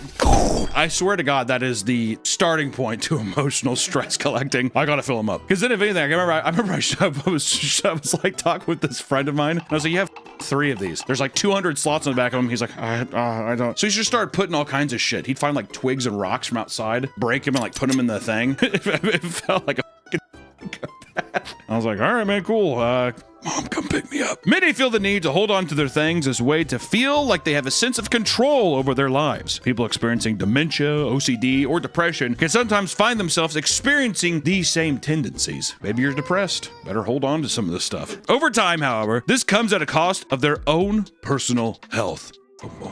Their living space can become cramped, dangerous, and covered in health violations. It often leads to isolation, which erodes relationships with friends and family. Which the first case I think of is that one that was people were talking about a lot, was the girl who like hoards her poop. This house has a septic issue.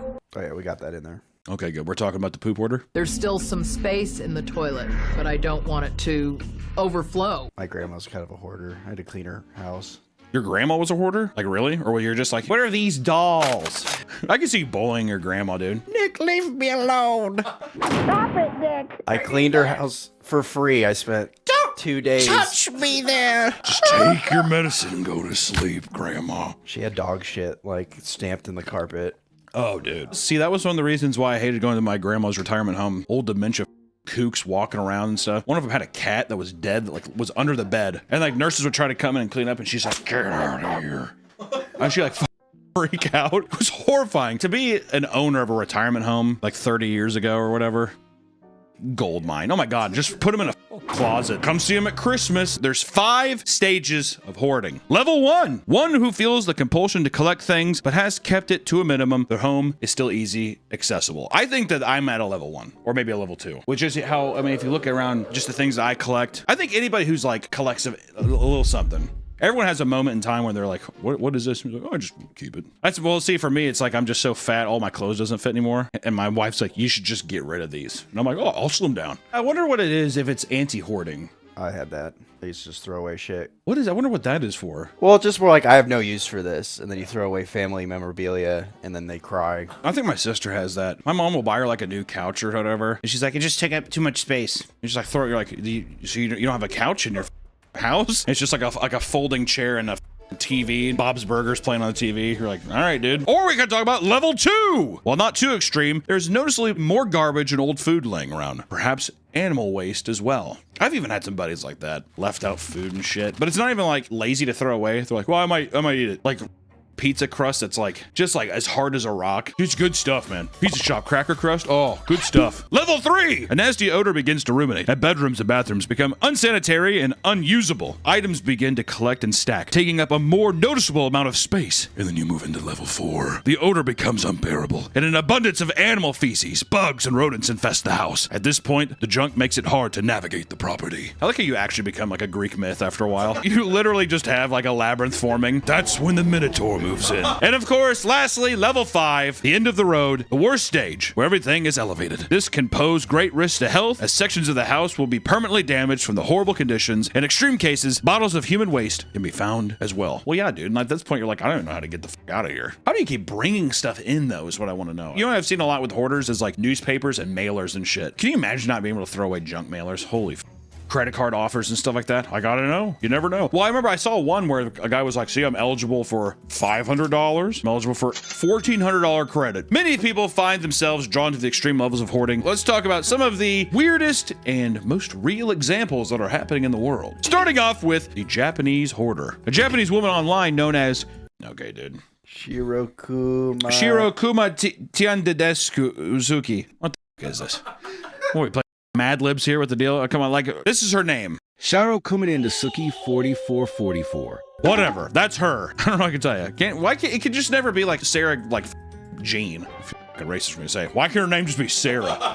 A Japanese woman online who gives people a strange deep dive into a young hoarder trying to live her life in alarmingly bleak housing conditions. The photos here, my God.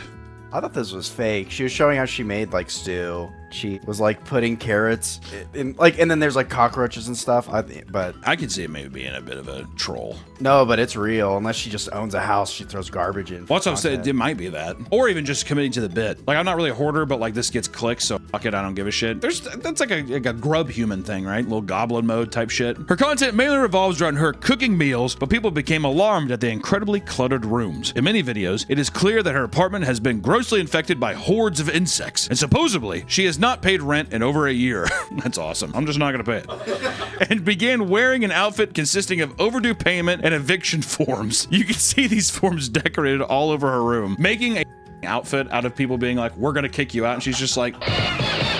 But over time, her trash began spreading to neighboring apartments and businesses. Her apartment became so much of a fire hazard that firefighters had to break inside the building to forcefully remove the clutter. She is open about her battle with mental health, but has not made much progress throughout her time online. I feel like the worst thing you can do is take your hoarding obsession and make it into a content generator. You're just totally enabling the person to be like, this is awesome. You're a freak. And she's like, awesome. That's engagement. If you were a firefighter and you broke into just like a person's house and they were a hoarder, do you have to keep a professional face? Because the person's got to be right there, right? You break in and they're like in the, like you see like the top of their head and their eyes from a stack. Do you think people are like, oh my God? Or is it more just like stoic and calm? They probably say, this is a fire hazard, lady. It's the first thing to say. They break down the hinges of the door. This is a fire hazard, lady. Drag her out by her ankle. My brother worked at God Junk and he used to go de-junkify hoarders' houses every once in a while. They would have to remove the hoarder from the house. They stopped him from collecting the shit. They'll be like, no, not that thing. This is all contaminated. No, it's not. Yes, it is. This is unhealthy. It has to be burned. I can't even throw this. I'm not allowed to throw this at the dump. This has to go be fired up and burned. I mean, they don't forcibly put them out, but I think they're just like, are you ready? And I think that they're like, yeah. But I think they're outside like throwing up and like shitting themselves and stuff. They're like, no, you know, that kind of thing. Wait, we want to thank today's sponsor, Bad Dragon. We here at Papa Meat are very, very good friends with Bad Dragon, and we want to take time to thank them for being an amazing sponsor. If you're looking to spice up things in the bedroom or even for yourself, consider going to Bad Dragon and getting a little something on the sexier side. We've been to the factory, we've seen how the cookies are made, and let me tell you, the cookies are sweet and the quality is amazing. So if you're looking to spice things up, please consider going to our dear friends Bad Dragon and just check it out and see if there's anything for you or a loved one that may be amazing. Something for grandma. Thank you, Bad Dragon, for sponsoring this video, and back to the video. But let's go back in time a little bit, right? We need to go back in time to appreciate what some called the first hoarder house, the first recorded hoarder house. That's what they say, which is called the Collier Mansion. Hoarding is not a new thing. In fact, one of the first and most famously known cases of hoarding took place inside a mansion in 1947. That's how you know, too. It was definitely a hoarding house. They just won the war. And he's just like, I'm not throwing out a thing. Everything's a trophy now. Off Germany. The Collier brothers, Homer Collier and Langley Collier, were born to an unfathomably wealthy American family. Upon their death, they left their luxurious estate to the two of them to live together in. I don't know, like that. If you were super wealthy, would you be like, we're gonna live together forever, bro? If I was tight with my bro. You would live with your, even because you were tight with your brother, you would live with him forever. Yeah. You would never establish a sense of independence for yourself. Well, it's like him and Harry, dude. You know, they're already doing it. I guess that's true. You're already doing it with Harry, I guess. The death of their family had a massive impact on them, causing the brothers to isolate themselves in their new home. This was more doodles today, though. Is that my grandpa? No. Not my grandpa. No. How much for the drawing, he says. Draw the Twitch CEO. Funny fact, I've actually done a stream with a Twitch CEO. T-Pain invited me. I know. Look at me dropping names. Yeah, T-Pain. You heard of him? I got to do a stream with him. He had me. There was like the further new. It was further like new joint collab feature they have on Twitch. And T-Pain was drunk as shit, and I was just sat there, and I think I drew him. I think I drew him. It was not flattering. It was not a flattering drawing, but he was like, "Ah, cool. Can I make that emoji?" I didn't. Okay. So I sent him the deal. He's a nice enough guy. I don't know. I don't really know him. That's what they sound like too. Oh wow, can I make that emoji? Yeah, dude, whatever. Not gonna leave me alone. I'm the mayor of Babytown. You're the mayor of Babytown. Wow, that's nice. How do you enter the raffle? If you go over... Okay, so also I realized I was breaking the law. Someone yesterday very calmly and nicely said, hey, this is probably against the law. This is probably against TOS. And I was like, shut up! Is why I said like that. But he was right. He was not kidding. So now we're going to do a thing where we'll be, if you're ever on Twitch, we're just doing a little subathon thing. You can enter in whenever we hit sub goals. I'm going to try to do it where every time we hit a sub goal, we do a little raffle, and it's anybody in chat. It isn't just the sub people, it's anybody in chat. So feel free to go and hang out for a while. Maybe you can win a Margaret deal. All right, that's how we're doing it. Because Mr. Oh, I'm the law. That's illegal. I'm kidding. Please don't arrest me. I won't do well in jail. I won't do well in jail. I'm too soft. I'll tell you what, I am too soft. It would be easy pickings for me, dude. I'm telling you that right now. Those motherfuckers would have their way. They would look at me like a duvet blanket. They'd fluff my ass. I'm telling you that right now. I'd get stretched out, and let me tell you, I would not fight. Anything to avoid a beating, I would just let it happen. All right? I'm telling you that right now. Anything that you do whatever you gotta do, just don't hit me in the face. That's my moneymaker. Okay, don't say bottoms up. Don't say bottoms up now. That's not what I'm saying. We're getting a little offhand here. Also, see, I fucking hate these super chats so much. Fuck's sakes. I can't go back. I hate this. This is so. Currently writing a fantasy horror set in HR Geiger's world. Thanks for inspiring me to write, Mr. Meat. Oh, dude, buddy. I may be the inspiration, but you are the person that's actually doing it. Give yourself a pat on the back, buddy. It's hard, man. It's hard to write. Would you ever consider drawing Sam and Dean from Supernatural in your style? No, I've actually never seen that show. I never saw the show because they told me it was on like fucking CBS, and I was like, this is probably cringe. This is probably, but people keep telling me it's good. I don't know. People keep telling me it's really good. I don't know. Maybe I need to check it out. I hear good things, but now it's like, word. I keep seeing clips from that show. What is it? Is it Hemlock Grove? Something like that. There's a sick werewolf transformation scene that's like practical. It looks sick. Where's the skinny toilet bowl? Skinny toilet boy. He's fucking dead. Draw Wendigoon's lips, please. We already did. Actually, I have that over here. I forgot. Here, let me show you. I have a couple. Let me see. We gave Gonku away. He has this deal. This is a Nick drawing he did.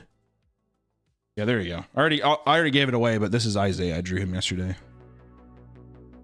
Wonderful. Him holding on to his big, beautiful, perchy lips. Tell you what, Isaiah is not. He's another man who could not make it in jail. I'll tell you right now. If Isaiah ever goes to prison, I'm giving him some aloe vera and a couple good wishes. There's me doing. This is Nick. I drew Nick as well. How nice is that?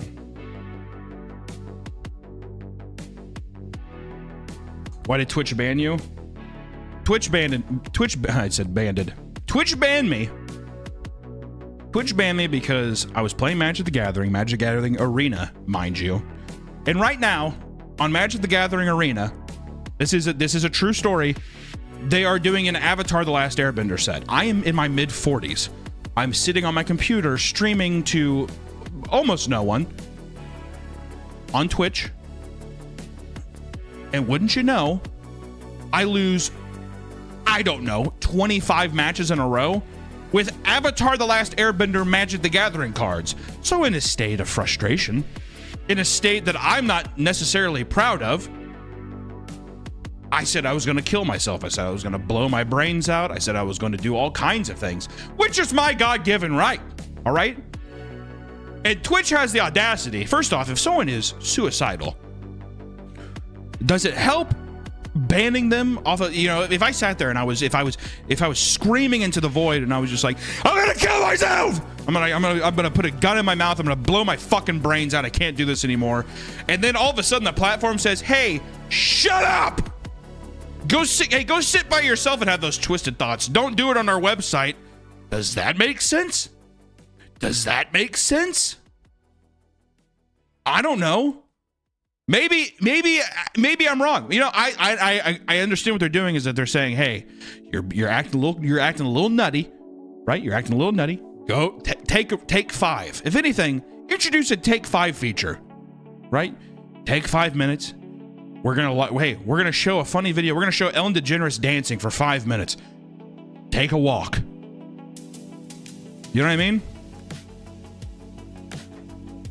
See, that's the interesting differences between these platforms. Is on Twitch, I can't talk about how I'm gonna hurl myself out of a fucking window, and I'm gonna fall on top of my wife's truck, and my fucking brains are gonna go everywhere, and I'm gonna die, and it'll be permanent. Can't do that there.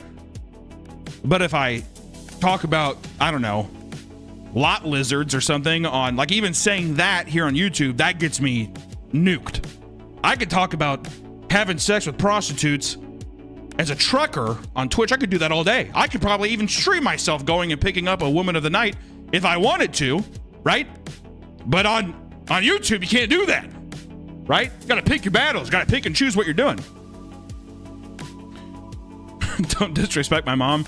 Dude, your mom is not a lot. Actually, I will tell you this. If your mom was legitimately a lot lizard, I would shake her hand. And I would say, you were a young entrepreneur, is what I would say. Actually, you know what I do? Better than drop shipping. Just kidding. I will finally sub for that. Hey, go ahead, buddy. Go ahead. My big meaty papa. All right, wait. There always has to be some emphasis on large. When can we start saying my petite? My perfectly sized papa. Can we start saying that? My big meaty papa. Would you and Wendigooner ever consider doing a grab bag on Creepcast of YouTube horror ago short films?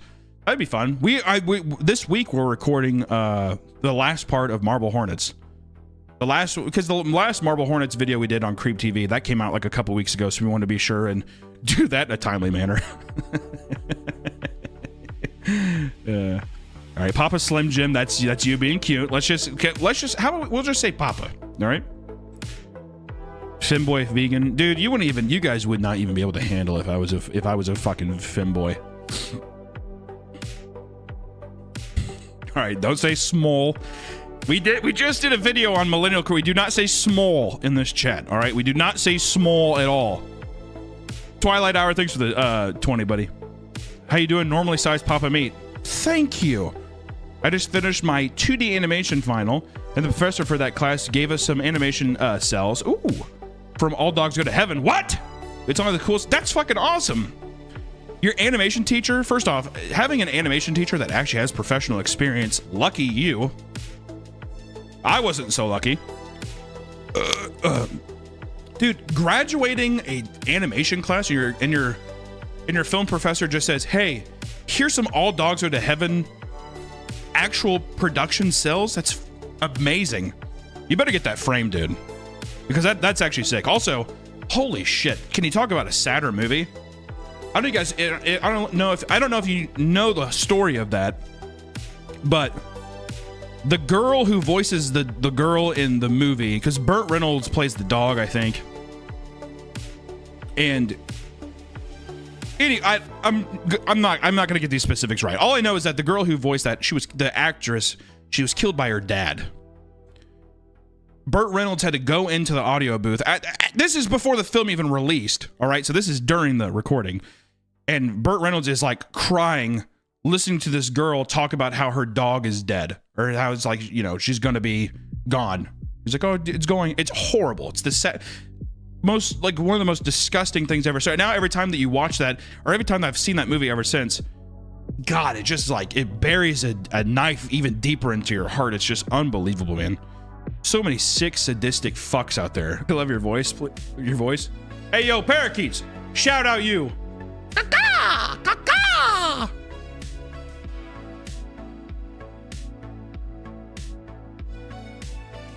First time donating to someone, but you're my favorite YouTuber. Thanks, man. Can you shout out my bed? Okay, no. You know what, Antonio? I'm fucking shouting you out, but I'm not shouting anybody else out. All right.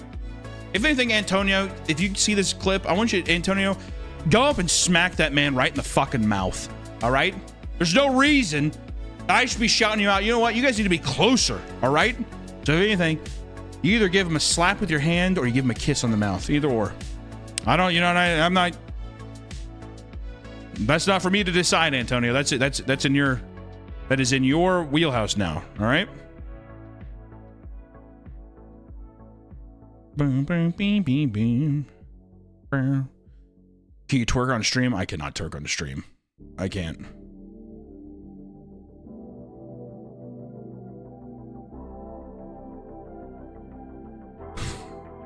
Just that, man. Gay things can be cool. That's right. That's a quote. That's my new quote. That's my new catchphrase.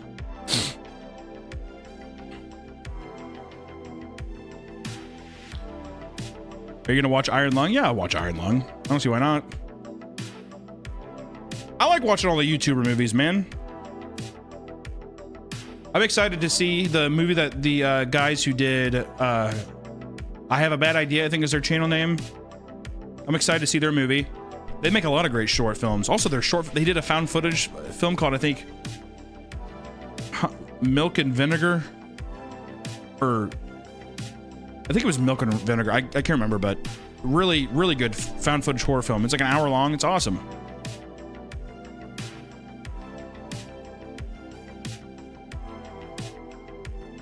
You should get a tattoo that says "Gay things can be cool too." I can, but I can't. I already did, but I can't show you where it's at, unfortunately.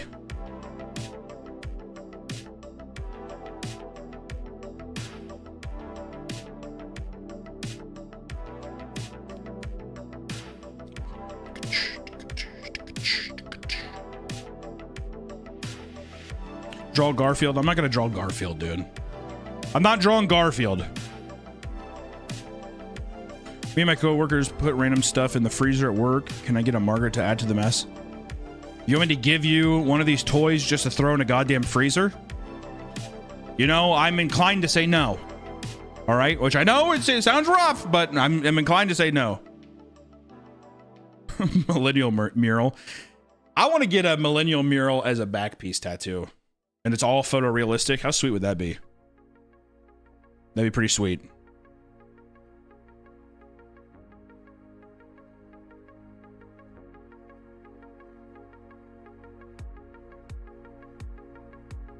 Draw Markiplier in celebration of Iron Lung. I already did that, dude. God, dude, all these fake fucking fans, man. I already drew Markiplier in Iron Lung.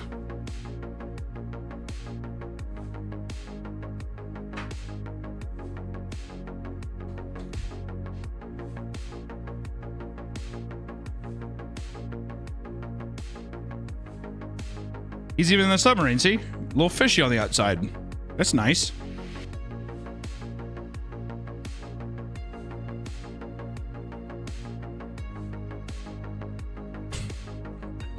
Now draw them kissing. I'll tell you what. You know, you guys asked for too fucking much. You know that?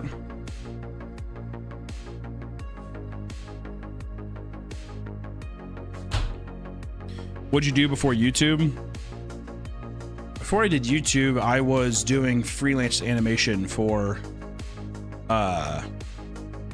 mostly SoundCloud rappers. That's kind of how I was paying my bills. Before that, it was like construction, and I worked at a auto body shop.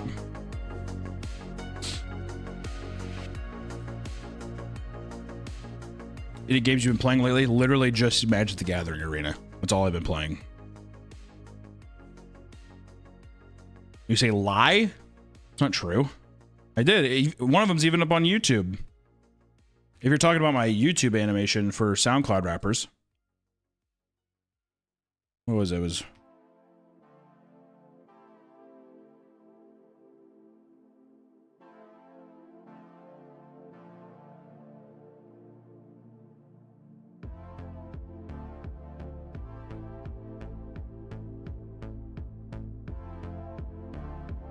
trying to see.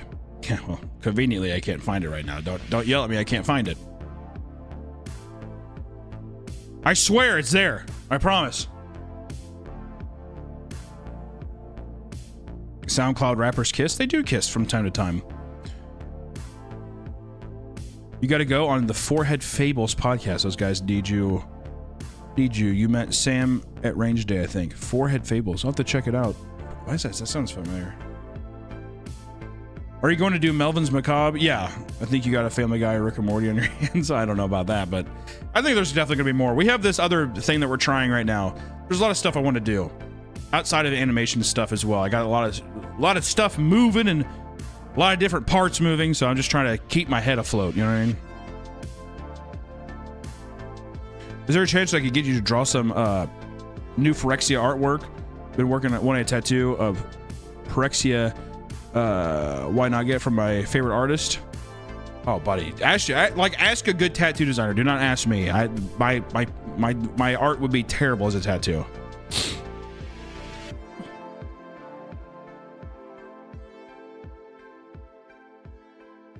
Can you draw Isaiah but as a Chinese vampire? No, I cannot. I'm just shutting it down immediately. Artist Grim Salvo. Song Walt Disney Worm Dog. Okay, here it is. We're getting into levels of schizophrenia here. Also, did any of you guys watch the Gamer Awards last night? The Game Awards? I don't know if it's definitely not called Gamer Awards. The Game Awards. I saw Expedition 33 won. How fun.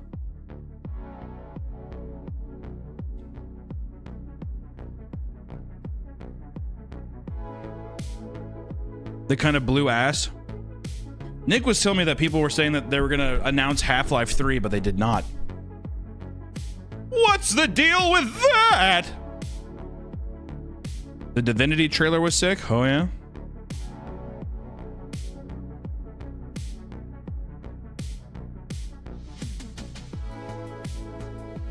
The Horse Girl game won. Oh, did it? Dude, the Horse Girl game is sick. I just wish there was more to actually racing. It's my only complaint with the game. More racing. It takes too long. Also, I want to control the horse girl running. I want to be able to like run and do all kinds of shit.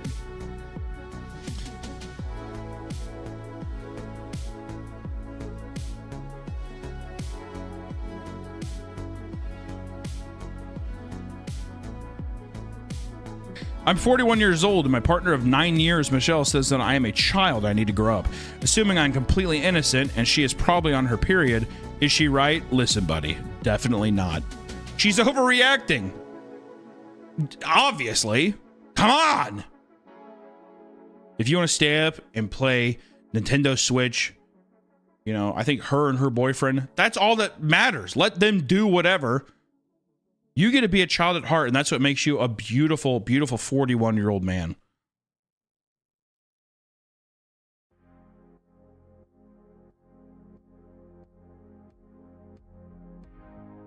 Switch before bed. That's the only way I get a good night's sleep. I get a nice big glass of warm milk. I chug it almost immediately. I burn a little bit in my throat. It's very hot. Chug that, and then I play about 3 to 12 hours of the new Pokemon game and the DLC. And I just try to collect nothing but shinies the whole time. That's all I do. Warm milk is fucking disgusting. Even giving that shit to babies, I'm like, why do we need the milk to be warm? Would you rather have